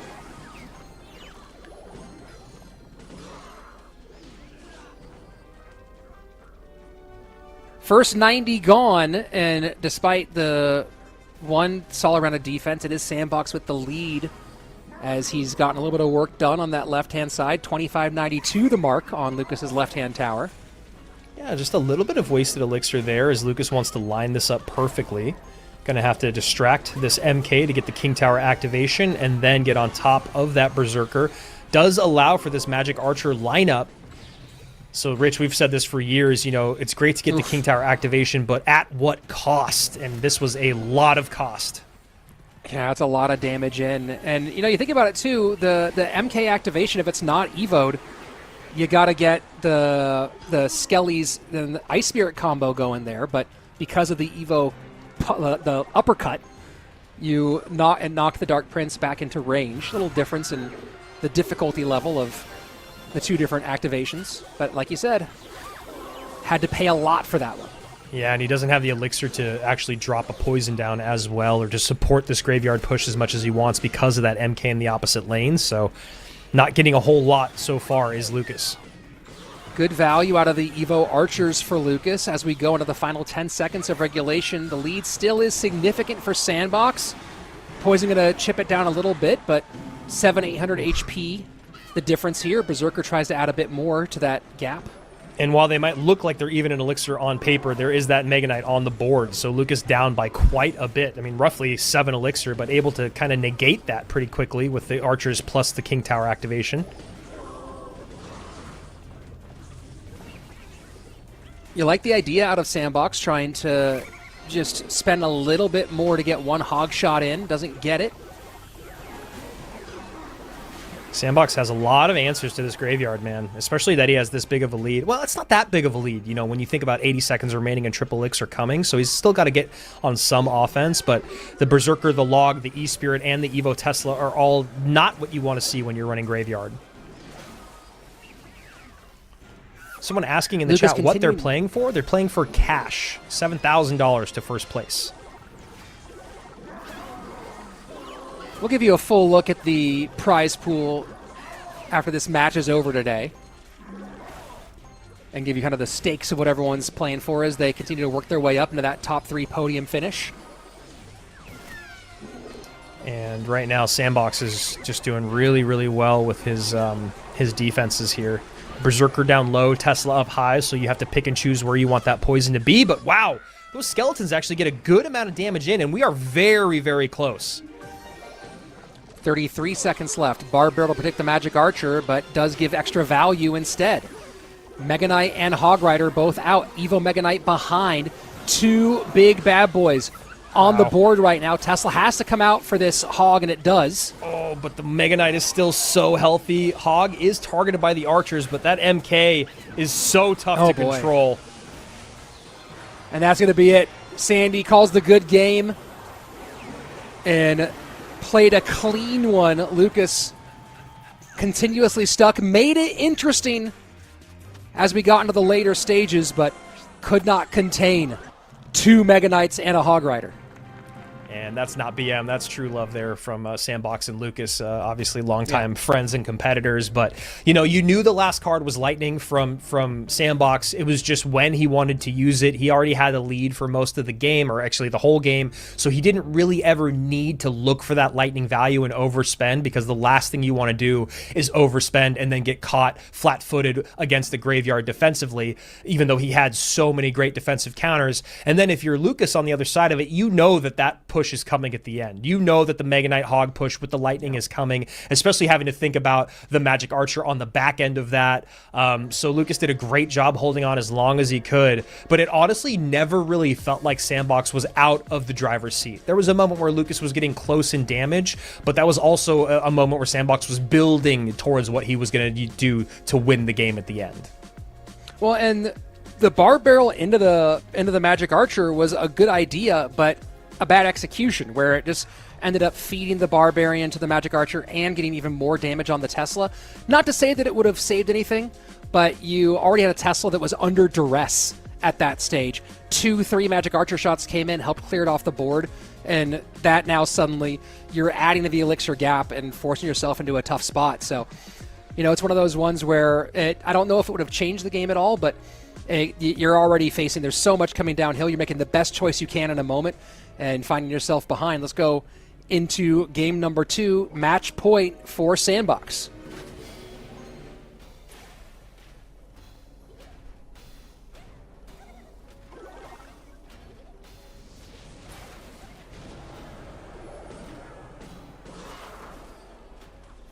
I love to see That'll just let the how 1 HP. well SandBox is played here in 2026 already. It's great stuff.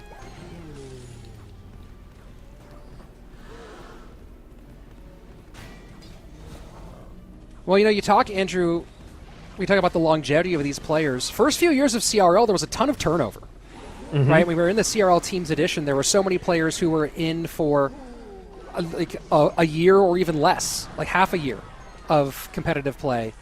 And, you know, once we moved into solos and then went through a couple of years of solos, we've really settled into seeing the best players able to compete continuously. Yeah, it's a grind, man. It's a real grind. It's like to equate it to normal sports, it's the time in the gym that you don't see that gets you to that Sunday, you know, to get you to the finals, whatever analogy you want to use. And that grind is really tough. And Lucas is a guy that's been very open, and SandBox, both of them actually talked very openly about how difficult it is when you have down years. But here they are once again in 2026 doing exactly what they hope to do at the highest level.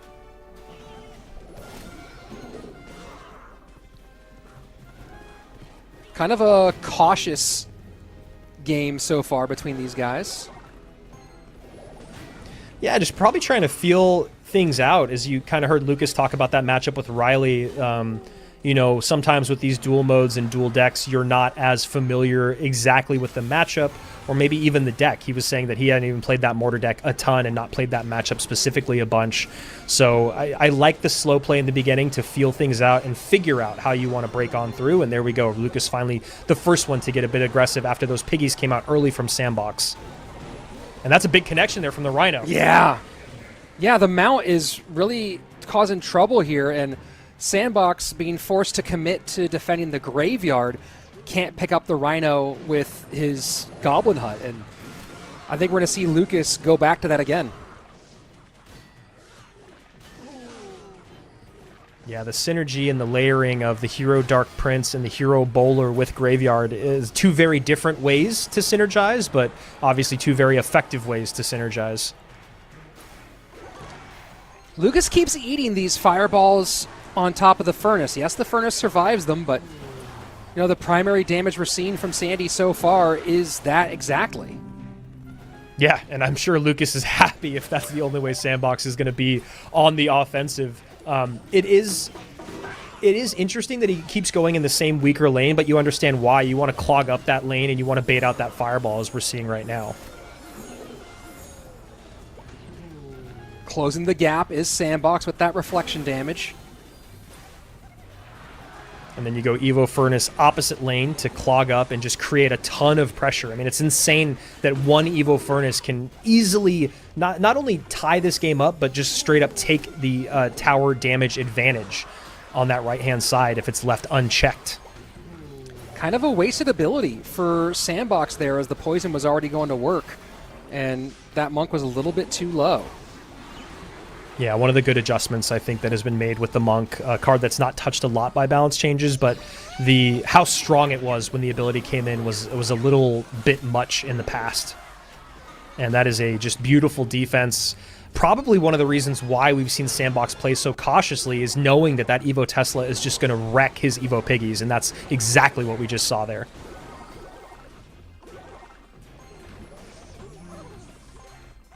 Full send.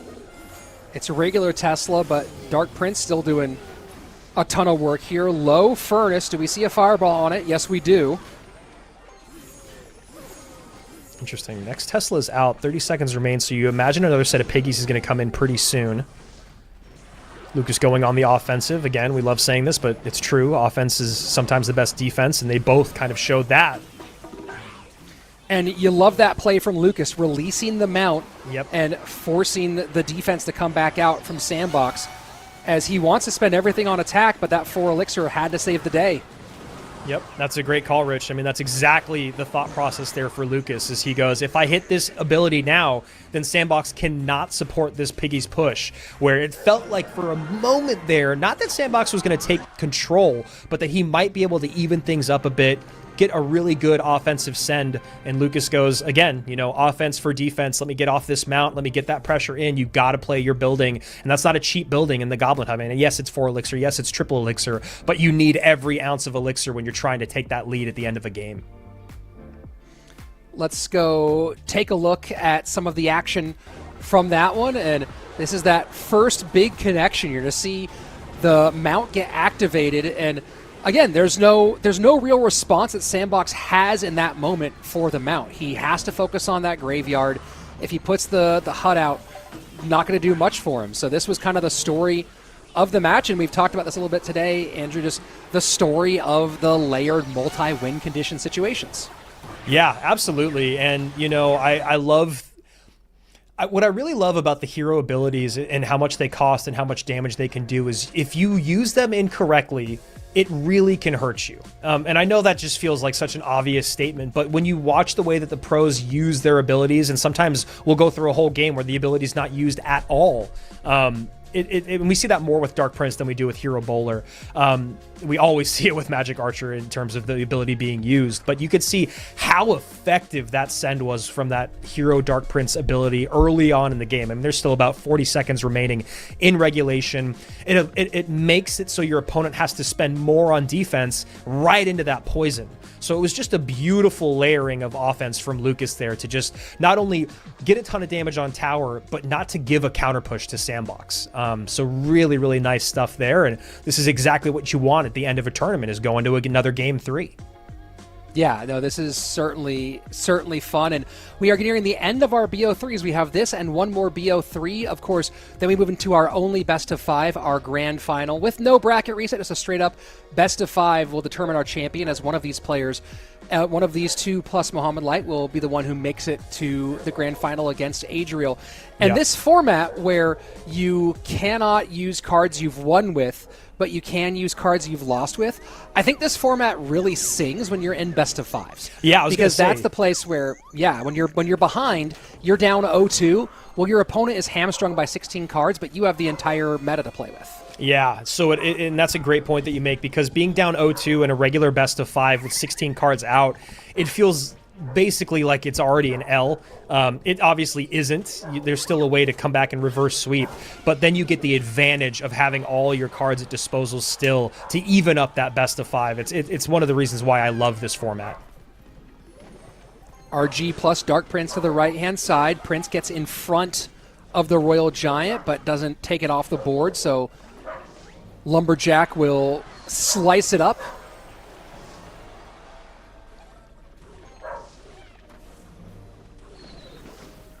And just a little, this is what I mean with the Skeleton Dragon. I mean, this is obviously a very small instance of it, but you can see right there, it's just like, I can't spend more on it. It's going to get a shot on tower. It's not a lot of damage, but we've seen games won and lost by a Skeleton Dragon's worth of damage. So it's just, that's why that card is just so popular at the highest level.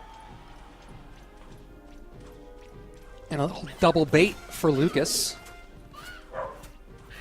And that Berserker does so much when left unattended.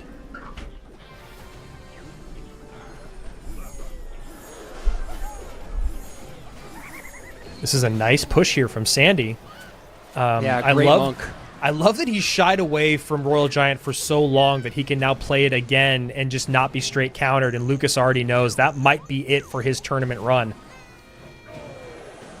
Yeah, losing a full tower with a minute left in regulation when you're playing bait is generally not the move. But just a killer sequence and unable to hold was Lucas. So we'll go ahead and look at that one back, I think, during our replay segment. But hey, look, he's getting some connections here. 45 seconds left. Yeah. I mean, good damage in, but I just feel like there's, especially with Sandy playing Royal Giant, I feel like this is just such a tough spot to be in for Lucas. Can it happen? Maybe, That's going to be a good double connection here again, and the Berserker will get there, but the monk is on Lucas' tower. Yeah, Lucas might have to just eat some stuff, and the Magic Archer line up, and we're back in it. Y'all, we're back in this one. RG in the pocket. I don't think Lucas has any way to defend it. No, I don't think so. But he's making it exciting.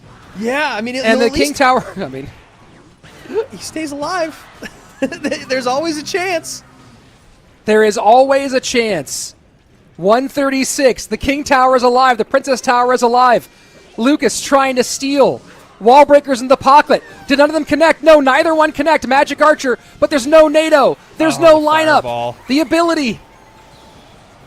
Wow. A fun way for that game to end. Great to see these guys go back and forth, neck and neck. A little dicey there for SandBox towards the end of that game. But, when, like you said, Rich, when you lose a tower that early on, you are in a tough place to be in. Yeah, I mean, look, and Lucas made a game out of it, too. Right, getting the tower back, fighting back the opposite direction, surviving that push to make something go on into our overtime period. Right, that was fascinating, and he gave. You know what the most important thing here is? He gave himself a chance. He gave himself a window of opportunity. Wasn't able to step all the way through it, but still made it a fun one. And SandBox holding on, and now he will go up to our lower bracket final, where it will be SandBox and Mohamed Light facing off for the chance to go to our grand final against Adriel. Yeah, and I actually really love that aggressive Magic Archer from Lucas, and then the Dark Prince was dropped like a millisecond late from SandBox. He predicted that Magic Archer would be there, but he was just a little slower on the draw than Lucas, able to get those shots through, able to even things up, and yeah, I mean, so this is where things go really badly from Lucas. I mean, look at the elixir count. There's a Dark Prince and a Monk on the board, and Lucas is only up by, quote-unquote, up by 2 elixirs. So he's actually down by quite a bit. And, SandBox with Royal Giant is already a scary thing. You have an evil Royal Giant on the tower, and now you have a completely healthy Rhino being tanked for by the Royal Giant. And now the Dark Prince is getting tanked for by the Rhino. So just layer upon layer upon layer of offense coming through from SandBox. Opposite direction. This was that moment where you go, hey, Lucas is alive here. We thought he was already, we'd called the time of death. And he gets the Berserker raged up connection, the Magic Archer shots, the Goblin Barrel in, and then you're sitting here going, okay, that was all fine and dandy, but this is over. Berserker able to hold on, Delivery able to just barely hold on, and Lucas gave himself a shot. Yeah, this fireball probably should have went to the King and the Princess Tower if there's anything to say negative about what happened there, but I think SandBox knew that he was going to win that on the left side with the fireball back-to-back on tower. You always want to give yourself another opportunity to 3-crown if you need, but I think SandBox knew I just need to hold off on one big full send from Lucas, one more fireball in, and I'm going to the finals. Lower bracket. Lower bracket finals, top 3 for SandBox, and we'll get a look at the prize pool here in a moment so you can see what's happening for these top three as they're fighting for the overall grand prize. Here you go.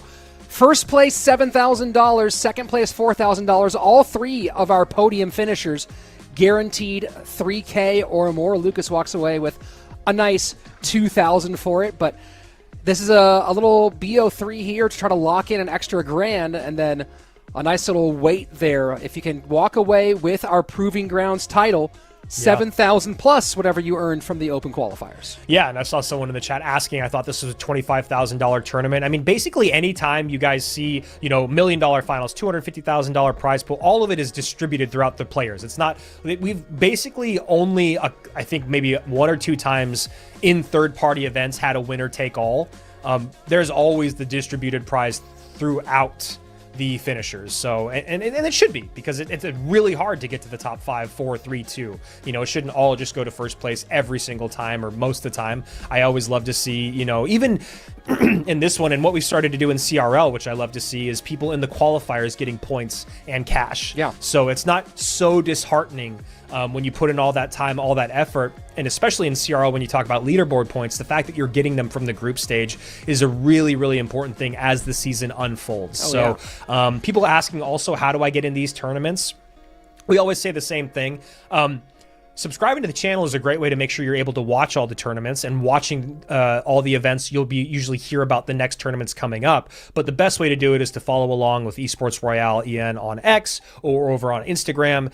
They are always going to be announcing all the tournaments that are coming down the pipe, and also ways for you guys to get involved. And this is one of the few tournaments where anyone in the world could have been here in our Final Four, because all it took was for you to join an in-game tournament that was open to 4,000 people, 4 separate tournaments. And then just do well in those in the group stage. Unlike CRL, where you have to place, used to be in the top 1,000, now in the top 1,500 of the leaderboard at the end of the season. So make sure you guys are following along so that you guys can get involved in the competition. We'd love to see new names come and compete at the highest level. We talked about it. EGW has been a person that's been mentioned, over the years as a great player, but we're seeing more and more of him at the highest level in 2026. Kimchi is someone that I think none of us really knew anything about, but has already shown up in a monthly final and did well in this tournament. So, anyone can do it. Everyone, for the most part, has a phone or a tablet, and you guys could put in the work to become one of the best. But as we see in every tournament, to be one of the best, you got to beat the best, and that is a lot easier said than done, Rich.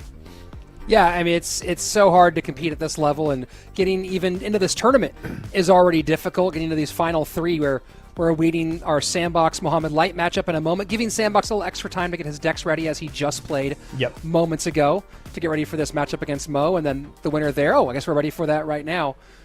One thing about this tournament too, Andrew, that I like about it, with CRL, you mentioned how you have to finish top 1,500 on ranked. Well, you also have to play at max level decks in that case, whereas this was in-game tournaments. If you don't have all the decks you want maxed out, this took place at tournament standard. So you can be playing level 11 and go out and compete and show, hey, I might not have a maxed account, but I do have max skills. Let me show it to you. Yeah, that's actually a really, really great point that you make. And, for those of you that don't spend times in Classic and Grand Challenges, that is a really either cheap way to play with cards that you haven't used in a Classic Challenge, or is a great way for you to compete against great players in a Grand Challenge, playing with cards that you might not have unlocked as well. So just a couple of ways for you all to get into practice to play at the highest level as we were hopping into game number 1 here. Mo, bottom of your screen, Sandy, top of your screen. Sandy going very aggressive here, and Mo cleaning up this graveyard pretty cleanly with a very nice counter push. Yeah, Sandy going really heavily into an early graveyard without the poison and support, and running into a super inexpensive defense out of Mohamed Light that's going to leave him not only well defended, but up on Elixir. Yeah, those archers and the skeleton dragons are going to be pretty annoying to deal with as this game goes on.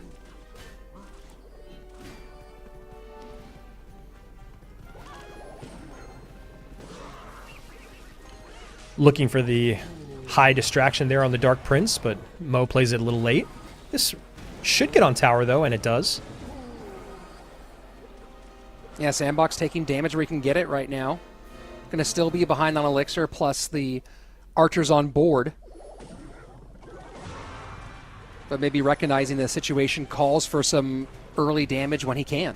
Yeah, and Mo going to get a shot out of this. You know, it's a very small spend for a small amount of damage, but whenever you watch content from the best players in the world, 100 damage, 200 damage, any damage at all, they'll always be like, oh, that's, that was worth it, or oh, that's a good amount of damage. Even though it might feel like a small bit, over the course of 5 minutes, 200 damage over and over and over is very, very large.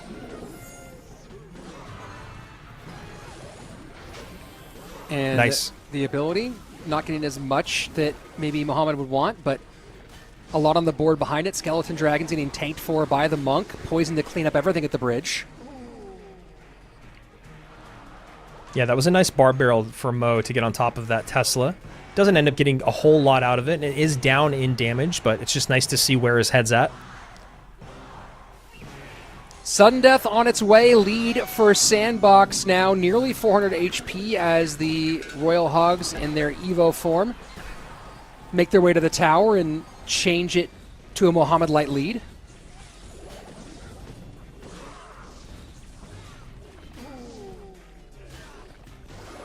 And you can see SandBox as being a little... he's playing his Teslas a lot more than you might think someone would going up against Royal Hogs, just because his cycle is so much faster than Mo's at the moment, right? Mo's got some cheap cards in there, but the cards that you're seeing on the board a lot more, like the Hut, like the Monk, like the Skeleton Dragons, it just makes it so that SandBox can play 2 Teslas every time that he needs to, as both these guys get some good damage in on opposite sides of the board. Fireball to clean everything up opens up the lead right now. Mohamed up by almost 400 HP.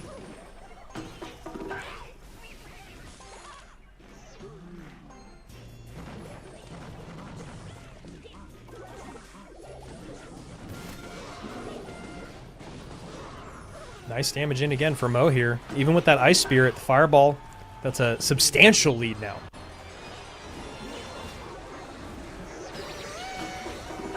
And kind of trying to pick his poison, pun intended, for SandBox as he gets the Goblin Hut off the board, but leaves the Evo Archers.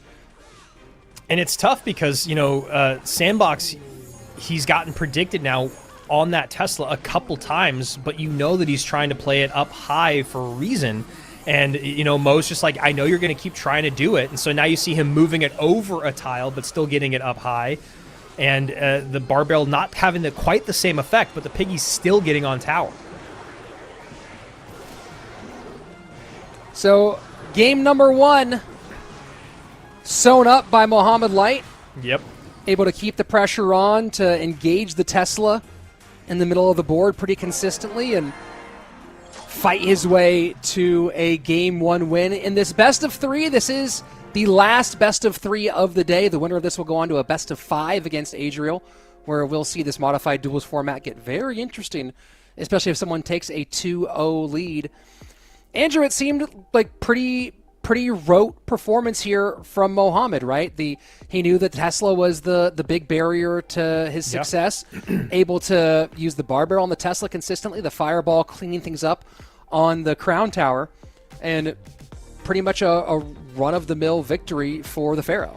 Yeah, I mean, we called out the first bar barrel prediction on the Tesla. That was a nice one. Then it kind of became just like exactly what you'd expect, was that bar barrel coming across the bridge every single time. So SandBox knew that. But then the other thing about this was that Mo was doing such a good job of getting fireballs in aggressively that it really made defending tough for SandBox. He was just giving up either a ton of fireball value and Princess Tower damage, or he was having to play the Tesla up high into the bar barrel. So, Mohamed Light just putting him in a tough spot. And then that Monk is just so tanky, especially when you have to deal with, really, as single target DPS goes, the biggest problem you're having is the archers. That Monk is just a complete counter. And then the Monk also does well with the Dark Prince. So it felt like Mo defending the left-hand side was really, really easy for him, so that he could continue to send in Piggy, send in Barbell, and send in a Fireball. So taking a look at some of the action here, the Fireball playing on the towers, playing in the low portion of the game. And then we're not going to take a look at the bar barrel action here, but again, just able to penetrate into the second half of his opponent's territory consistently, not let the fight continue to be a bridge fight, force it to be a tower fight rather than a bridge fight. And that was pretty, like I said, paint by numbers victory for Mohamed in game number 1, who now is one away from our grand final. Yeah, I mean, we talked about it before, today, just talking about Mo's macro understanding of matchups and then his discipline, right? He understands the macro matchup. He knows how to win it. The only thing that can kind of go wrong for him is if he gets either ahead of himself, too aggressive, or like forgets what that macro matchup is. And that was, I think, a great way to put it, is it really was a paint by numbers. Once he had kind of got it all figured out, it was just like rinse and repeat, rinse and repeat, rinse and repeat. I'm going to take some damage here and there, especially as the game goes on, whether it is from poisons offensively or graveyards getting a couple shots in. But in general, my piggies are going to do more than your skellies on the tower, and I'm going to continue to get fireball value. So just, yeah, really nicely played by the Pharaoh. You know, you think about the things that we're seeing here, and we've seen Monk a ton today, and we talked about the reasons why we've seen Monk a ton. The other champions, Golden Knight getting a little bit in the mixed, but otherwise we're not seeing really much of anything else. I mean, I think last weekend at CRL we did see a little bit of Archer Queen. Yeah. But you're not seeing the Goblinstein and the Doctor. You're not seeing the Mighty Miner really much at all. You're kind of seeing the Monk and then maybe some forays into other areas. Yeah, and it's funny because, Mo will always say that the Little Prince is his favorite card in the game, and he never gets to play it anymore. Skeleton King is a card that was coupled with Mortar for a really, really long time, and then it kind of got taken. Skeleton King. Yeah, Skeleton King kind of got taken over by Goblinstein being with Mortar. There was like a Goblinstein Mortar Lightning deck. But in general, it is kind of narrowed down to just a little bit of Mighty Miner here and there, a little bit of Archer Queen, and a little bit less Skeleton King. And then, yeah, it's basically just the other two and the Monk and the Golden Knight that we're seeing a lot of as we hop into game number 2. Well, you have to think about the impact of the power of things like Evos and Heroes, but also the loss of 3-card cycle, making it so that the champions are no longer a necessity. One of the great changes to the game, but also kind of a sad change. You know what I mean? Like, I do think it was a necessary change, and I actually am kind of happy, not even kind of, I am happy that is what happened. Because there was moments where 3-card cycle could just win you games, period. But in general, I know there's a lot of the highest level players that missed that 3-card cycle, especially when it was just like control, and then just destroy in the triple elixir. Well, it made you have to play a champion, which anything that makes you have to do a thing, right? And I understand that we have to play Evos, we have to play Heroes, essentially. I mean, you could mix champions in there, obviously. So you have to fill those slots. But champions being so specific at the time, it really made it so that it kind of hindered deck building to a certain degree. So Mo going back to this balloon deck, and honestly, this time he finds himself in a better situation. Yes, there's a Tesla instead of a bomb tower, so that's going to be a little more difficult in terms of having another unit attacking your balloon. But Mother Witch not as strong as Bats, not as strong as Magic Archer in terms of defensive capabilities as well, and turning into strong offense. E-Spirit and Fireball going to be a good way to kind of stun or push back or get some quick direct damage on top of that loon. But Mo's got to be feeling just a little bit better about this. Yeah, and I'm going to go back here and just double check the previous time he played it. And against Adriel, he played it with Tombstone Guards as opposed to this variation. And he played it with the Evo Snowball. So it was Tombstone Guards, Evo Snowball in that one versus here the Bomb Tower and the Evo Tesla. We'll see what that 8th card is when it comes up. But some pretty significant differences, and especially I think that they are giving him more defensive utility, which he didn't have in that matchup either. And I was going to say the Zap is a nice change here as we see the Predictive Miner on top of the Tesla and the Zap coming in to retarget. So this balloon will get a shot, and it does, and the death damage. So really nice play there by Mo, using the different pieces to this deck that he didn't have in the former iteration. It's interesting because for so long, Andrew, it was such a common play when you're playing Miner Loon to send a Loon in, then send the Miner in, retarget with the Zap, and that play kind of disappeared, especially when Loon wasn't very, very popular, wasn't very strong. And it's fun to see kind of an old school sequence come back. This is a nice lineup with everything for the Executioner. I mean, no, he doesn't get much out of the push here, but he does just get a really, really nice cleanup at the bridge. No counter push to deal with. Bloon doesn't break on through, but the Exy is still on the board, so now SandBox has to defend against it. Pretty even in Elixir. Hog now behind. Mo has Fireball just, trying to clear. you can see on SandBox's face just going, man, how on earth am I going to break through this deck? You've got the guards and the giant skeleton for my MK. You've got the bomb tower and the NATO for my hog. And then you also the offense that you have. And that's it. That's it right there. That's game. Yeah, Sandy knows it. Absolute clearance. GG.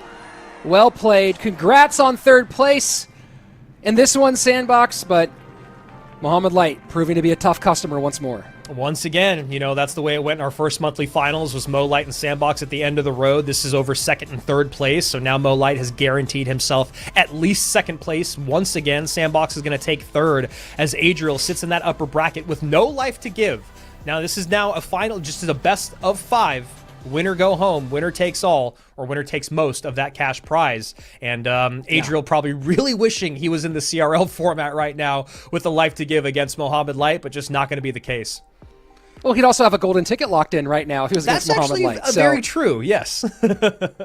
Yeah, I mean, Adriel, I hope that you're not using up all your magic on the wrong weekend or on the wrong day, but either way, you're going to go home with at least $4,000, maybe $7,000 if you can get the win here against Mohamed. But yes, a reminder to everybody, unlike CRL, in this best of 5, that's it. There is no life to give for Adriel. We just have a grand final, and here we go. And honestly, I haven't talked about it a lot. I personally don't love the bracket reset. I would rather do any, you know, whether it's the fact that it's a best of 5. Heck, let's make the grand final a single best of 7 with no bracket reset.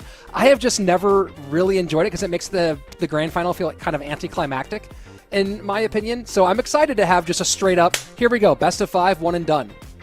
Yeah, I mean, I'm really excited to see how it goes. I think what was so impressive about that last set with Adriel and Mo was just Adriel's deck picking. You know, we've talked a lot about it today. Just, you know, when you win, cards are out. When you lose, cards are still in. But in the best of 5, as you were mentioning, Rich, it really changes that conversation quite a bit. Going down 2 games in a best of 5 when you're out 16 cards feels like an almost impossible uphill climb, whereas this is a very, very different situation. So let's take a look here at our bracket, the journey that we went through to get to where we are today, our final matchup.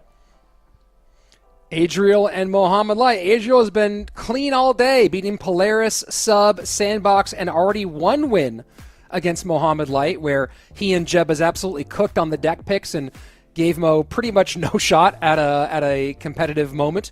Mo beating Hypno, then Ian and Ryley. I mean, taking down Ian and Ryley back-to-back, one of those things that reinforces Mo's dominance in the league, and then into that lower bracket final, as we just saw, beating SandBox, and now back one more time against Adriel.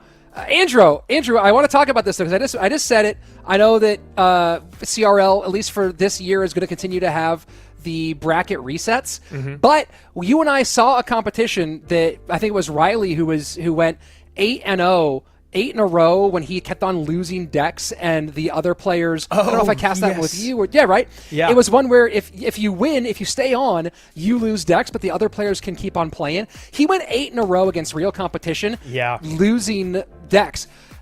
I think that we're at a stage now where Clash Royale could support a best of 7. And the idea of the grand finals being no bracket reset, but it's a best of 7, that sounds epic to me. Yeah, and what was so crazy about when Ryley did that is there were no heroes in the game for sure, and there was only a few or no Evos yet. I think there was maybe only a few Evos. There were Evos. There were Evos, right? Okay, but there was no heroes. So you talk about the depth of the field, of the amount of cards now. A best of 7 could easily happen. Best of 5s definitely feel like a necessity at this point, because as you get deeper into the tournament, you should be challenged a little bit more. So I really like the best of 5. I completely agree. The best of 7 now in duel mode, you could still come out with good decks in Game 7, 100%. Ryley proved it. Ryley proved it. He could still do it without very, heroes. very deep. Without heroes, and he did it against players who didn't have deck restrictions. right? So put that as the next thing. Is he could come up with stuff in game 7. He's now got 6 decks gone. His opponent has everything at his disposal, was still getting dubs. So yeah, I'm advocating it. It's too late for 2026, but for CRL 2027, forget bracket resets, best of 7 finals. Supercell, I hope you hear me. It's one of the best ideas I've had in years. So guys, just to let everyone know where we're at, we are getting into our grand finals right now, best of 5, giving Mo Light and Gamesy some time to repick their decks, going up against Adriel and Jebez, who have worked very, very well today. We saw exactly how well that played out in the last best of 3. So, even though they hopped really quickly into this best of 3, SandBox did after playing, giving Mo a little bit of time for this best of 5, of course. Last match of the day, so make sure you guys are subscribed to the channel, following along with all things Clash Royale Esports, Esports Royale EN on Twitter and on IG. If you are an English speaker, they have all the different languages out there as well for you guys to see what tournaments are coming up, how you can be involved in them, when the next CRL monthly final is, and of course, where World Finals might be, when World Finals might be, is that is still the question out there in the air. A lot of people wondering where it's going to be, how they're going to get there, how they get tickets. We are in the same boat as you guys. We're very, very excited about it, so make sure you're following along with all those things. Subscribe to the channel so that you can be involved in more and more of these competitions. Not to get ahead of myself, but I believe we will have more of these types of competitions outside of CRL in 2026, so make sure you guys are there to get all the info. Again, Proving Grounds, this tournament, it was 4,000 of any player in the world at tournament standard, as Rich pointed out. So even if you didn't have cards unlocked, you could still come in and play at the highest level with all the cards at your disposal. So very excited to see, what might be coming up next other than just our wonderful CRL monthly finals. Yeah, I mean, more throughout the year. We have had some pretty fun outside of CRL competitions. And, of course, we have our World Finals and monthly finals still ahead of us, not to mention also the last chance qualifier. So for those of you who have not even yet dipped your toes into it, there's always a golden ticket you could win. You only need to get second half the time to win a golden ticket these days anyway. And then, of course, a lot of players playing not just to get golden tickets, but also points for that last chance qualifier. That, of course, is on the Clash Royale Esports page where you're watching right here. So, as Andrew said, subscribe, put on your notifications, and don't miss a moment. Andrew, as we prepare for our grand final between our 2 competitors, Mohamed Light and Adriel, I think back to 2 moments. One, the matchup they just have, where there was some pretty significant deck picking work done by Jebez and Adriel, and the sniping prediction of Mohamed Light coming true in that one. And then I think back to 2023, where we admittedly had one of the worst metas we've had in the World Finals in the Goblin Giant Rage meta, but also a situation where deck picking once again became a challenge between Mohamed Light and Adriel, where Mo, kind of the catalyst for him becoming such a good deck picker now was going up in that one and not having the deck picks prepared correctly. And if you talk about the advancement of the game overall, deck picking in 2021 was so basic. It was, well, NATO's out, so now I'll play Hog. Where now with both the expansion of Evos, champions, heroes, and more cards in the game, plus the expansion of the understanding of the game from both competitors and their coaches, deck picking has become really the most important art. Here we go. Grand finals, best of 5. Mo Light, top of your screen. Adriel at the bottom. Can he pull it off once again? Or will the goated one continue to reign supreme?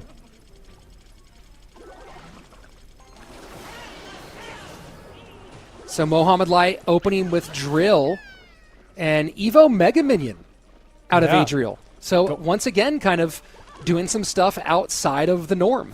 Yeah, going to the skies here. Probably going to see Lava for the first time here today. He's got the Valkyrie to deal with the drills, but you're always left wanting on the ground with these air-heavy decks. So we'll see how Adriel plays through this. And Mo Light, Drill is a great deck to be able to switch and change lanes, as we see Adriel trying to defend this Drill early on with the balloon and the ability. So already a nice bit of damage done here by Mo. Wow, an incredible amount of damage done by Mo. And one of the toughest things, Rich, is a lot of times you have to take damage to build the push that you want with Adriel's deck. But when you've taken that much damage early on, that is not a very good spot to be in, because now you can't really sacrifice much tower damage, which means you have to overspend on defense, which is why Mo is going so aggressive. Yeah, you can see he's not happy with the opening exchanges as he sets up the tombstone on defense this time around. Adriel, though, letting himself kind of sit back and reset, build some elixir, see if he can get himself into the deeper moments of this game. Valk comes out to cover. Man, this is tough stuff.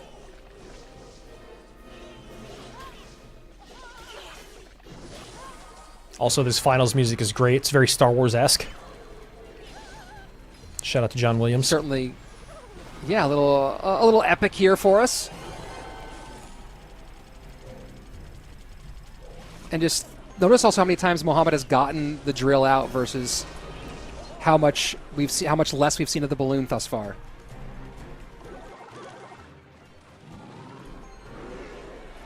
And finally able to lava up.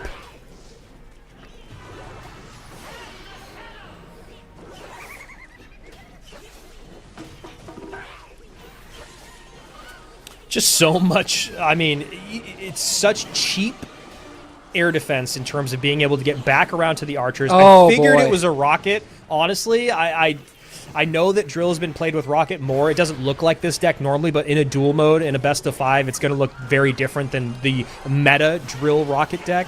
But he has got everything. I mean, you talk about Adriel sniping Mo earlier. This is a huge, huge matchup advantage for Mo Light. Just that was horrific if you're Adriel to have to play through. Yeah, I don't know if Game Saver and if Games and Jebas have a chat going back and forth, but that's one where I bet you after Jebas talks some trash to Games, Games is going back like, "Hey, how'd you like that rocket?" So I'd love to see the back and forth they're having. Yeah, the Gamesy having a great time with that deck pick, and obviously Mo Light playing it perfectly. You know, once you see those first couple cards come out from Adriel, you know what you're going up against. Is it going to be the Loon version? Is it going to be the Spirit Empress version? Well, then he sees the Loon come out to defend the Drill, and at that moment, the Valkyrie's been played, the Tombstone's been played. Then it's just get units on the ground. A lot of times you'll see in matchups, I mean, especially historically when Lava Loon was always a thing, and there was only like a couple deck compilations out there, just sending in a Knight at the bridge, or a Mighty Miner at the bridge, or a Valkyrie at the bridge, any unit on the ground at the bridge would just make your opponent have to either spend or eat damage. And that's why we saw as soon as Mo recognized, not only did I get a lot of damage off my first drill because he tried to defend with a balloon, that means the Valkyrie's out of cycle, the Tombstone's out of cycle, Berserker at the bridge, make him spend more, just keep messing up his cycle, keep putting him in the elixir deficit.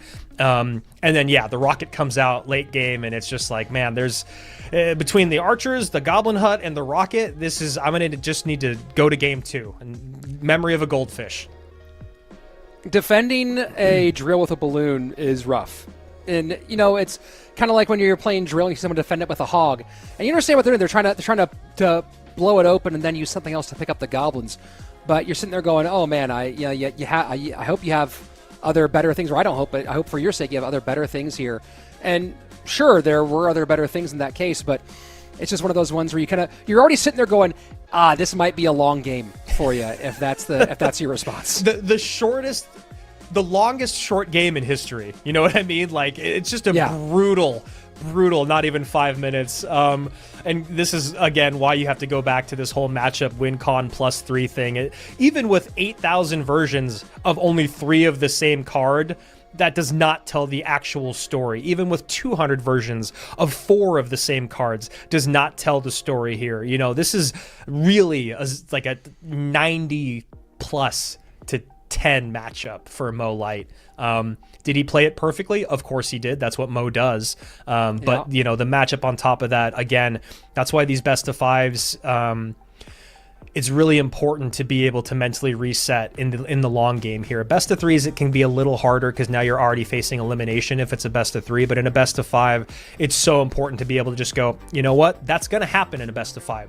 And hopefully this next game will be it happening for me to get a great matchup. And we're about to find out as we hop in to game number 2 here. Adriel down 1. Here we go. And we do have 5 games. This is a best of 5. You see the 5 stars here, so room to run. Also, keep note that if Mohamed Light did win this game, he would have 16 cards unavailable Whoa. and Adriel just eating. He was so low on elixir. Yeah, I mean, just a little bit of, I think, playing on tilt in the sense of like like he's almost trying to make up the damage he didn't get in game 1 and game 2, but you cannot just, spend everything you've got in terms of the Dark Prince is out, then you send in the piggies. That minion horde from Mo was just completely untouched. And in this best of 5, seeing like both these guys kind of go with some unorthodox pieces. The Evo minion horde. We don't see a ton of it. Yeah, and this is not the worst case scenario for Adriel when going up against the Evo minion horde in the sense that he has the Skelly Drags, but he has the E-Spirit plus Evo Tesla combo. The problem is just, as everything is in Clash Royale, the sequencing of being able to get that initial damage in, so the ability, if you will, pops from the Evo minion horde, and then get the damage in from the Skelly Drags or the Evo Tesla. Interesting thought about this one as we are in best of 5s, and we see this more in the BO5s, but interesting to see it, especially in this modified format.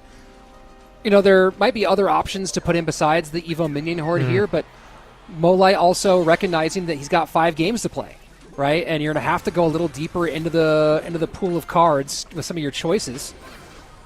And so this one would be keeping preserving some later options. I don't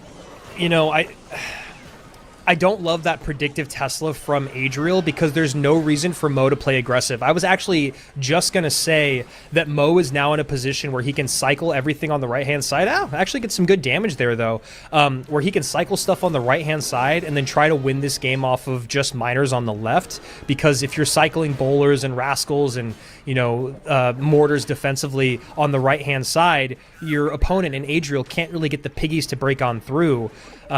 So that Tesla prediction at the bridge wasn't great from Adriel, but honestly, I think Mo got a little ahead of himself there with putting down that Evo Mortar behind everything on the right side.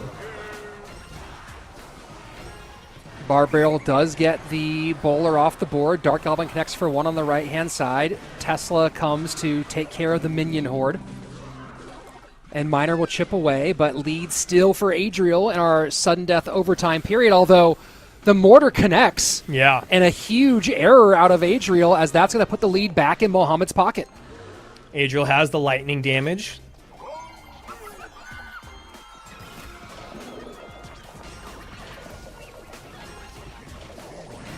Nice pile up at the bridge here, knowing that Adriel doesn't have the good spell power to break on through, and now the Evo Horde push comes in. I think that minion, the minion. Oh boy. 1 minion breaks through. 899, 327.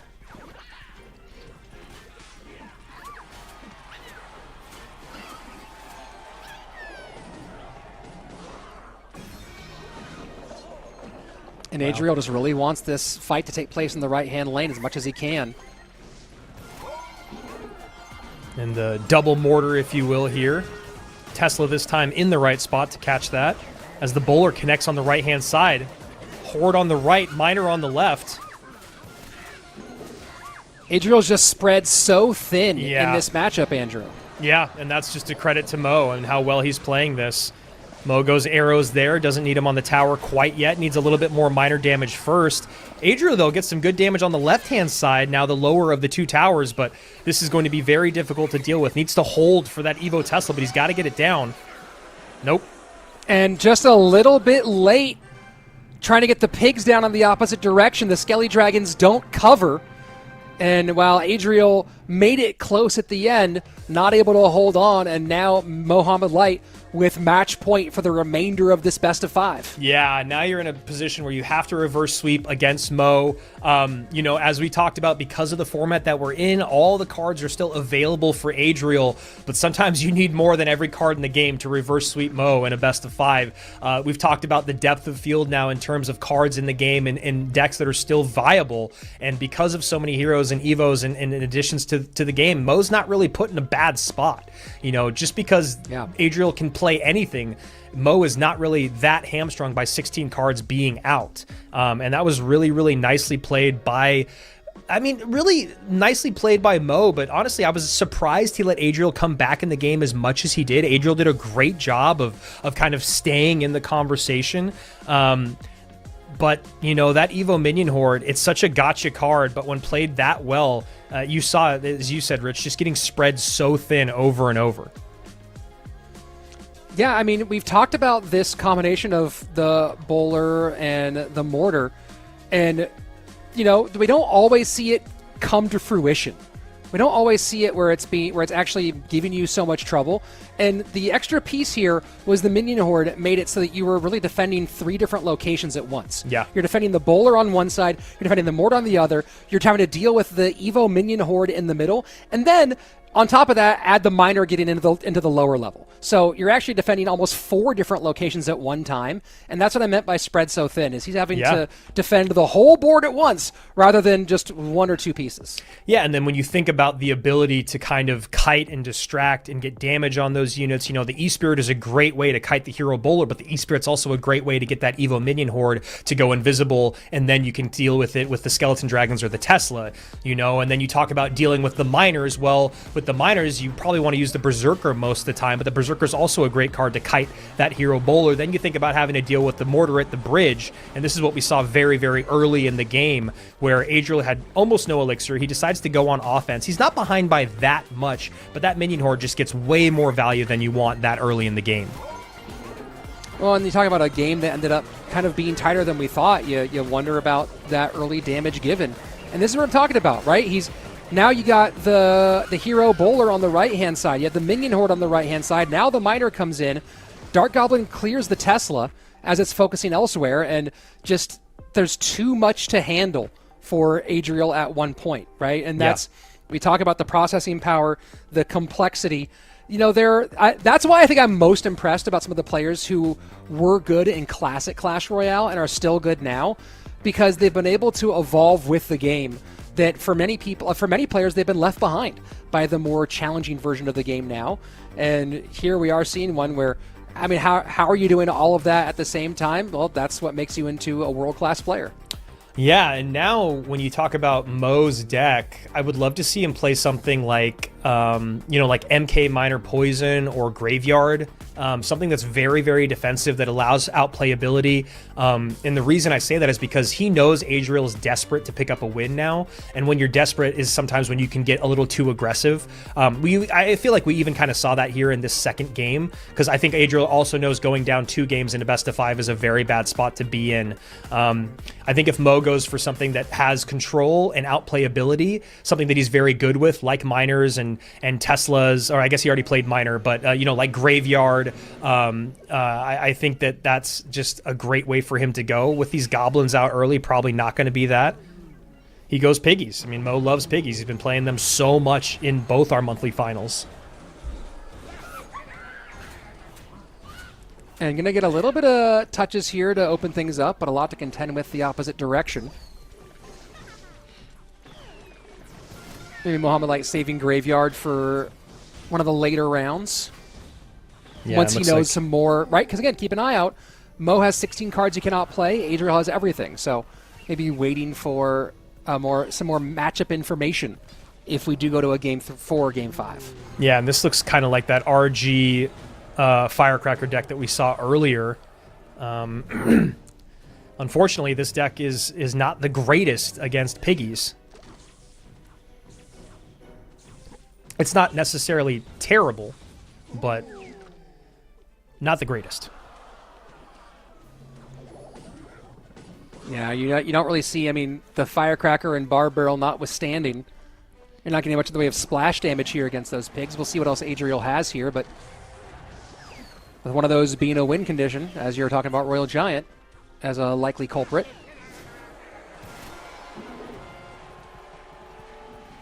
Just the damage from Mo early on just always makes it such a tough spot to be in terms of just dealing with the tempo of the game, and now gets a nice King Tower activation in. Obviously not the most impactful thing when going up against Royal Giant, but... And like Adriel not using the ability here, right? Go ahead and start to build up a little bit. You know that there's going to be a pig push coming in, and he's ready for it.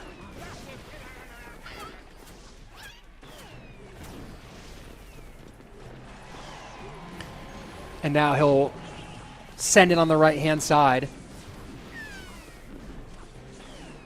The dominance from Mo is just, it's just incredible. It never gets old to watch, really.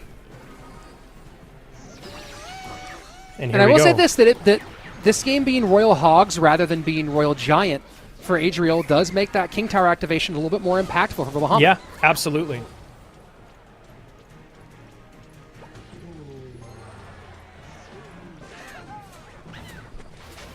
It's kind of one of the saving graces that you can hold on to if you're Adriel. Probably very, very, you know, I guess, yeah, I was going to say happy that he's got better ways to break through. I mean, I think the RG pileup at the bridge, when you look at what Mo's running, is tough.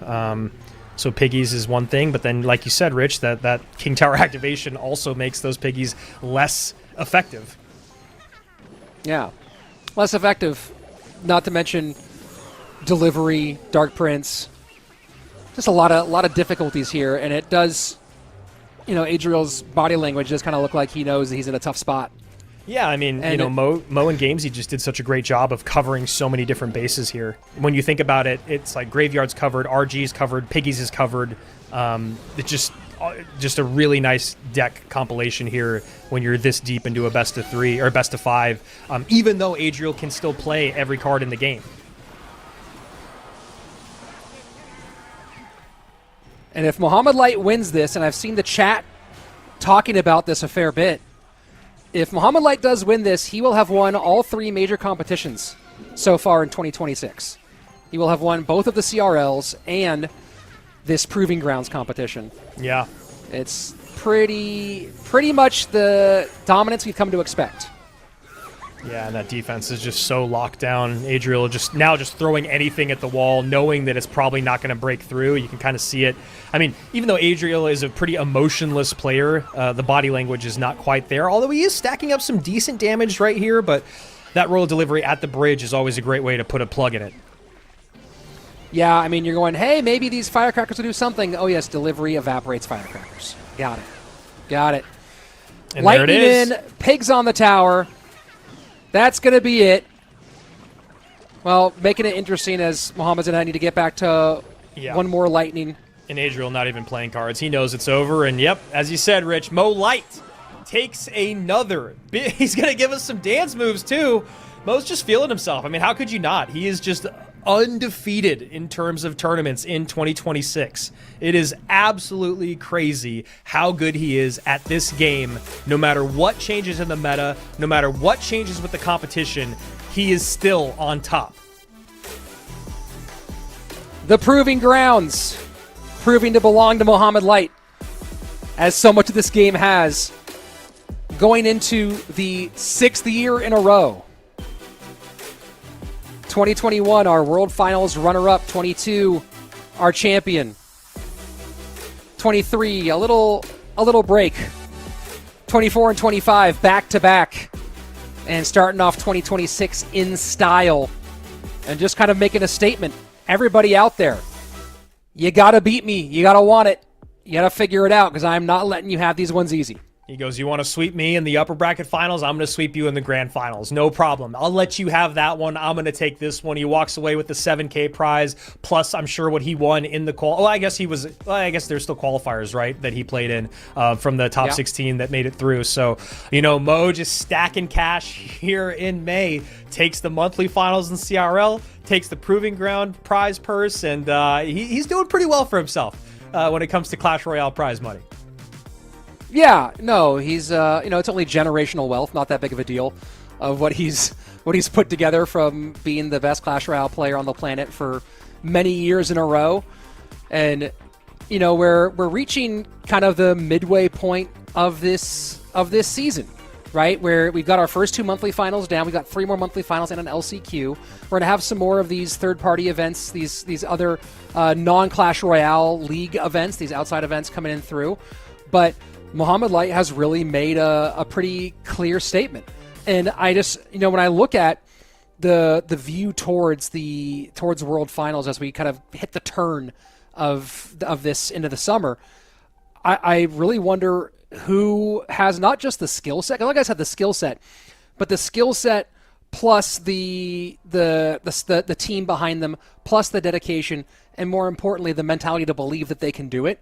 As we turn kind of turn our eyes towards that second half of the year.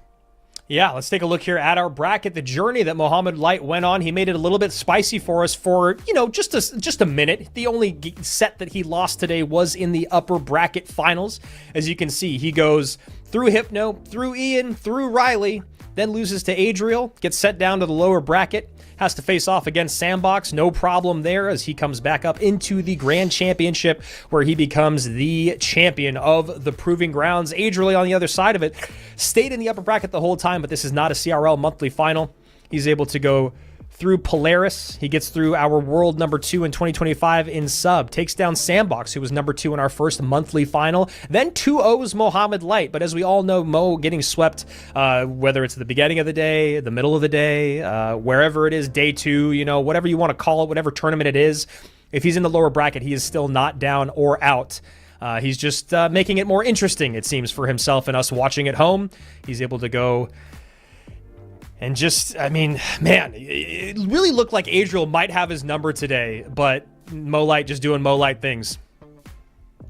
Well, and you got to give, I don't know who was doing the full deck picking, but after the way that they were outpicked in the upper bracket finals, the work that Gamesy and Mo did in this last one to really outpick Adriel, especially in that game number 1. And I'm curious, I think you're going to have a quick chat with Mohamed here in a moment.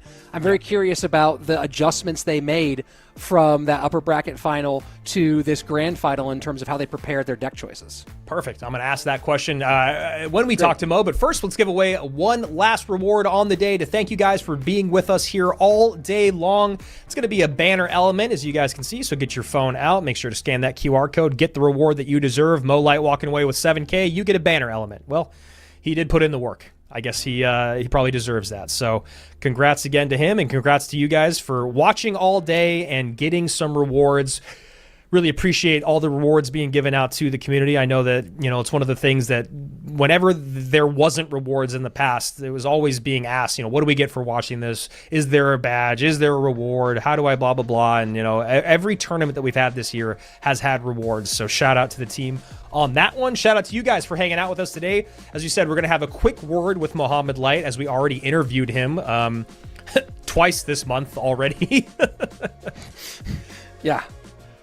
Yeah, we tend to talk to Mohamed quite a fair bit, and he's always gracious, and getting inside of his mind in these conversations is enjoyable as well. I am curious, just on a side note, as I'm looking at this banner element here, Andrew, do you think we're going to see more sports-themed heroes over time? Right, this is a basketball champion. Are we going to get something else? Who else out there might be a side hustle athlete in the Clash Royale world? I would love it. I feel like the reception behind the bowler, the sound, the ability usage, the basketball theme, all of it was so positively received by the community. The community likes to be at odds about a lot of things. In terms of the actual gameplay and how strong the bowler is, that's one thing, but everything cosmetically about it, I feel like was just adored by the entire community, including myself. So I'm totally into it. All right. Well, I know we have Evo XE already. But keep in mind that Supercell is a Finnish company. What's one of the biggest sports in Finland? I'm going to say disc golf. The Executioner, he turns it into a disc golf disc and throws it directly at the tower as a win condition. How about that? I feel like with touchdown being in the game, with charging cards, I feel like American football is definitely an option there. And it looks like we do have Mo Light here in for a very quick interview. So I'm going to hop over and ask him a couple questions. Obviously going to keep it short, as I'm sure he gets to celebrate or has to celebrate once again after picking up another big W here. As you mentioned, Rich, he's just perfect on the year. So here we go. Mo Light winning another competition and doing it emphatically. Mo, do you ever get tired of winning? Hello, Andrew. I'm glad to be here because I won, so this means I get to do another interview, which is always exciting. I like talking to you and Rich. You guys are very good, by the way. Anyway, Thank you. to be honest, winning never gets boring for me because I feel like every time there's a new competition, it's always a different feeling, different experience, you know, because of different metas and stuff. And also throughout the years, I've been changing my coaches. So it's always a different experience with a new person as well. So hopefully I can maintain this ambition until the end of the year. Yeah, I mean, it's very clear, Mo. You know, your celebration on camera, it's one of the things that I think keeps everyone engaged, everyone rooting for you, is that we can tell how much you love the game and love winning still. I got to talk to you. You know, you talk about your coach. That upper bracket finals, it was 2 games where it felt like Adriel had really, really great matchups against you. Kind of what happened in the upper bracket finals, and then what changed from then to the grand finals? Obviously, you go from getting swept 0-2 to sweeping 3-0. What are the adjustments that you and Gamesy made in that time? The answer is very simple, honestly. Me and Gamesy going into the match against Adriel, we actually thought that it was going to be a best of 5, not a best of 3. Oh, So that affected our decks a lot, of course. We thought, you know, to BO5 we have 3 chances, so the deck picks differ through that. And I feel like that was just the biggest issue. Our opponent knew it was a BO3, so the decks changed a lot due to that. So it was unfortunate, but it was our fault, I guess. So heading into the final, well, we knew it was a BO5, so we adjusted our strategy a little bit, and it paid off. You know, it's almost hard to ask you questions now because you really have just been at the top of the game for year in and year out, and you do it every way: micro, macro, matchups. Is there a specific couple players or maybe one player out there that you feel is kind of the real number 2 behind you, someone that you always, when you're going up against them, you're thinking, and this isn't a slight to anyone in the field, I know you have immense respect for all the other competitors, but even in the chat, they're talking about number 1 is so far ahead of number 2. Who do you see as your number 2 as the year is kind of developing? To be honest, if I had to choose someone, it's very difficult because there are a lot of great players out there. Talking Ryley and Lucas, Pedro, Adriel, Sub. There are many great players, but I think someone who has been very consistent recently is SandBox, and I feel like he's been performing very, very well, and he's a great player. So it felt nice to be able to beat him before facing Adriel in the final. Yeah, and I know exactly what you're saying there. I know it's no disrespect to the other competitors, because I think on any given day, any of them could perform as the world number 2. So, you know, Mo, thanks again for your time. Congratulations on another big win, man. I love talking to you. I'm always so happy to see you doing well, and you just continue to be an absolute GOAT. So give it up one more time for Mohamed Light as we slow fade into Rich. Love that. There you go, man. So we got the full breakdown from Momo, Rich, and you hear, man, he's just he knows it. He is leaps and bounds ahead of the competition, even though the competition at that number 2 level is very thin margins. Here's the interesting thing about it is we see Mohamed lose a match nearly every competition, right? And that's one of the crazy things, is that it's very clear that he's beatable. It's very clear that you can win against him. He loses almost every time we see him, but there's something that happens, I think, when players notice that we see him lose in the upper bracket, when players don't have their backs against the wall. There's something about facing him when you're facing elimination that I think makes things all that much more stressful for their opponents. And that's where I think his power is he's really good when he is facing elimination, and other players know that, and that's where that ability of, hey, I could take him here, and if I don't, it's okay. They lose that, and that makes it even more difficult in the lower end. Yeah, you know, what a great tournament we had here today. It was so fun to see, you know, all these competitors come out and playing to their best abilities. We're seeing a lot of the, you know, top 10 best players in the world in tournaments like this, in these third-party events, you know, because of the prize pool and because of what, like Lucas talked about. This is a great way to get practice in against the best in duel mode on broadcast when you feel the pressure against someone like Mo and, you know, like Mo talked about, SandBox, Ian, Lucas, Ryley, Pedro, Sub. I mean, any one of these guys would not be surprising to be in that number 2, number 1 spot at the end of the world. So yeah, just happy to be here today and see some really, really great competition, but someone has got to figure out a way to beat Momo, and it just hasn't happened yet. It ain't going to be me, but maybe it's you at home. So next competition, sign up, show what you got, and come out here. Maybe you're the next one to prove it at Proving Grounds, CRL, or beyond. That's it for today, everyone. Thank you so much for joining us. On behalf of the production team, did a great job with a great show today. Yes. My friend Andrew Guy, I'm Rich Slayton. We'll see you back here on this same channel next time for more Clash Royale Esports.